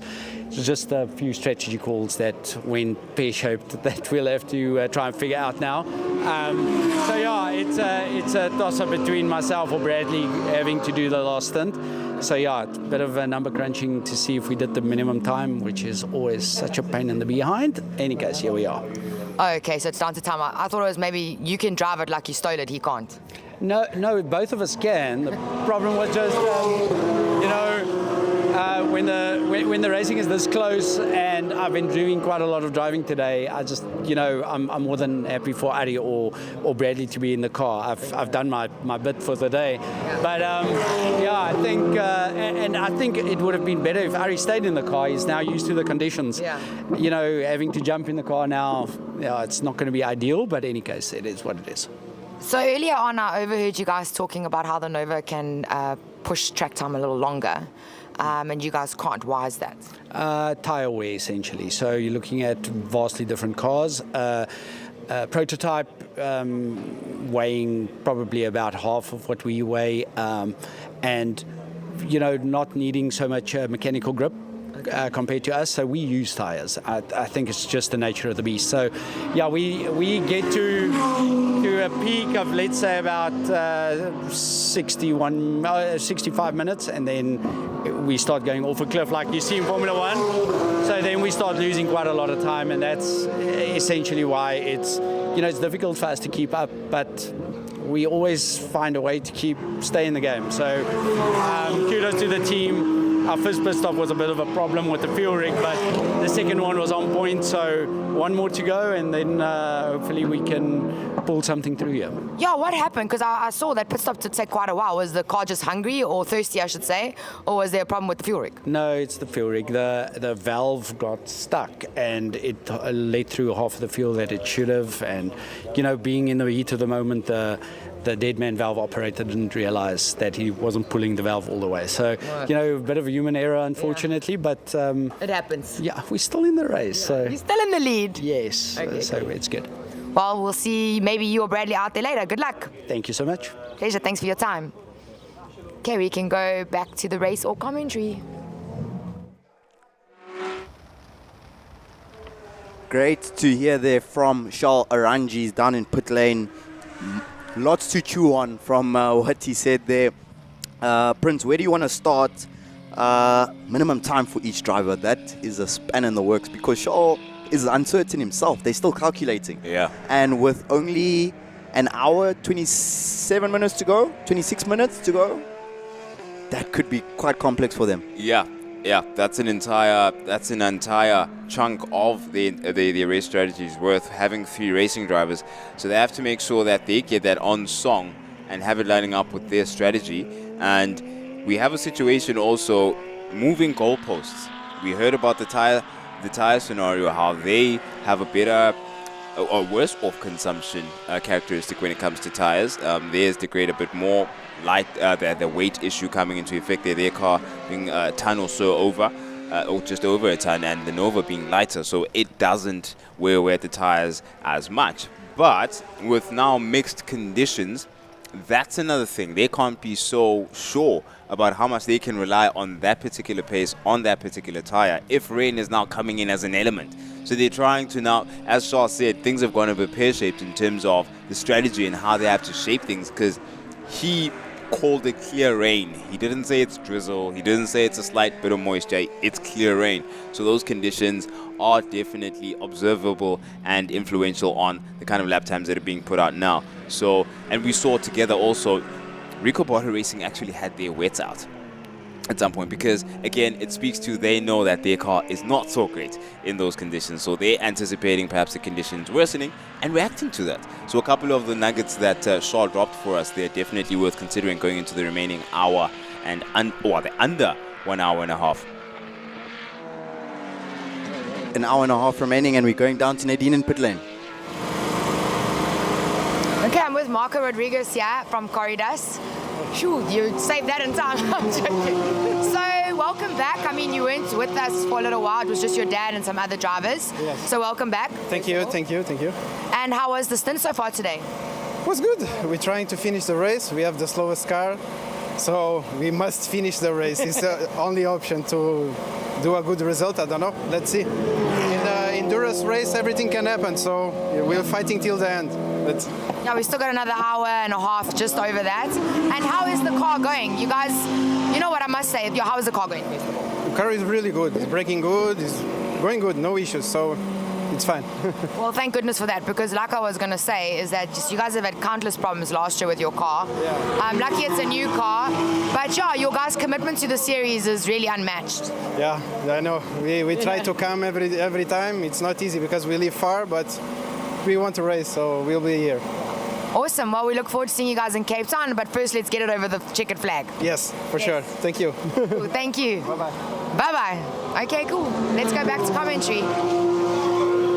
Rain continues to fall in pit lane as we just caught up there with the Corridas Racing team, with Marcos and Nadine down in pit lane. First thing is you can see the rain falling in pit lane, but it's still not heavy. It's drizzle. It's varying degrees of drizzle. Out front, Charles Visser is not responding. It's interesting. When he had that big moment when he ran off at turn 8 and he rejoined, the gap was 9 seconds. I had a look at that gap just as we started speaking there to the Corridas team, and it grew to 18 seconds, double, and now it's up to 20.5. And Charles Visser still lapping slower than the Stradale Motorsport car, and it's incredible here that just to look at, Stradale had a fuel rig problem on their first pit stop. They're facing a car that's got a bit more outright pace, it's got significantly better tire wear, and it's got a Charles Visser in it. So yeah, things are really looking good for Stradale there with Neveling at the helm, and if things continue the way they're going, you've now pointed out about that gap, that 20 or so second gap now. That is a tricky space to be because conditions are still precarious. Not entirely sure where we stand in between wet and dry. And we know that Proto 2 is a car that does not like the wet. So it clearly is a response to that. We've got a certain portion of the track that clearly has a lot more moisture than the other, and this has then taken Charles out of that ideal, narrow, apparently, operating window that the car would like to be in, whereas Neverland can continue pushing the car. That's Stradale Motorsport Porsche 911, loving the conditions, apparently, but they're not necessarily pushing miraculous laps. I mean, a 1 minute 03.9, and he's got that kind of gap. The difficulty here now, Nova can't respond in full aggression to these semi-wet conditions. You're not going to throw on wets there, and that's now the challenge. How do they're going to have to sort of stomach this between now and whenever the conditions actually transform, and then they can make the full lunge for wets if that's the direction the race is heading in. Otherwise, they just have to bear this. Bear they will, and it's a tough scenario they find themselves in, because that's a great point. It's not as simple as just drive faster, Shaw. They are struggling at this stage of the race. 211 laps completed for both of our leaders. Only 22 seconds separating first from second place. As we ride on board with Charles Visser, we can see the concentration levels that he is maintaining, and would love to be able to ask Charles what he's thinking right now. What is the plan? What is he trying to do, just from a driver side, to mitigate for the unfortunate set of circumstances that the Nova team have found themselves in? And they've put in an incredible drive, but luck here and there, Prince, it's just been dodging them at certain moments. You know, you think of that situation with Leighton Ferrari, which was genuinely outside of anybody's control, even because Leighton himself didn't know the situation at that time. Baron Petrolis tried. It was not for lack of trying for him not to get to the front in the Nova during his stint, and that was an incredible stint from him. Charles Visser running off track. I was curious. It's unfortunate we didn't get to find out there from Charles Arangis what happened when he span there at turn 1, as that was a factor.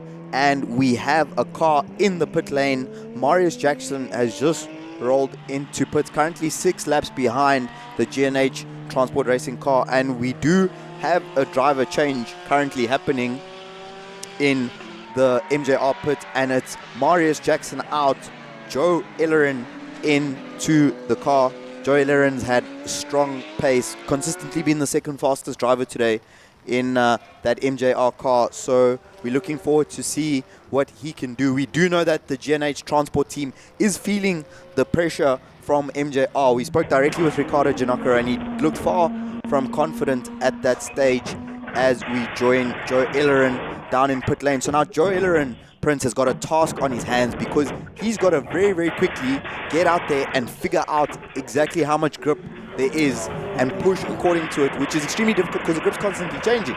Yep, that is the toughest and most, I suppose, a racing driver's ideal test. Hey, every driver rates themselves on how well they do in the wet, and Joel Areen is diving straight into the deep end right now, and let's see how he's able to bring it home for the MJR stable with these mixed conditions, which have had such a huge impact, as you can see. I mean, we went from 0.6 of a second in between Stradale Motorsport and RBR, turning into 20 seconds purely because of the adaptability of the Porsche 911 GT3R on Stradale Motorsport to these semi-dry, semi-wet conditions, and not so much so for the Rico Bala Racing team in their Nova Proto 2. So huge implications on anything that is done by any of these teams at this stage. And let's see how Joel Areen is able to have his go at proceedings in these not only mixed conditions, but he last was in the car and it was daytime. So let's see how quick he is at adapting to the conditions out on the circuit here at Aldo Scribante. Now we've got a quick driver change for MJR with Joel Areen getting into the saddle. We've got a commentary change right now with Tema Kumalo swapping places with Wayne Roach. Wayne Prince, welcome. Thank you. Appreciate. You've had the biggest grin on your face all weekend long. Yes, but I've been carrying deep scars. That's where I want to go with it. What is your coping mechanism? Because we'd like some of that. You're going to tell me first, and then Damien Hammond is going to tell me his, because he's been in a very good mood as well. Yes, for very different reasons. You know, we didn't have a great first session yesterday. Unfortunately, we damaged the gearbox. Well, I damaged the gearbox. And it's not common, but suddenly you find yourself with no responsibilities for the weekend. And I must say, the team were down for a little while. But I got over it and I said, right, the focus is on Damien, and Damien brought home the 2 trophies, so we still got what we needed. You still brought home the We still got home silverware. the 2 trophies. Oh, you know what? Don't tell Sam, he thinks one of them is mine. He's not watching this. No, he is. Trust me, he's watching. But well, that's one way to look at relieving yourself of the pressure and the stress. You know what? Look on the bright side. And I think that's a mentality thing. How much does that weigh in on, let's say, ideal conditions but slightly challenging? Like in a scenario like this, for example, we've got Joel Irene who's gotten into the car, and you, Wayne, perhaps. Ooh, would you look at that? We can see a bit of rooster tail there coming off the back of that MGR 911. Mixed conditions, you're thrown into the deep end, it's dark, you haven't been in the car since. It was daylight last time you were around, it was dry last time you were around. How do you quickly adapt to a situation like this? I don't envy these guys one bit. Yes. I don't think there's any guaranteed strategy. I think these guys are feeling their way continuously. Obviously, the pace comes down a little, but you just saw there, even the really experienced are making mistakes. Yeah. And from what I understood with Damien is that it got sketchy towards the end of that last hour. Yeah. You can see it. I mean, Joel Irene hugging the curbs there, trying to find whatever grip is available out onto the circuit. Clearly, that condition is changing quick and fast. And he's going to have to make sure that he salvages what is left of what the ideal conditions have come and gone. And we're looking at a scenario where teams may be committing to full wets at the moment, which is a very tricky place to be in, to be 50-50. So, Wayne, what's the best way to approach having unpredictable scenarios? Because also you want to look into a race and project where you're going and plan ahead. But now your plan is pretty much pear-shaped. Yes. And it's all on you to now give feedback to the team as to what the shape of the race is now. So when you're in that position, how do you respond to that? Well, ironically, the weather has played exactly as the 5-day report said. Yeah. So when I looked on Monday, yeah, it said there would be afternoon rain from about 3-4 o'clock. So we worked out that we would be done with the 1 hour, that it wasn't going to affect us in any way, and that's exactly how it panned out. Yeah.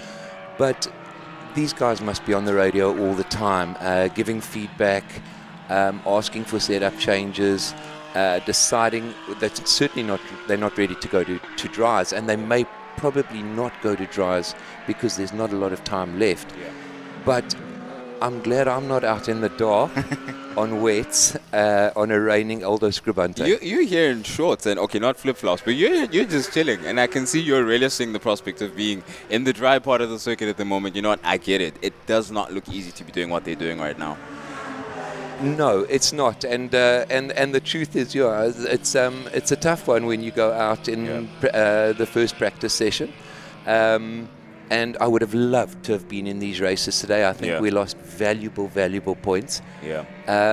But bad luck comes to everybody, and that's mine out of the way. But now it's about staying disciplined and training for the next 2 months, because Killarney's a long way away. Yeah, it is. It's not the usual 6 weeks. Yes. And so you're conditioned for that now? Well, we start Monday. Yeah. We start Monday. We count the days to the race, and then we log what we do during those days. There you go. The professional setup behind the scenes. You've getting some keen insights there from Wayne Roach, planning way ahead of time as to how you're going to be tackling Killarney. But mindset-wise, you're going to shake off the niggles and the gremlins going into Killarney and forget about what's happened this weekend? Absolutely. I can't afford to keep making those mistakes. And the best way to teach somebody is to hit their pocket. Yeah. So I've learned a hard lesson. So we won't be doing that again. Yeah. But I would have so much loved to have driven this track today. Yeah. And I know we would have had a solid result. Yeah. Especially in a new car too. Yes. I honestly believe that I would have finished behind Aldo and Damien on all 3 races. Yeah. And that's valuable points. Yeah, it is ultimately. Yeah. Well, we have another round to answer back. Still early in the championship, relatively so. And you have the right mentality. So I like that you dialed in the way you are, Wayne. And hopefully round 3 is going to become a bit more friendly to you and mitigate for what's come and gone here at round 2. Kilani was so good to us last year.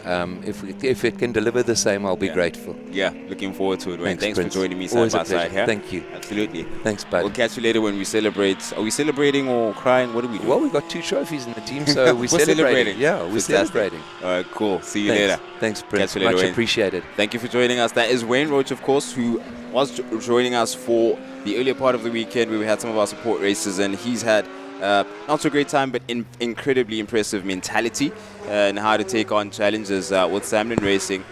Other than that, the Samlin Racing stable is absolutely chuffed with the impressive performance we saw, of course, from Damien Hammond, who brought home the silverweight challenge, the Aldo Scribantes of this world. And we've seen a lot more rooster tails since you came. So you stepped aside for Wayne, Timber. It's a lot more wet now, and we're looking forward to seeing how all of our competitors respond to what is worsening conditions. MJR has a Joe Ellerine who has to make up for, let's see, a couple of laps missing in between. Yep, he's 4th place, of course, is a stable behind the Janakro of GNH Transport. Gianni in the car at the moment. I think Ricky's going to bring the stint home. We did hear him say he's going to take the final hour. So he's going to go ahead and try and mitigate that gap between them. Quite some way off, 8 laps or so off the Janakro stable ahead of them. So some work to be done. There is pressure from behind, pressure ahead in the form of the mixed conditions, Timber. The first thing I was coming to tell you, the track is wet. Because when I left for Wayne Roach to join you here in commentary, I went out the commentary booth and straight into pit lane, and the first thing I was like, oh my goodness, the track's wet. Like, it's been drizzling, but the tarmac is actually wet, and the lap times are quite impressive considering they haven't stopped to change tires.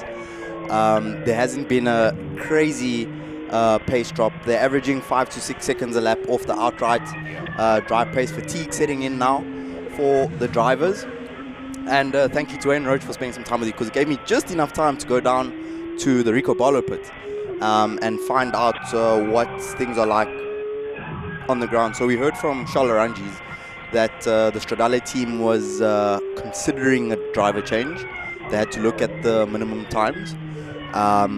But he made a very valid point that ideally you would keep Ari in the car because he's already up to speed with the conditions. So I went and I pitched the same question at Rico Barlow, that are we expecting a driver change? And I was told that they ideally they can keep Charles in the car till the checkered flag. However, that will mean that Charles would have done a 2-hour stint in the car. So really testing him. Barent is an option. Wayland is an option. Though you would have to consider that for Barent, you'd be throwing him quite far in the deep end, racing the Nova. It's his first time racing the Nova, and here we have that change. So we are expecting a change for the lead. Looks like Brad is in the car now.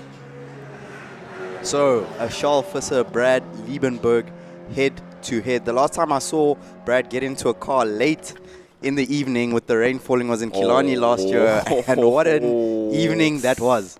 We had pirouettes, we had ballet moves all over the show at Killarney's racing circuit, so that was exciting. And we're not gonna say anything further than that. Let's see how things shape up for Brad Liebenberg in the mixed conditions. Yeah, it's really gonna have to catch up and get up to speed as quick as possible. Quite the demand. It looks like Joel Arena has done well to get to grips with things. The grip level on offer at the moment is giving him a 1 minute 12.6 in terms of lap times. So he's stayed in and around that benchmark since he got into the car. Yep, it continues. And Timber running downstairs to have a confirmation. You want to see it for yourself. It definitely is wet. So that's why all of the changes and the adaptations that any of the teams are going to be making right now are considering that very factor. We're looking at wet conditions right now, and that really does throw a spanner in the works in terms of strategy and what to do. I mean, imagine now stretching Charles' stint. There's Brad Liebenberg getting acquainted with the wet. Imagine stretching Charles in that Nova Proto 2 and stretching his stint to a total of 2 hours. That's an incredible demand of concentration, physical endurance. All of that is being called for right now. Very, very true, and an incredible mental demand, because the level of concentration it takes to drive with slick tires on a wet track is it's difficult to describe in words. You know, one experience I can describe is when you ride a super bike in the wet. People ask like, how's it physically? And the surprising thing you find, and I would assume it's quite similar in a car, is that you come out the car and you've physically exerted less effort because the speed is lower as we have a car in pit lane. We can hear. That's GNH. So It's Ricky starting his stint on the hour. Definitely going to be a driver change over there. Yeah, there so he is. a clean 60-minute run for Ricardo to finish out the stint there for GNH. You can see there live in pit lane how the rain has intensified in the last hour. So it now falls over to Ricardo Giancarlo to get himself up to speed in those conditions. Joe Ellerin has already got the momentum. He has acclimatized to the conditions. So it's going to be fascinating to see how long it takes the GNH car to reacclimatize to the conditions. But two fresh drivers in that battle for P3 and P4. And we was just going to mention, as it was a 2-minute 28 lap for that pit stop for Brad Liebenberg, that Charles Visser he's got quite a bit of work cut out in his hands, because he's looking at a 2-hour stint. He's got a fresh Bradley Liebenberg who's in the car for the first time since his first stint at the start of the race this afternoon, in a car that theoretically on paper is better in these conditions, chasing him down. So work cut out, and we have a tire changer. Things are getting interesting. Yep, on the go the wets, and yeah, it's really going to be quite the challenge ahead of the likes of Giancarlo, Ricky, that is, getting onto the circuit now. I wonder what the feedback, the radio comms have been as to where the best grip levels are and where his confidence can be in sort of committing and not holding back where the race is concerned now. We've gone from mixed to full-on wets, and it's going to be a tough challenge. You've spoken about Charles Visser and how he's gone semi. That's a full wet setup there we see with the Giancarlo stable, and Brad Liebenberg just got on now. I didn't get a chance to see what shoes he's got on, and we now have to take it an inch at a time, because the rain is another factor that can either increase, decrease, and even if it stops, we still got the prospect of standing puddles and things of that nature. But as the situation progresses, you can see we're inching bit by bit into, look at that splash. As soon as Giancarlo got on, we got a clear picture of turn 1 and just how much water is there. We've seen Joe Ellerin go gingerly about there with the rooster tail. That forced some adaptation to, this reminds me so much of a couple of years ago when it was bucketing down. And Nova Proto 2 in the Pits Rico Ball Racing getting their shoes. I knew they were still on slicks with Shaw. Have they changed driver though? Has there been a driver change? That remains to be seen. Whether or not Shaw remains in the saddle for the closing stint. Is he going to go 2 hours? Other than the change of shoes to adapt to the wet conditions, and this is suboptimal stuff here, and he's definitely going to remain in the saddle and take this. Well, it actually makes perfect sense. It just has to be the best and closest to logical decision right now. He knows the conditions, he knows where the grip is at. If he's about to go faster, if anything, with more confidence, given that he's got the new shoes on. If we had engineered the scenario in theory yesterday and asked Rico Balo which of your 3 drivers would you put in your car, it's a no-brainer, especially taking into account the fact that Visser has been out in these conditions. He's seen and been able to feel the track evolution as the rain has increased and the grip levels have gone down. He now has the challenge though, as Brad Liebenberg has just come through on him. Brad Liebenberg has now had multiple laps to get up to speed in these conditions. Brad Liebenberg still lapping in the 104s, the 104.1 last time around for him. So let's see how long it takes the GNH car and the Rico Bolo car of Visser to acclimatize to the wet conditions now with the wet tires. Yep.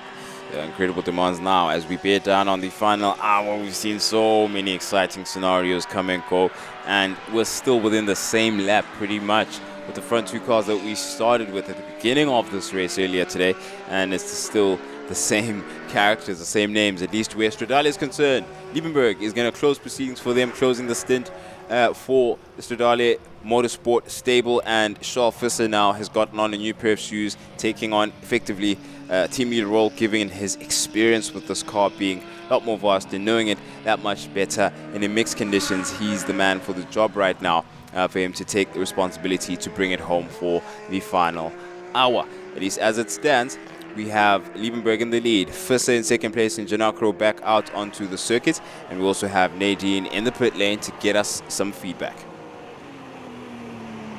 Thanks, Prince. I'm here with Ari Nevling. He's just finished his stint for the 5 hours. So how was it? Oh, it was fantastic. We had a nice little fight there together with Charles Visser in the Nova at one stage. And then when the rain came, clearly we had the advantage with the ABS and the traction control and just use it to best of our advantage. But it was really nice. Thank you to the guys. Hopefully we can have a good result now. Yeah, and hopefully Brad can keep you guys in first place. We hope so. We had a little issue that we have to just try and figure out. But, anything can happen. There's still, about an hour or so left. So let's see what we can do. Yeah, listen, and your guys' onboard camera, you guys are making us all dizzy with, watching that thing fly around inside the car. So that's why there's no footage of inside their car. What did you do? I did nothing. No, I saw the camera came loose at one stage, and luckily it ended up on my lap, so I could just place it, in the passenger side somewhere. So yeah, maybe a bit of damage to the camera now. Maybe also a strategy. No, I'm joking. I'm going to get in trouble today. Anyways, thanks for your time, and we hope you guys bring it home first place. Cool. Thank you very much. Thanks, Ari. Ari Neveling down in pit lane, giving us the live insights as he's just come off from his final stint. Can sense the positive energy off of him. He's really enjoying it. But here's Charles Visser, a 101.4 last time round. He's about to come through to complete another lap. He is faster at this stage than Brad Liebenberg. However, Visser is a lap down, so this overtake now will be to unlap himself if he can find his way through on Brad Liebenberg. But Prince, given how difficult it's been for that Nova to find its way through on the Stradale Motorsport, do you think it's going to be easier for Charles now in the wet? Oh, it's mounted against him, Timber. It's mounted against him. We saw in ideal conditions it was tough. What more now when we have wet mix, or formerly mixed, now fully wet conditions, and he has to catch the widest Porsche 911 on the African continent, and that is of Brad Liebenberg. He put off and he put together an impressive defense on Baden Pretorius earlier today, so he knows exactly where to place that car wheel for wheel, whereas Charles is now mounted with the responsibility of trying to get around the outside of Liebenberg. He's not going to make it stick there, but he's still mounting the pressure going down into Dunlop now. He chooses the outside. Remember, the same outside where he paid the price. Let's see if he makes it stick. Charles Visser, brave as you want, around the outside of Liebenberg to unlap himself and catch up. And that he does. Liebenberg doesn't make it unfair, and he makes it stick. He's going to take the lead going down into turn one. Cleanly done from Visser, and he answers our questions as we ask them. Charles Visser with a visible amount of superior grip than Brad Liebenberg as they came through to turn 7 and 8. As you're out on board, we are going to go down to pit lane to join Nadine for an interview. Thank you, Timba. So I'm here with Mike Harling. He is one of our partners with ATS. They do a lot for the series with regards to Dunlop tires and beautiful Dunlop caps that I still haven't got one yet. And my gorgeous attire keeping me safe in the pit lane. So yeah, do you want to just tell us how it is and what you guys basically do for us? Well, we're supplying all the Dunlop tires for the SAS series, supporting the guys at every race meet. Fortunately this weekend hasn't been too bad. Yesterday was not your normal day at SAS. It wasn't that busy like it normally is. Today's been very quiet for us. So yeah, it's been a nice relaxing weekend for us. Is that nice for you? A relaxing one? Well, it's better than having to change 300 tires on a Saturday morning, you know. But don't you want to make money? We make money, yes. It's always lovely to make money selling tires, but yeah, you know, we had to support the guys. That's what it basically boils down to. Awesome. Well, we thank you for your support. Thank you. All good. I promised I'd keep it short and sweet, so at least I got him on camera for 2 minutes. Thanks, Mike. Let's go back to the guys in commentary. Great to hear from one of our series sponsors there, Mike Veria of ATS. Prince, we've heard some pretty impressive one-liners this weekend, but it's always fun to make money selling tires. This is up there. It's right at the top, actually. And a number of those one-liners, most of them have actually come from you, Temba. I've been noting them down. I've been impressed. You really shoot from the hip and you don't miss. So it's really been fun to hear those one-liners and those coin phrases that you got up your sleeve. Someone who needs something equally as, if not more impressive up his sleeve is Charles Visser right now. He's doing a job of mitigating the one lap damage he's got ahead of him. And by covering that, he's able to get back onto the same lap as the lead car, that of Stradale Motorsport, with Brad Liebenberg at the helm. New shoes going on, wet shoes going on for MJR. And that is Joe Ellerine is going to continue on those. He did a fantastic job going out and adapting to conditions in mixed conditions with the car as it was. But now he's decided, you know what, absolutely untenable. Let me take it with new shoes. And so I can be able to push the car as much as possible for that closing stint. Is at least my best impression of Joe Ellerine's mind. But I'd imagine there's a lot more four-letter words and things of that nature about what's going on out at the circuit in this condition. It depends on how creative you can get, honestly. But what we could see there in pit lane is that drizzle has now progressed into rain. It started off as it's been overcast all day, progressed into drizzle in the last hour and a half, and then it became heavy drizzle, but it is now raining outside. It is now, I would say, full wet conditions as we continue to see the teams putting 4 full wet tires. Out front, we have a two-pronged race remaining for Charles Visser. So I believe he's got 56 minutes remaining of driving. The first half of it is a time trial, where it's just him versus a stopwatch to get back around. He essentially needs to do the whole track and catch up back to Brad Liebenberg if he's got a hope for fighting for victory. And then once the time trial phase of the race is complete, now he's got a head-to-head race against Stradale, which has proven a difficult challenge for the Nova throughout the day. Look at the lap time difference, a 1 minute 0.4 from Charles Visser, 1:05.8 from Brad Liebenberg. That gap is coming down. 46 seconds. It's no longer a lap, Timber. So Charles Visser, they're on the same lap now. Lap 233 for both of those cars. So he definitely has the answers. And the clock is his only enemy right now, at least as far as the next couple of minutes are concerned. We're down to minutes now, as we are sub 1 hour when it comes to the remainder of this race. Less than an hour remaining. And we've had so many talking points between these particular cars that we're focused on. Charles Visser now at 7, going down into 8. A lot more aggressive and confident now that he's got the wets on. He's going to be happy with the task that's ahead of him. A lot less of a rooster tail coming into 8. I don't know if you noticed that, but 8 is a lot more dry. A lot more dry. That particular corner, definitely a lot more dry. It seems like we have a little bit of a localized rain showers here falling at Aldo Scribante, because you can see the rain seems to be heavier here at turn 1 at the end of the straight. The gap has gone from 46 to 41.5 seconds. So if Charles Visser continues to catch Brad Liebenberg at a rate of 5 seconds a lap, he will catch him with plenty time to set up an overtake, try and get ahead and pull a gap. However, for both of our leaders, we've seen mistakes from both of the cars. We've seen both of our race leaders off track.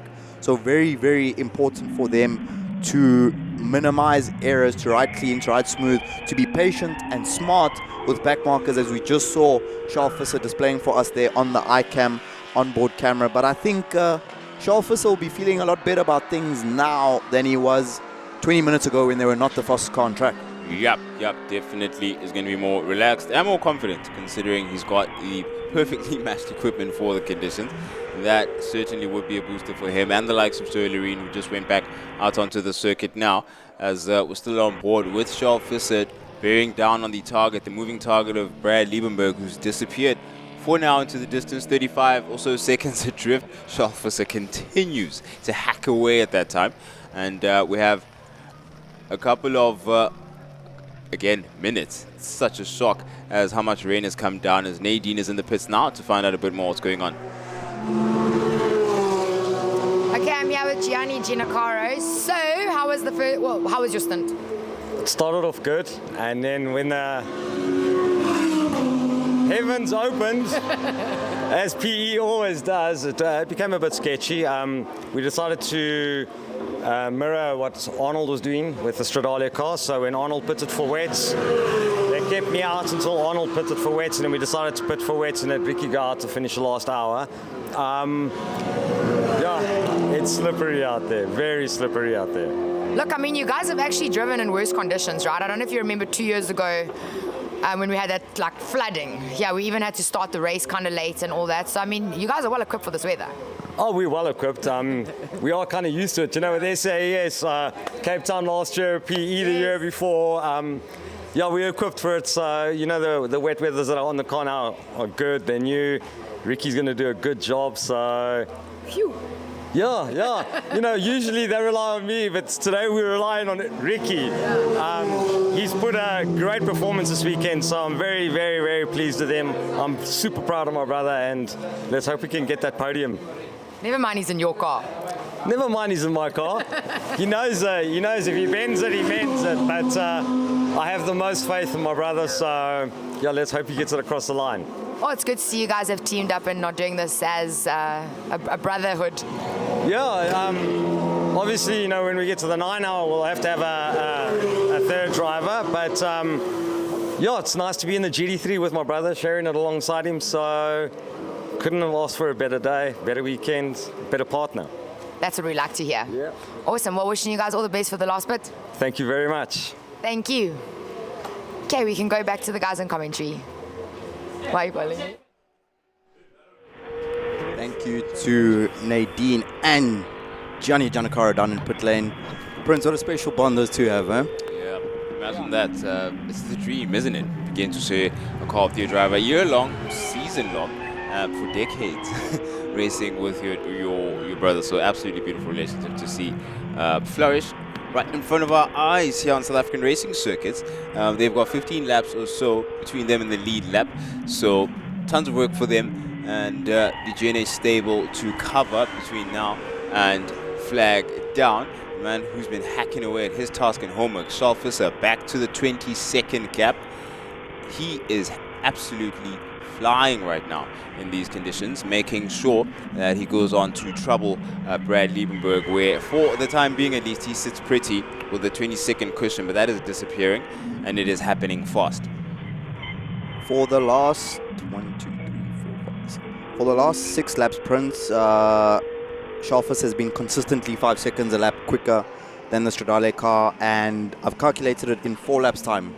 He will be right on the back wheel of Brad Liebenberg. And the next question that needs to be answered for us here with 50 minutes remaining.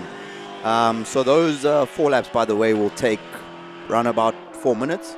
So at the 45-minute mark, we then get one of the last remaining questions in our 5 hours of Aldo Scribante, because I expect more twists before the end of this race, if history is to inform us on what to expect. But I just wonder how long it's going to take Charles to get ahead of Brad Liebenberg. Do we judge that overtake from before when Charles was unlapping himself as a sign of how easy it will be for Charles to overtake? Because I think Brad Liebenberg's not gonna, it's not gonna be quite as respectful and easy to get through for him there. Oh no, not when both of them are staring at the checkered flag. So it's definitely going to be a challenge that Charles is bracing himself for, as you've said, continues to just hack away at that gap between the two of them. 4 or 5 laps is the prediction as of Tema Kumalo, in which we brace for impact between our race leaders. We can't even call one clear leader for this race because there's been a chop and a change between Rico Bala Racing and Stradale Motorsport. So that question still will be asked of Stradale, and Brad will be bracing himself. He'll be well aware of the pace by now that Charles is unleashing in his Nova Proto 2. Faster still, a 59 set by Charles as we speak. Speaks volumes of what we can anticipate within the next few minutes. We stay tuned and let's see where Brad Liebenberg is at in terms of time. Last time was a 1:04, so yeah, that is a clean 5 seconds in terms of lap pace and lap time. Quicker is Charles Visser as compared to Brad Liebenberg. So yeah, it's written on the wall, and we're just now yet to see which font. What's the font? Is it Romans type? What is it? Times New Romans, hey? Fast Times New Romans, as far as Charles Visser is concerned, and he really is aggressive right now with the confidence that he has, given that he's got new shoes on. But we're getting a picture of Brad Liebenberg and he maintaining that lead ahead of the rest of the pack. We also saw the MGR car, Joel Irene, also with new shoes, doing pretty decently. He's about 7 or so laps adrift of Gianni Giannacaro at the moment, and he'd be happy with that progress so far. It's Brad Liebenberg, as it stands, leading that race, but it is a not so firmly held lead as far as lap times are concerned, that's for sure. 5 seconds a lap slower than Charles Visser as of late. 7-second gap last time round, complete lap number 241. Prince and I here in commentary forecasted that Charles Visser will be on the back of Brad Liebenberg at 45 minutes. We are currently at 47.15, so in 2 minutes time, which will take 2 laps, we will see how much progress Charles Visser has made. But a 59.8, he followed that up with a 59.994. I'm struggling to understand how you do a 59 at Aldo Scribante in pouring rain at night, but I guess you've got to ask Charles Visser to find out how that's done. Search me, brother. We last spoke about that time. I mean, I threw it out the window as soon as I saw a couple of raindrops coming down on our window here. So it's really a wonder to see how Charles is able to enter back into that bracket of performance consistently, so comfortably so, dare I say. So he's doing pretty well now. 1 minute is the latest of times that we've had on board with him now, as you can get a picture and a sense of the limited line of sight. He's got the glare coming from the lights onto the circuit. He's got the splash of the water being cleared as quick as possible by that wiper, but it still feels minimal to the layman, to someone who's not frequently as Charles Visser or young racing driver exposed to this kind of racing condition, and he's marshalling it so well, and he's done incredibly well to push and provide the team with exactly what they would have needed at this point of the race, which is taking on the responsibility of unpredictable conditions, taking on the responsibility of doing a 2-hour stint, and he really is showing the performance of a leader right now. I would say a tactical masterstroke for Rico Bolo Racing for when they decided to put Charles Visser, because we have to take into account from the moment he came out, it's taken less than 30 minutes for him to catch Brad Liebenberg, pass Brad Liebenberg, unlap himself. Well, he hasn't unlapped himself yet, but he's right on the back of Brad Liebenberg. 0.2 separates our race leaders after 4 hours and 15 minutes. We forecasted it at 45 minutes. He would be on the back of Brad Liebenberg, and at 45 minutes, 19 seconds remaining, the gap is 0.201 seconds. Ladies and gentlemen, don't go anywhere. We are hoping this will go to the flag. Brad Liebenberg has got a mountain of a task on his hands, keeping Charles Visser and that Nova behind him. But if there's anyone that you would want to volunteer to take on that challenge, Brad Liebenberg is for sure high up on the list of drivers in this paddock. The Stradale Motorsport team believe in him and his ability. He's doing a fantastic job defensively so far, considering that he was being caught at 5 seconds a lap. To have already kept Visser behind for a couple of laps now is a really, really good job.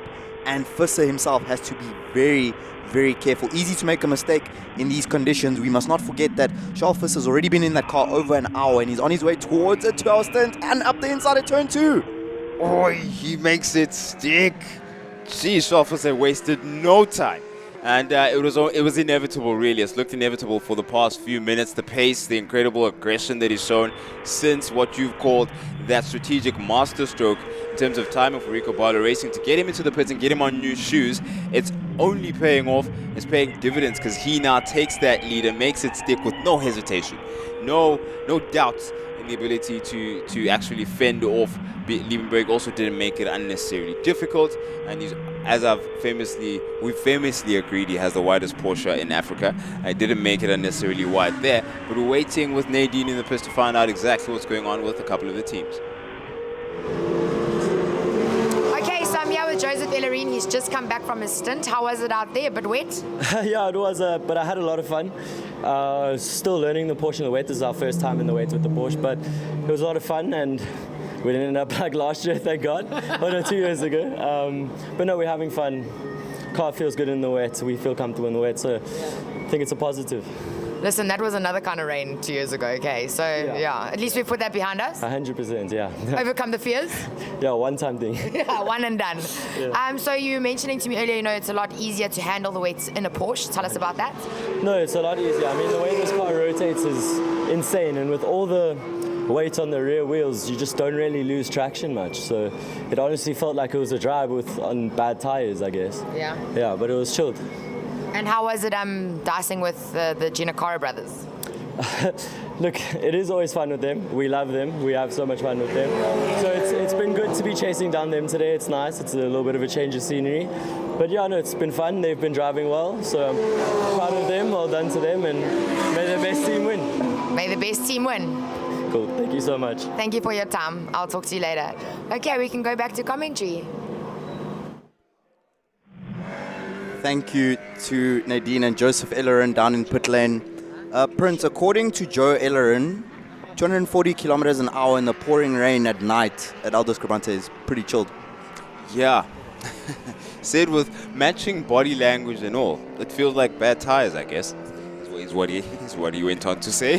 That's a new one. Yeah. Incredible levels of confidence. So much oilery in there, but it all adds up because that's the exact moment, that transition point is when he jumped into the car.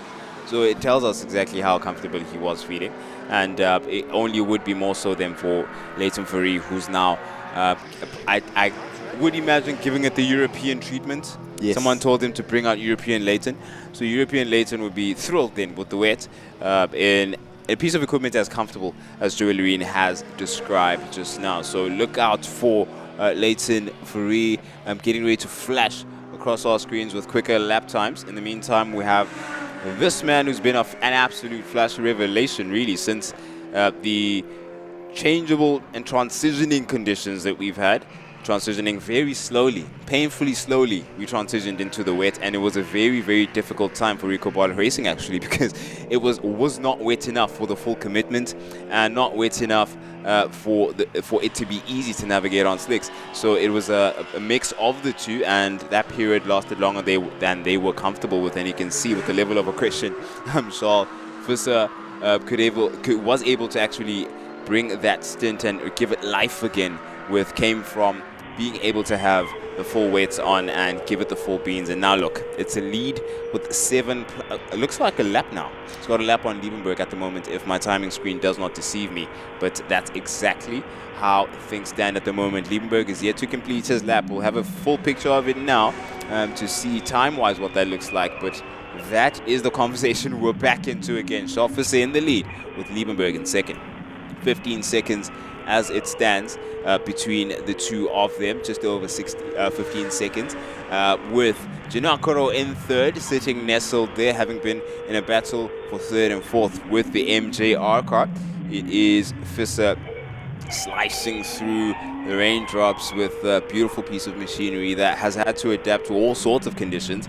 I'd say the only condition we haven't been exposed to with these cars is the swelteringly hot conditions in the racing trim, because we only had that in practice, and teams knew that this would be the case today. Full overcast conditions all day long, which has now culminated in this. We spoke to Wayne Roach, who was telling us that the Samlin stable confident in that by the time he in particular was done with the support races, we would then later on see the rain, and it's gone exactly as the forecast has predicted. But nonetheless, it's still unpredictable, even though the forecast told you exactly what's coming.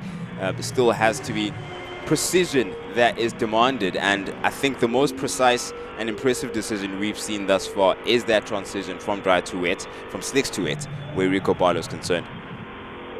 Changeable conditions, at least the driver's finding a bit of consistency now, so it's always fascinating that you'd rather have full wet conditions, which in theory should be like the most difficult, but changeable is a nightmare.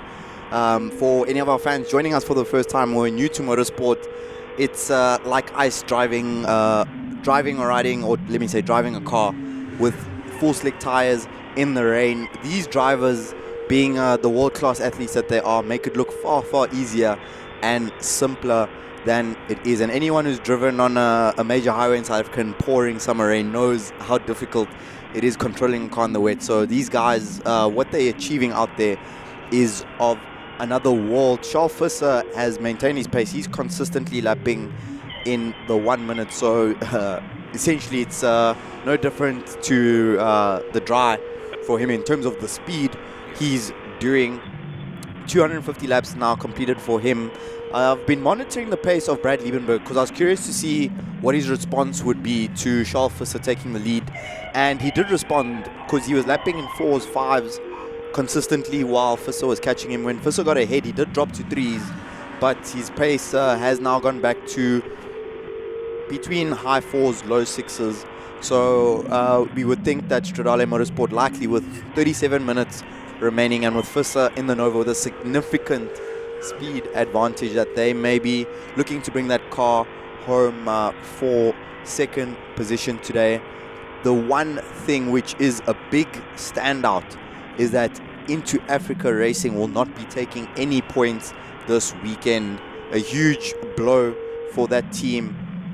And Stradale Motorsport is not a championship contender in the season. They were not participating in the 4 hours of Swartkorps in terms of the endurance race. They were there for the sprint races at round number 1. So a huge day for Rico Bala Racing if they can bring this one home. Gap almost at 30 seconds now, 28.4 for young Charles Visser, who leads this race. Gianacaro lapping in the 109s, and European Leighton, I hope, is getting up to speed out there. He had a 6.2 last time around. The gap between Marius Jackson Racing, 9 laps, and it would seem to me, Prince, just on initial analysis based on what we've seen, far too many pit stops it seems today for MJR, which has cost them as we come to the final stages of this race. Yeah. Unfortunately, the number of unwanted pit stops in perfect conditions pretty much matches the unwanted pit stops during changeable conditions, and they were just adapting and reacting to the varying state of the race, which is transitioning from dry to wet. So it really put them a lot further back than I think they would have wanted to, and you'd rather be in an ideal case, for example, in the case of our race leads, where the real time spent in the pits was the unwanted time spent in the pits was really in reaction to the rain, and that was it. Those unwanted and unexpected stops really uncomfortable and make for a pear-shaped days racing. So luckily though, unfortunately for MJR, they were able to overcome that issue. It was a bit of a frustrating time for Leighton Fury, as you could tell when he went out, and also equally as frustrating for the competitors around him, because what was their problem then became the problem of the competitors. So ultimately they overcame, just as they did in Swartkorps. It looks good for them now. They're sitting in 4th behind the GNH Transport Audi R8 of Ricky Gianacaro. And we're looking at Brad Liebenberg now in 2nd place, bearing down, or trying at least to catch up with Charles Visser, who is incredibly quick. He's lightning quick at the moment, and he's been so for the past, let's say, 15 minutes or so. 10 to 15 minutes, where he caught up a lead that was incredibly vast, and he's built one equally as vast now, having been in a ideal setup where its tires are concerned. The transitioning, slow changing conditions have come and gone. And Leighton Fury is the latest of the competitors alongside Charles Visser, to enjoy full wet trim of their car. He will be kicking himself at the conditions, judging by the demeanor Joe Ellerine displayed in how happy he is with the rotation ability of that Porsche 911 GT3R of MJR. So looking for some impressive lap times. I'm anticipating something decent from Leighton Fury not too long from now. He's looking at his steering inputs. I mean, still point and squirt, really indicative of that comfort that was alluded to there by Joel Areen. Hardly any corrections, which is such a surprise considering the conditions.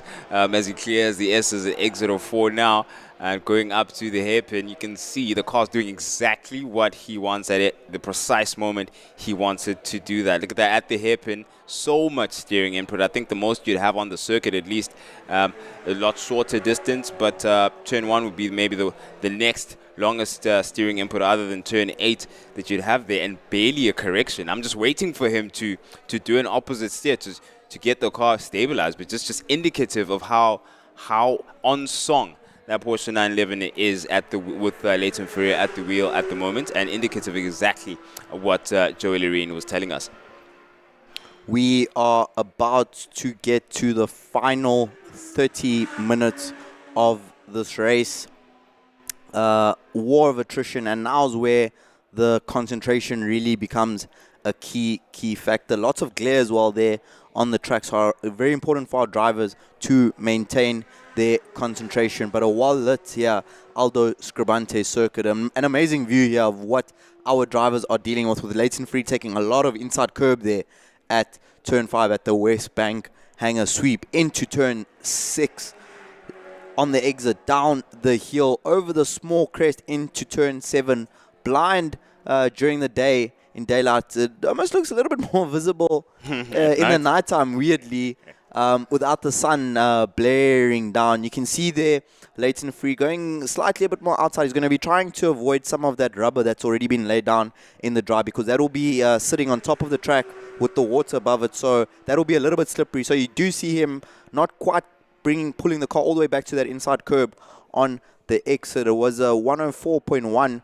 for Leighton last time around. He's now the second fastest driver on the track. So I think European Leighton has arrived, currently lapping faster than Bradley Liebenberg. Charles Visser still in the 59s. He is I think he's in his flow state now. He's in his groove.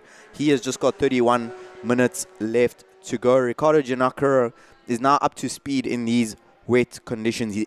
His team has got a comfortable 8-lap buffer over MJR in the final 30 minutes. And it's been a long day for these teams. It's been a long week, to be honest. Not just all the challenges that came with today. It's been very, very hot here down in Gqeberha. Yesterday we were facing 34 degrees Celsius air temperature, and the drivers were feeling it. It's been a hot summer here in South Africa in 2026. So I'm sure the drivers taking a bit of respite from the cooler conditions that we've experienced today, and with a little bit of rain. However, the teams and the drivers will really be starting to feel it now. Respite from the rain, I like that.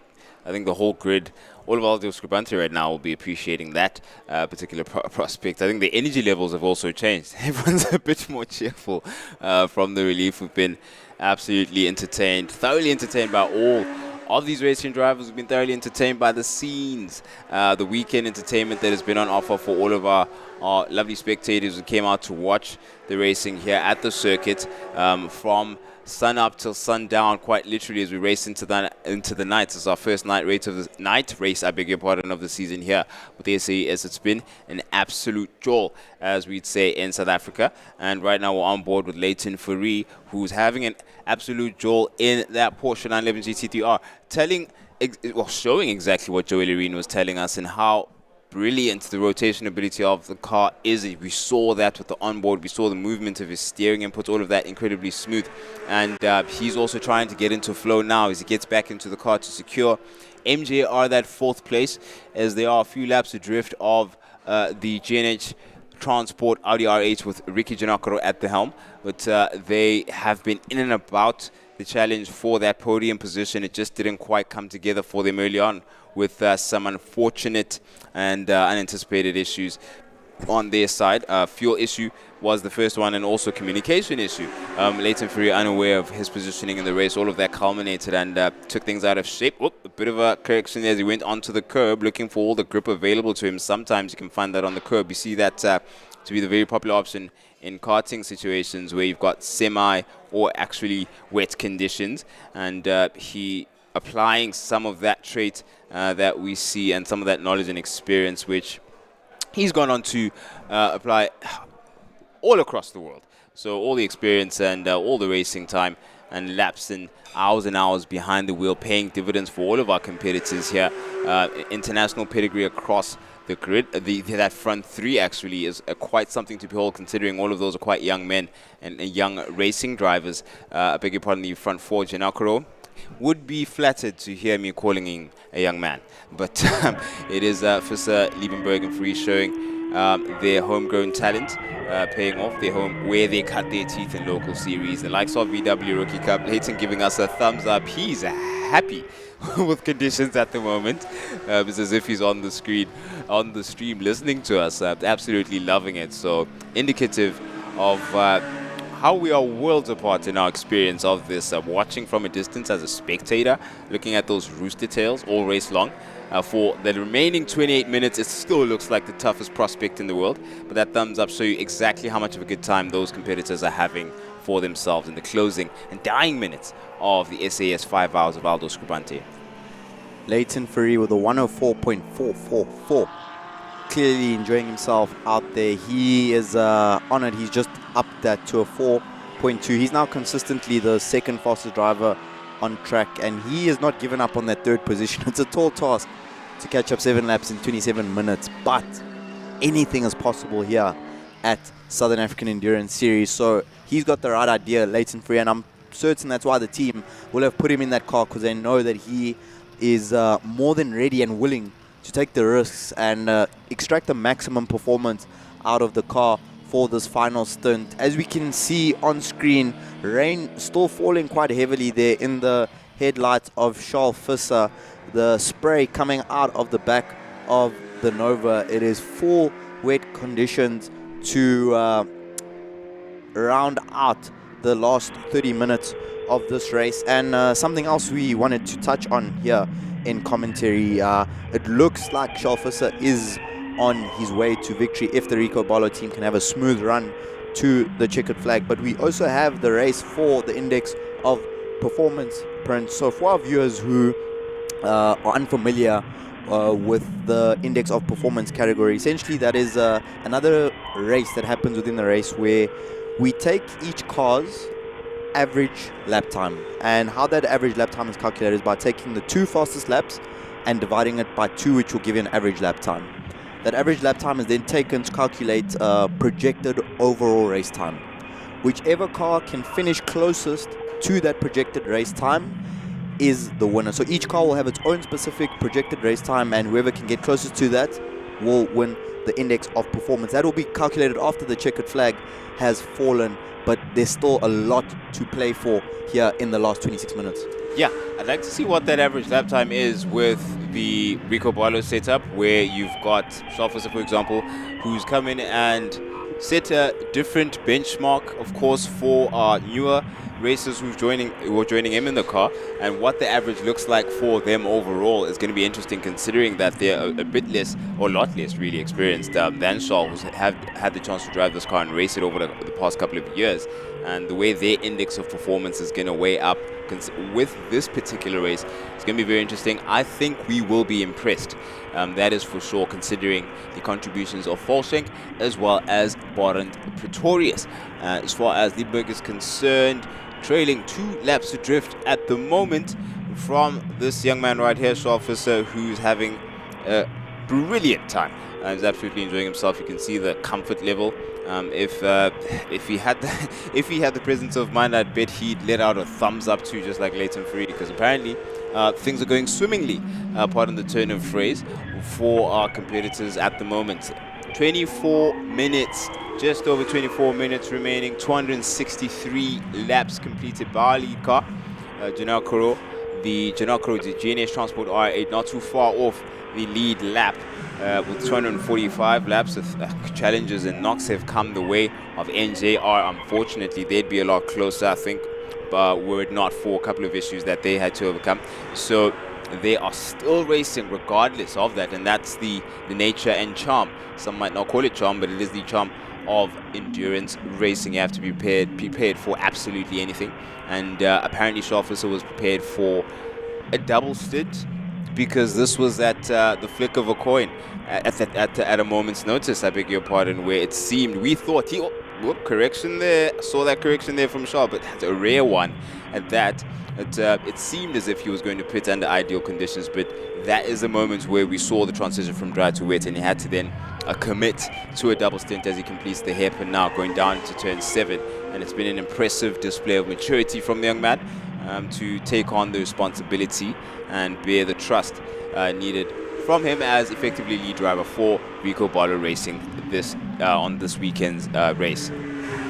Amazing having that iCam onboard camera in screen. And if our viewers can take a look at a moment, Prince, check how long it takes for Charles to blink. It will give you, I promise you, it's like 10, 15, 20 seconds between blinks, which gives you an idea of how serious the concentration is. You can see that the whole turn one, he's not blinked once. We'll see up until he gets into turn 2. So he is locked in, still hasn't blinked on this lap yet. Yep. You know, and you can see he's having he's wrestling the car there through the S's into 4, yet to blink. I haven't seen him blink yet this lap. So Charles Visser putting on a masterclass here, honestly, with a 2-hour stint he's loading into. And this final one has been, if ever you wanted to know what Charles Visser is about as a racing driver, we've had a perfect example here in front of us. Yeah, incredible display. I've yet to see him blink, actually, unless I missed it at one of the curbs, one of the bumps that sort of alter our vision. But yeah, incredible focus demanded of him, and it really makes sense. You have to make sure you put a wheel perfect lap after lap after lap, sector after sector, and with varying, it's as much as it is wet, you still have varying conditions. You can see the spray, the rooster tails as they complete. Oh, look at that. Turn 1. Turn 1 has had the worst of it in terms of wet conditions. I think it's been the wettest we've had on the circuit thus far, from the point where we're transitioning from dry into wet, so it's always going to be a lot worse there as far as standing water, as far as the spray on the windscreens of all of our competitors. You can barely see a thing. How he is even finding the grip. Wow. It's no wonder he's not blinking. Not now at all. Look how much more you've got a spray in your windscreen, especially when you're following us. I think it was the rooster tail there of Janakaro that was exacerbating the situation there. But it's still so difficult to meet your braking markers and put a wheel perfect each and every time it's demanded of you. Absolutely incredible display of skill, and it's not quite over here. It's 21 minutes is a long time, and it's incredible to think that it is only 21 minutes that remain of a race that started so early this afternoon and set an exciting scene as Charles Visser adjusts his straps and gets himself even tighter still in the cockpit to make sure he's absolutely comfortable. From the moment we had lights off, this team, Rico Barlow Racing, have been in the mentions for that win, for that W. They've worked all race long, literally with no exaggeration, and fought for every inch of benefits and of dominance it seems that they have right now with that 2-lap cushion. So it has not come easy, and so far they've come up tops. 20 minutes remain of the 5 hours of Aldo Scribante racing into the night, and let's see what remains of what our teams have to say for this race.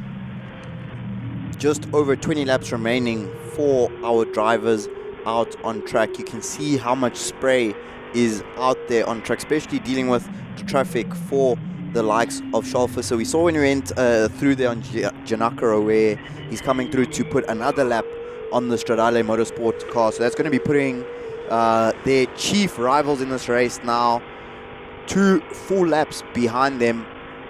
And wow, Prince, what can you say? In an hour, Charles Visser has unlapped himself and put a 2-lap lead in these wet conditions. He's finally decided to back it off a little bit, but we can see that is influenced by traffic. He's now been lapping in the 103 to 105 range, pedestrian pace for someone like Charles Visser as we wind down. Leighton Ferry is still sending it. He's still the second fastest driver on track. Brad Liebenberg, as we saw when he was being overtaken there by Visser, has also backed off the pace. So we are now in the final stretch.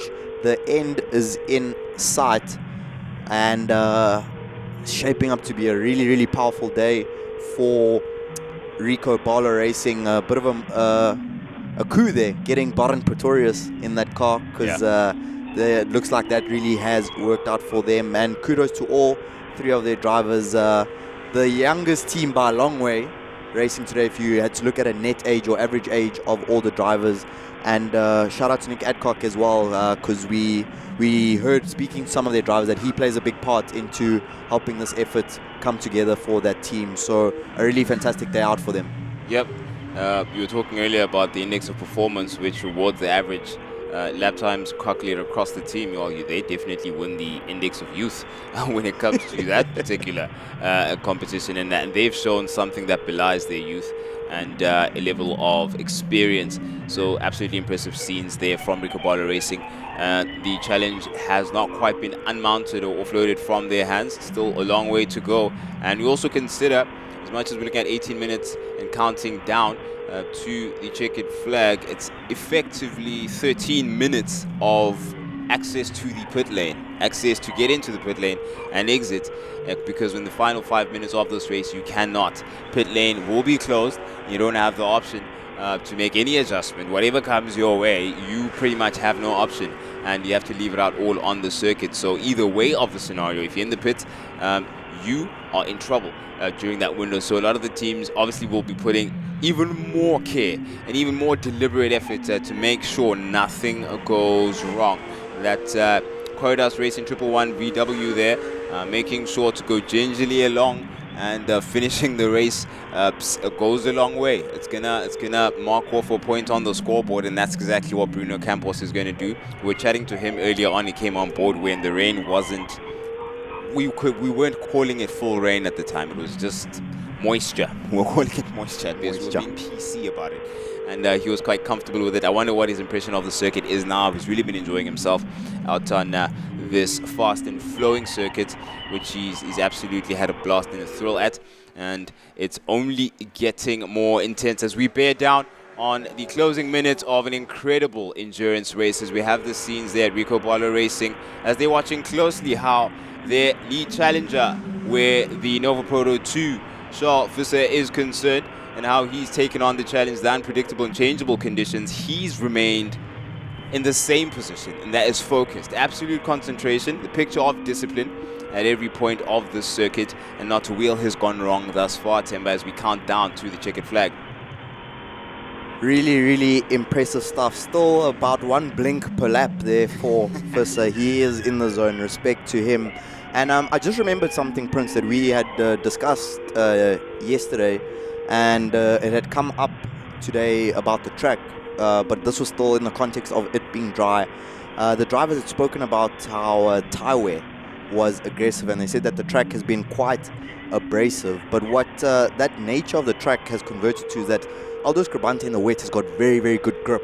That same abrasive nature which chews up tyres in the dry, which means you do get a lot of grip, but tyre wear is high in the dry. It means that here in the wet, they can essentially lap at dry times, you know. For Charles Visser in full wet, we're not talking damp, drizzling, some parts of the track wet, or the full wet track, he's only lapping 1.8 seconds off of his dry time pace, which on paper shouldn't be possible, it shouldn't work, but amazing surface here at Aldo Scribante. You even see with some of the MRSSA superbikes, I've heard of riders being only 5-6 seconds a lap slower than their full dry speed on wet, which is unheard of. So I think that is one of the things which has at least made the conditions a bit more manageable for our drivers, because you consider how difficult wet conditions are. But besides that brief small runoff for Charles Visser, which was on a wetting track, I'll use that even though it's not a word, but on a track that was progressively getting wetter on slick tires, that's the only time he made a mistake and went off. Since then, we've not seen any drivers off track, and kudos to the Aldo Scribante team for the facility they've prepared, because it's really rare and unheard of to see wet times being so close to dry times. And then you add on top of that, it's at night. Yeah, I wonder what goes into engineering such a scenario and a circumstance. It sounds like a dream. It sounds like what you'd want at every other circuit, but I think it's also a function of organic evolution of a circuit over the years. Something in the magic that was put together to construct the circuit has culminated in really, really friendly grip conditions, despite the fact that we have pouring rain. We went from very, very difficult, and also that then explains why that long period of transitioning from dry to wet was so difficult to navigate and fully commit to a full wet setup, because there still is so much grip. There are slippery parts of the circuit, but there still is so much grip available. So you can't throw it all into a wet setup too soon, because you are going to pay the price. You have to wait until you have a scenario like this, which is just black and white, an easy contrast and observable wet race, and that has culminated in what we see right now. Rico Bala Racing leading with 3 laps on top of Stradale Motorsport. Incredible scenes. I think that's also been further communicated just in the body language of the drivers and the comments we've heard from them. Because one thing we've consistently seen is that the drivers seem to be enjoying themselves. As you've spoken to them in pit lane with Nadine, as they come out the cars, they've spoken about how they're enjoying themselves or have really enjoyed that stint. You know, Arin Yevelin, you could see, was glowing when he came out the car. The Giancaros have enjoyed the conditions as well. We're still going to hear from Charles Visser what he's thought about it, because he's been in that car since before it started raining. So he's seen it all out there. 13 minutes, 20 seconds remaining, 274 laps completed for Charles Visser and the Rico Barlow Racing team. He must be feeling it at this stage. You wouldn't be able to tell, judging by our iCam onboard footage. You can still see visibility at the end of that straight. Over 240 km an hour is far from ideal in the spray from one of the lappers ahead of him. But he is in the zone. Further behind, Leighton Ferrari still cruising around in 105.4. He's taken a lap back on the Giancaros in GNH, but looks like he'll run out of time to try and get that car on the podium. Yeah, it's a narrowing window for him. The scenario that was put together by a couple of the competitors, riders and drivers alike, was that sometimes you have a piece of equipment in your hands and you sort of throw it into a corner and hope, listen, please take care of me, please take care of me. So I can imagine how those prayers sound in a wet scenario here. You really have to have a lot of trust in the car that's beneath you and trust in your ability to accurately predict or forecast exactly what it's going to do when you have a certain input for that particular car. I haven't seen any aggressive movements of the hands from any of these racing drivers. Charles Visser was, of course, adjusting his wrists. You can tell he's been in a fixed position, of course, for a very long time. I only saw him for the sake of comfort, just to relieve himself a bit down the home straight, to make sure that he's got no discomfort whatsoever when it comes to him now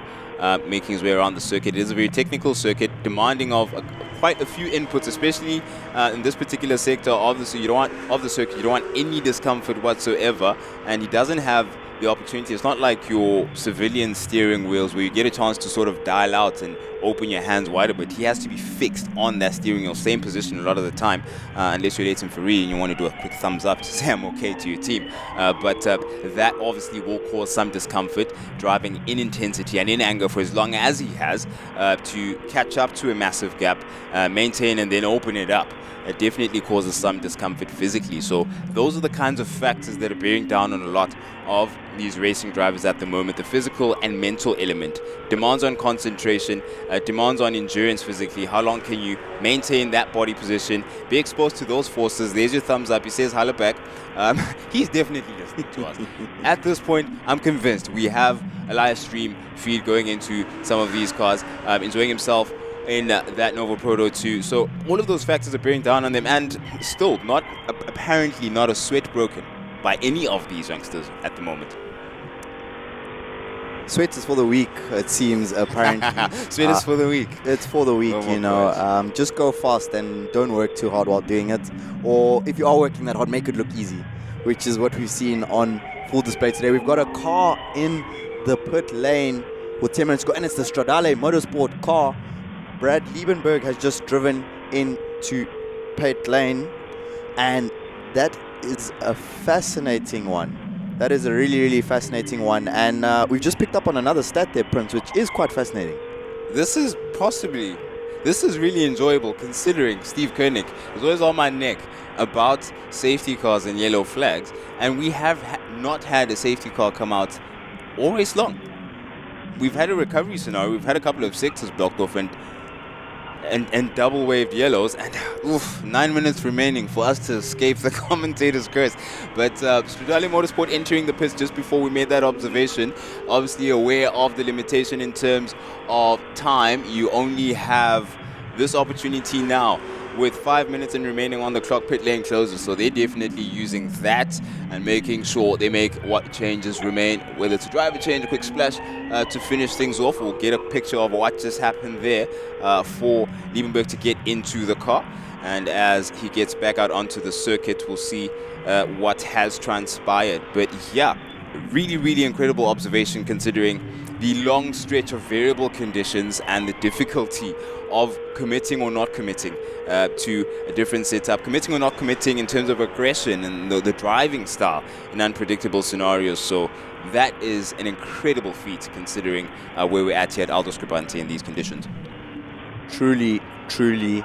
And a relief just to see that Stradale made sure that they did not break that 5-minute pit window. Is leaving it quite late with 4 minutes to go to get that pit stop done. But the team, we trust that team to cover their bases. So I was wondering, has Brad made his way out pit lane yet?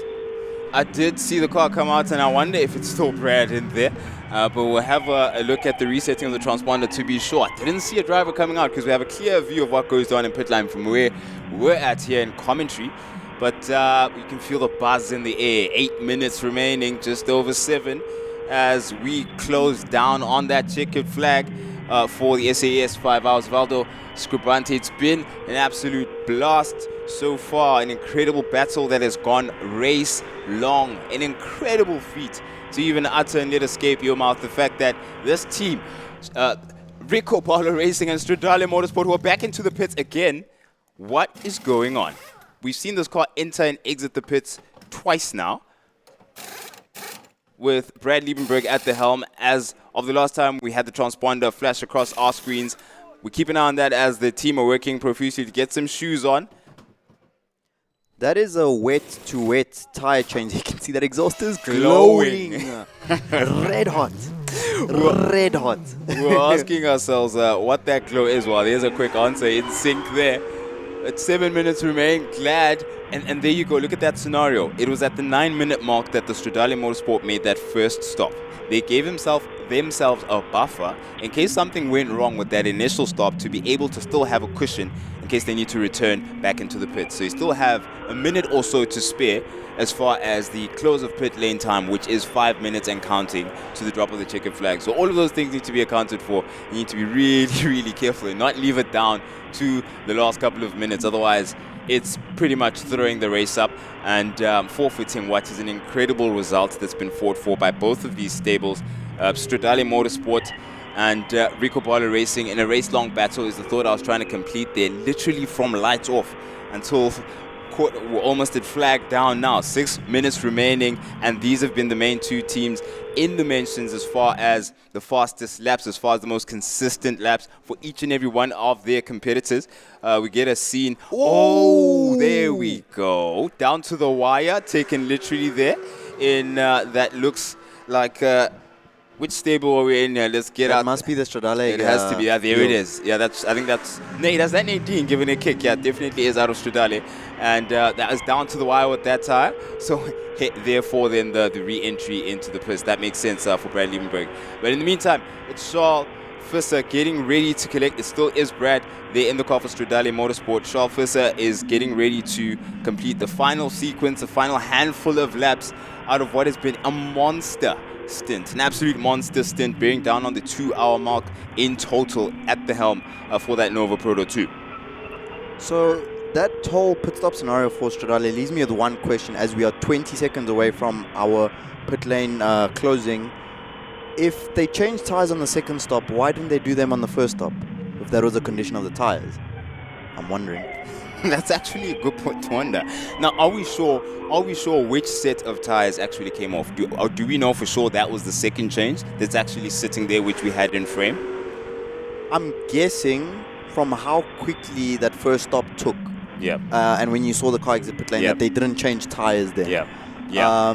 It was merely, Yeah, you know, but it wouldn't make sense that to do 2 consecutive pit stops on consecutive laps and save the tire change for the later one. It makes no sense because the top priority is grip at that point. Yes, because the tires were on canvas. You know, the canvas is coming through. So a curious one there. Very curious. It will be interesting to see what the story was there. In the meantime, 5 minutes and counting. Well, 4 minutes and 29 seconds to be exact. So pit lane closed. No more access to the pit lane now. It's all down to all the work that's culminated in this standing that we see right now in front of our screens. Visser in the lead, 283 laps down ahead of Brad Liebenberg, 277 laps for Stradale Motorsport in total. Monster stints we've seen from in total 6 racing drivers who've had us on the edge of our seats all day long since lights went off for this 5-hour endurance race. So many different scenarios have been calculated, postulated, and thought about. All of our creative thinking caps have come and gone and been thrown out the window. At some point, we thought there was deliberate letting by of one competitor. Didn't seem to be the case. It was all coming at our competitors, and they've had answers for each and every challenge thrown at them. Sweltering heat, the variable conditions for a stretched period of time. Charles Visser getting some physical adjustments needed after a monster stint right now. The closing stint has been, I'd say, one of the most impressive feats we've seen during this 5-hour race, where it really was the variable conditions that forced the situation, and he had to make himself available to his team to bear that responsibility of doubling his stint. An incredible and mature performance he's put together so far. Stradale Motorsport have kept Rico Barlow Racing honest, especially from the early part of the race going on to the latter, is where things displayed that disparity between the performance of the cars where the conditions are concerned. Of course, we are in a scenario where pit lane is closed. We did have that 5-minute buffer that has come and gone. Stradale Motorsport left it to the last 10 minutes for them to enter the pits, and they did pretty well to give themselves enough room to have a re-entry in order not to get caught off by that particular regulation. But pit lane being closed means it's all down to the wire. We've seen that quite literally right now with a particular set of wet tires. And now it's all down to the checkered flag as well, with Charles Visser looking in good stead with a little over 2 laps remaining for him to claim honors for Rico Barlow Racing. Yes, indeed, Prince. Winding down now. Charles Visser can now just start to really enjoy himself. He's finally backed off the pace in the 108s eventually. Now the third fastest driver on track, which is rare for Charles Visser. Brad Liebenberg has picked up his pace on the new wet tires, so we could see that pace drop off for him there. I thought he was backing it off to bring it home, but we could see he literally was running out of rubber to get that car around. So good, really good for Stradale that they were able to time that pit stop correctly, because it would have been quite bitter had they missed out on that, or potentially a spin or anything like that due to the condition of those tires. And great work to the Live X team getting us that footage live, because it would have been impossible for us to see here in commentary the state of those wheels. 1:30 to go, another lap completed for Charles Visser. We are near the end. He's still dealing with spray. He's still not blinking, is Charles Visser. And back in the 104s, so I think he just rested for a lap and he's back on it again. But Giancarlo, the GNH team, I think will be very, very pleased with how this race has gone. And as we heard from Gianni earlier, it's been a while since they've been on a podium, so they will be happy with how this 5 hours gone for them. Yep. They'll be happy with how this 5 hours has gone for them. A number of the competitors will, especially that finishing group of cars. 50 seconds or so to go, less than 50 seconds or so to go till the drop of that checkered flag. Incredible work has gone into putting this race day together.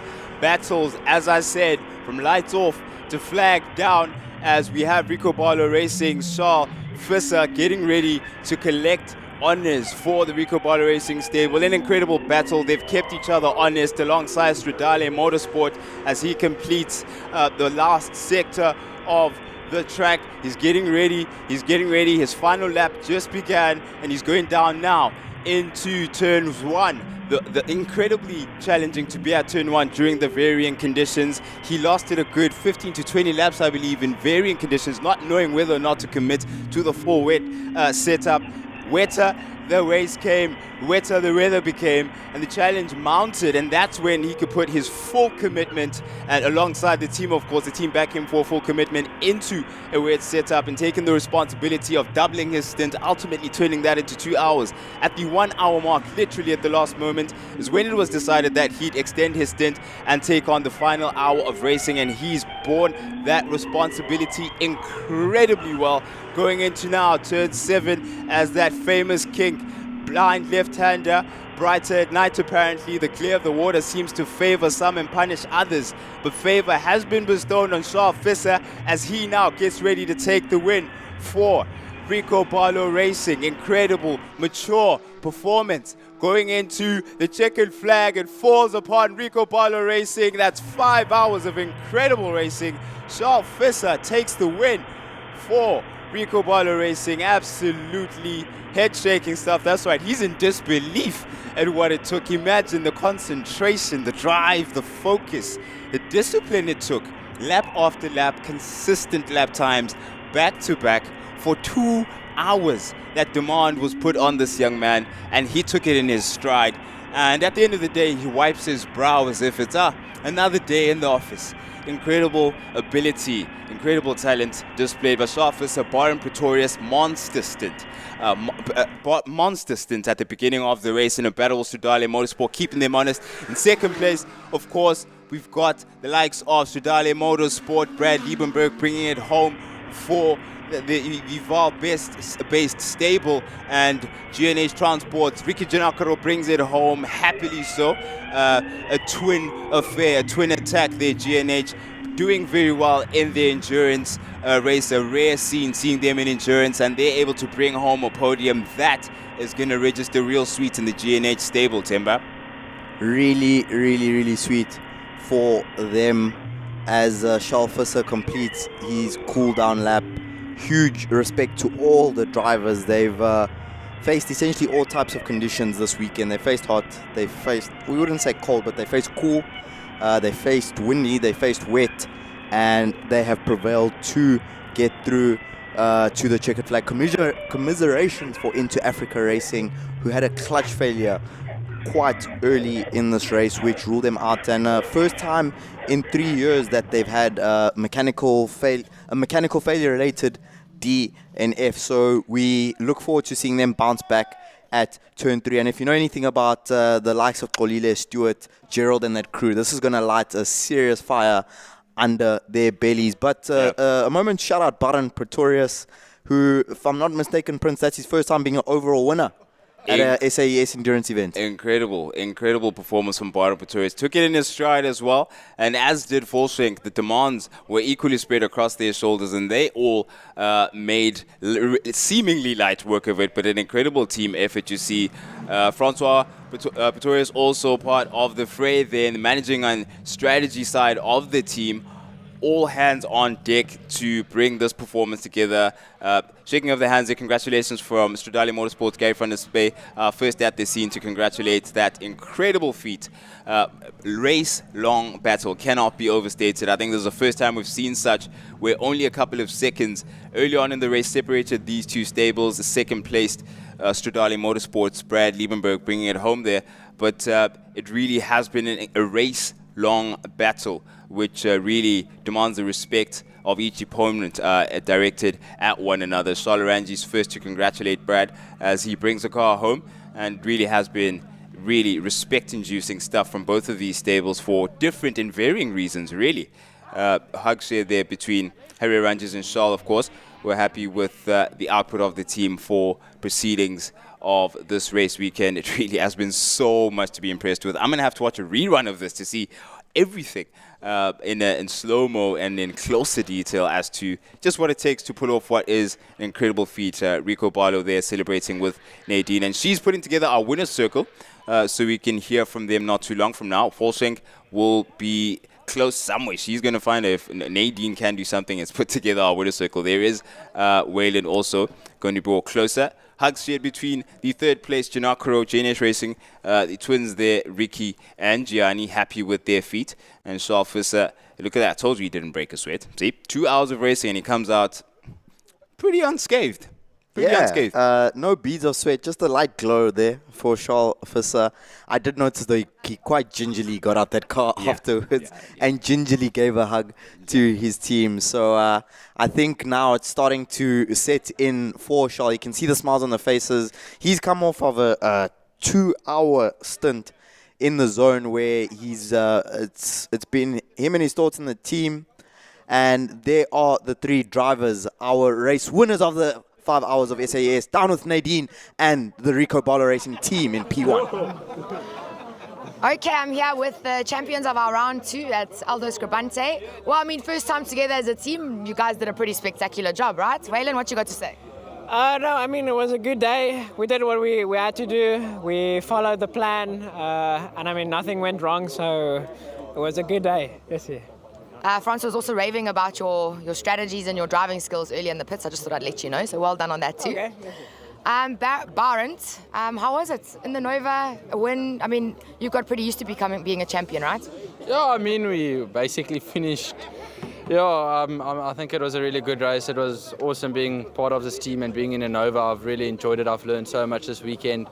And yeah, I think it's a dynamic team, and Rico and the entire team just did a great job. So yeah, another win, but it's in a different car and it feels great. It's awesome. It's one of the best moments of my life. So I had an awesome day. Yeah, I'm pretty sure Nick Adcock is watching and be like, those are my boys. And you, Charlie, well done for keeping your gloves on. Thank you. No, if Uncle Nick, if you're watching, sorry I almost crashed. I had to find some pace somewhere. And yeah, I definitely left a skid mark, I think, in the last corner. I thought I was going straight to the tires.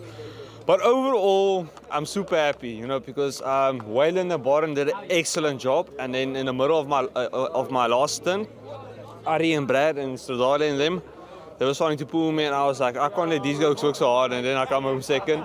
So I had to find something somewhere, and when it started drizzling on the slicks, I just managed to keep the car on the track, and then we actually just struck and put on the weights on the perfect time. So after that, it was just trying to catch up, and then when I caught up, and then just taking it easy and staying on the track and stuff like that. So overall, big thank you to the team, and big thank you to my parents as well. And in general, thank you to the spectators for coming out, because, you know, without you guys, even watching the live stream, without you guys, we won't be able to race. So thank you so much for watching today and stuff, and all the support. You can smell the bright place. I thought the car was burning, but you can literally smell the out. So it was flipping cool, yes. Yeah. Are you hungry now? Yeah. I think we can do with a pizza, to be honest. Okay.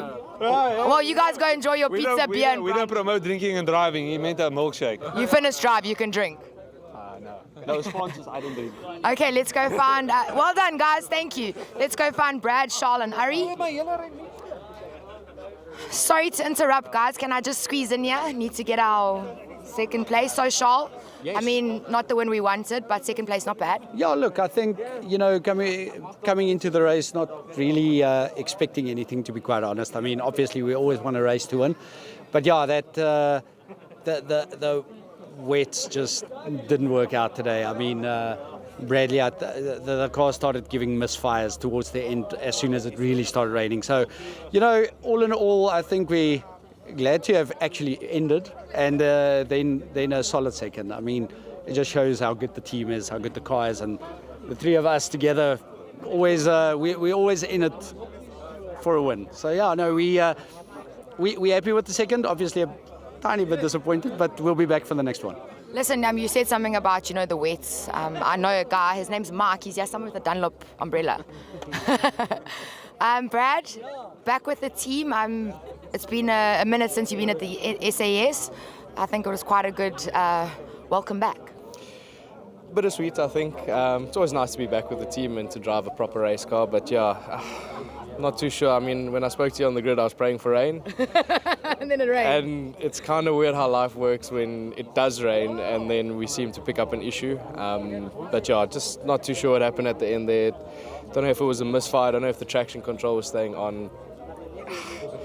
It is what it is. Yeah, man, we came into the pits, thought that last little squirt there at the end, you know, it was fixed, and then a lap in, it just started again. So, yeah, not too sure what happened, but as I said, it's a bit funny how life works when you ask for something and it happens and then kind of bites you in the bum a little bit, but it is what it is.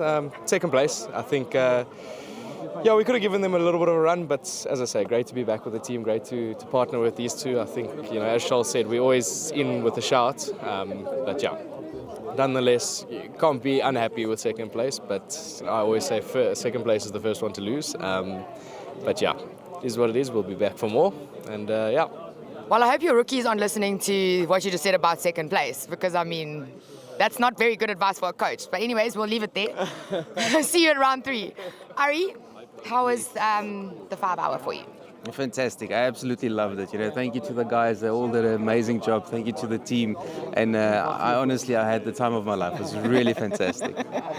You're always so calm, cool, and collected. I love it. Yeah, I suppose it's just my character. Yeah, but no, it's nice. You know, for me personally, just to be in the race car is really what I enjoy. You know, having a solid result is a bonus at the end of the day. Well, that's what we like to hear. Thank you for your time and congrats on number 2. Thank you very much. Awesome. Okay, let's find the twins, wherever they might be. Okay, Martin. It's me again. How's it?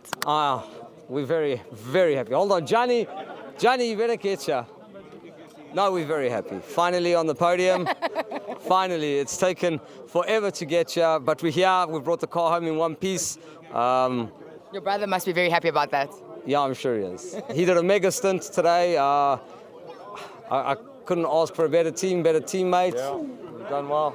I must say, he's lucky he didn't win it, otherwise he would have had a massive bill tomorrow. Don't worry, if you watch the stream, you'll hear he said that. Yeah, I did actually. Yeah, he would have had a very large bill. It would have included a Lambo at the same time. So, no, but I had faith in him. He did well. I'm very proud of him today. Like I said earlier, he's done a phenomenal job today. Glad we're home in third. Yeah. Bring on Cape Town. Bring on Cape Town. Bring on Cape Town. Let's go. Yeah, let's bring on Cape Town. Well, congratulations on your guys' podium. We'll see you in Cape Town. Are we going to be back in this car, or what's the plan? I think we'll probably be in a pink car. So, yeah. 1 for 1. 1 for 1. That's exactly so. We'll drive the Lambo at the next event, and then, yeah, up until the 9 hour, then I think we'll do the 9 hour in the R8 again. Cool. We look forward to it. Thank you. All right, well, that's all from us. I'm going to send you back to commentary to wrap things up. Thank you for watching our racing day. And remember to follow our socials, and we'll see you at the next round taking place in Cape Town.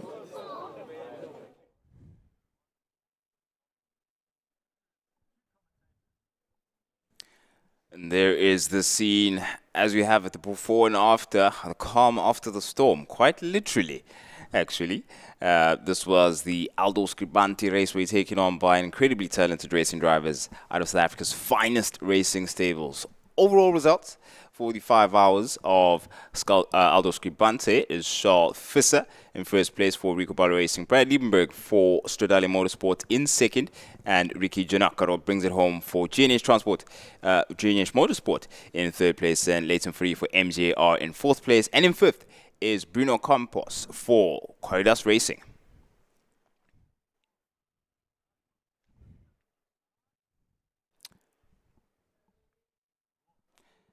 And if you've just joined us wondering exactly what happened through the day's racing, this is where it all began. Lights out with the combination of not only the 5 hours of Aldo Scribante, but the 1 hour dash as well. Foremost of the 1 hour dash competitors was that man who flashed across your screen, Michael Steven. Incredibly scintillating time.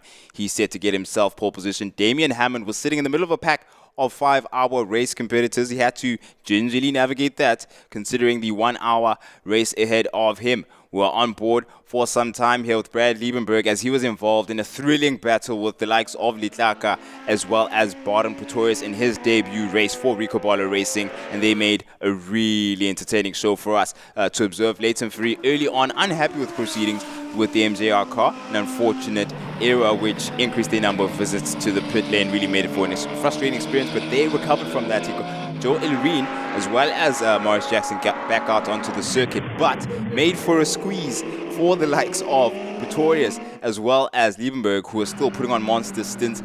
Franco falling victim to an error there and having then to get his car recovered and put out onto the side of the circuit. Safely recovered though, and the battle continued, and we still had Inter Africa as a prominent feature in the race. Of course, the battle was between that front three, and our eyes were always going to be there for the championship, but the hour hadn't yet come and gone. It was Michael Steven who was bearing down on that checkered flag for the 1 hour dash, and he was looking ready to do so in unsurprisingly emphatic fashion. Always been a quick racing driver around, specifically the Aldo Scribante racing circuit, and Brad Liebenberg in a incredibly tense battle with Baden Pretorius. Incredible consistency shown between those two competitors for the duration of that stint, considering the amount of pressure of the surrounding competitors, Timber, that were around him. And then Damian Hammond, knowing that he's sitting in second place for his podium, kept it clean, kept it tidy, never put a real wrong. Considering dry conditions is a lot easier. We have the contrast and the benefit of time to know that the race would later on culminate in a wet race. But as it stood here, it was the first driver change. Baden Pretorius monster stint on his debut made way for Volschenk, making his debut as well. Incredible trust there from RBR in their young racing drivers. And then we had, of course, Inter Africa Racing coming into the pits for what they thought would be a quick splash and dash, and moving on turned into an issue. They couldn't get their car running from this point on. It was incredibly uncomfortable for the team to try and have to endure this moment of thinking, okay, we've got the problem solved. Stewie was in the car at the time. You could see EXO watching from a distance. Got the car down off the jacks again and couldn't quite get it going. Frustrating stuff. Their first mechanical failure in 3 years. Incredible. Absolutely amazing consistency there from Inter Africa Racing. Unfortunately for them, the one time when a mechanical failure came, it is here at round 2. Aldo Scribante, and they couldn't put points on the bag. It's going to have a big impact on the shape of the championship going on to the rest of the season. And you can just read the disappointment from the team, who hold themselves to such an incredibly high condition. And ultimately, we would learn that it was the clutch that was actually destroyed from team manager Gerald Ekron.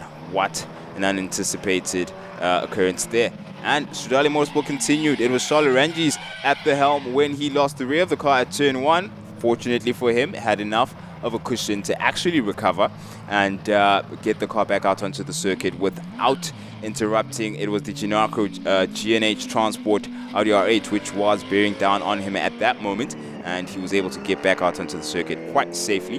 And then there were these high pressure moments where unanticipated moments happened. Charles Visser, something went wrong in that Nova going into turn 7 with Charles, I beg your pardon, Ari Neveling at the helm for Stradale Motorsport, and then he would pass him and taking advantage of ultimately a free pass, quite literally.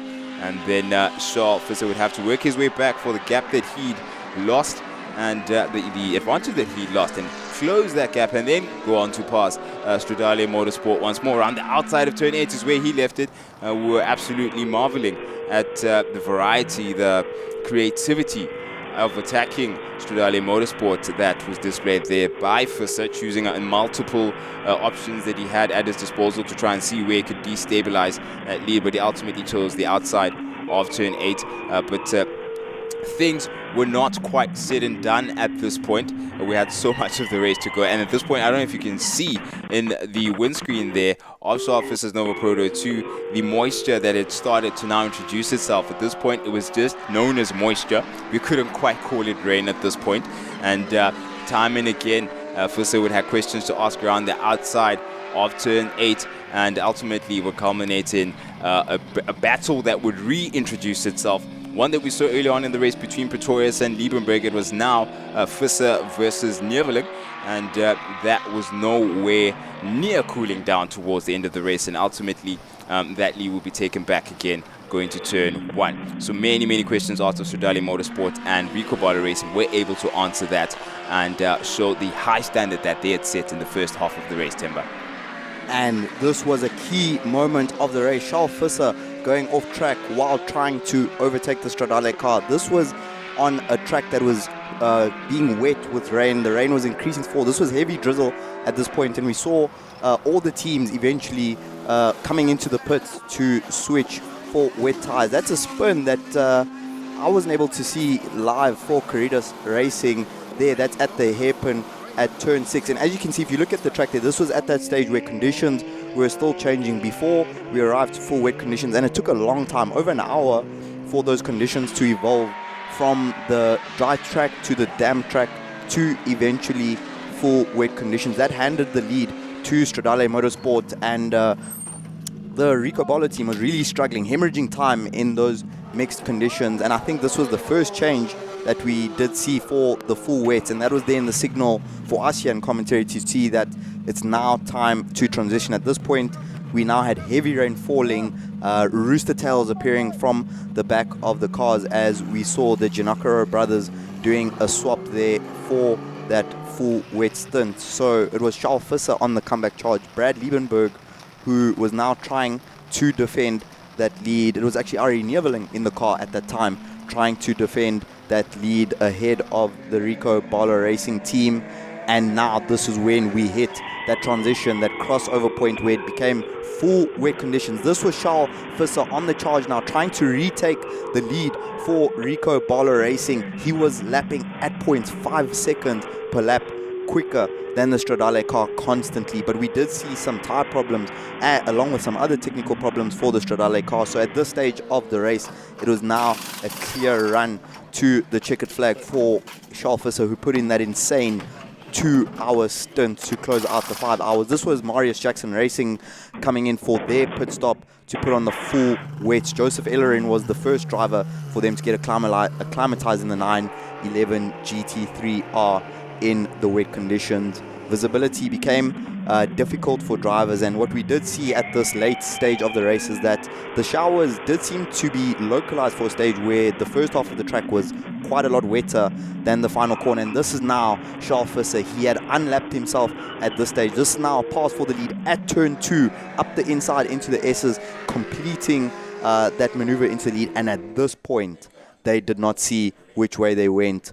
Calm in the Rico Bala Racing team there, but the nerves were very high. Now this is at the final stages of the race where the Stradale team started to experience those problems which their drivers were telling us about in the post-race interview. And you can actually see there briefly that canvas line on the time. There it was. That was what caused the Stradale team to drop to the 1:13, 1:14 pace. But they were able to come in for that final pit stop. A double pit stop within the final 10 minutes on 2 consecutive laps for them. And Charles Visser came through to hand Rico Bala Racing the race victory and the championship lead. Stradale Motorsport came through to take second place ahead of G&H Racing Transport's dynamic duo of twins, Ricardo and Gianni Giannaccaro. Looking forward to seeing them in the pink Lamborghini very soon. Charles Visser getting gingerly out that car. He worked very, very hard out there.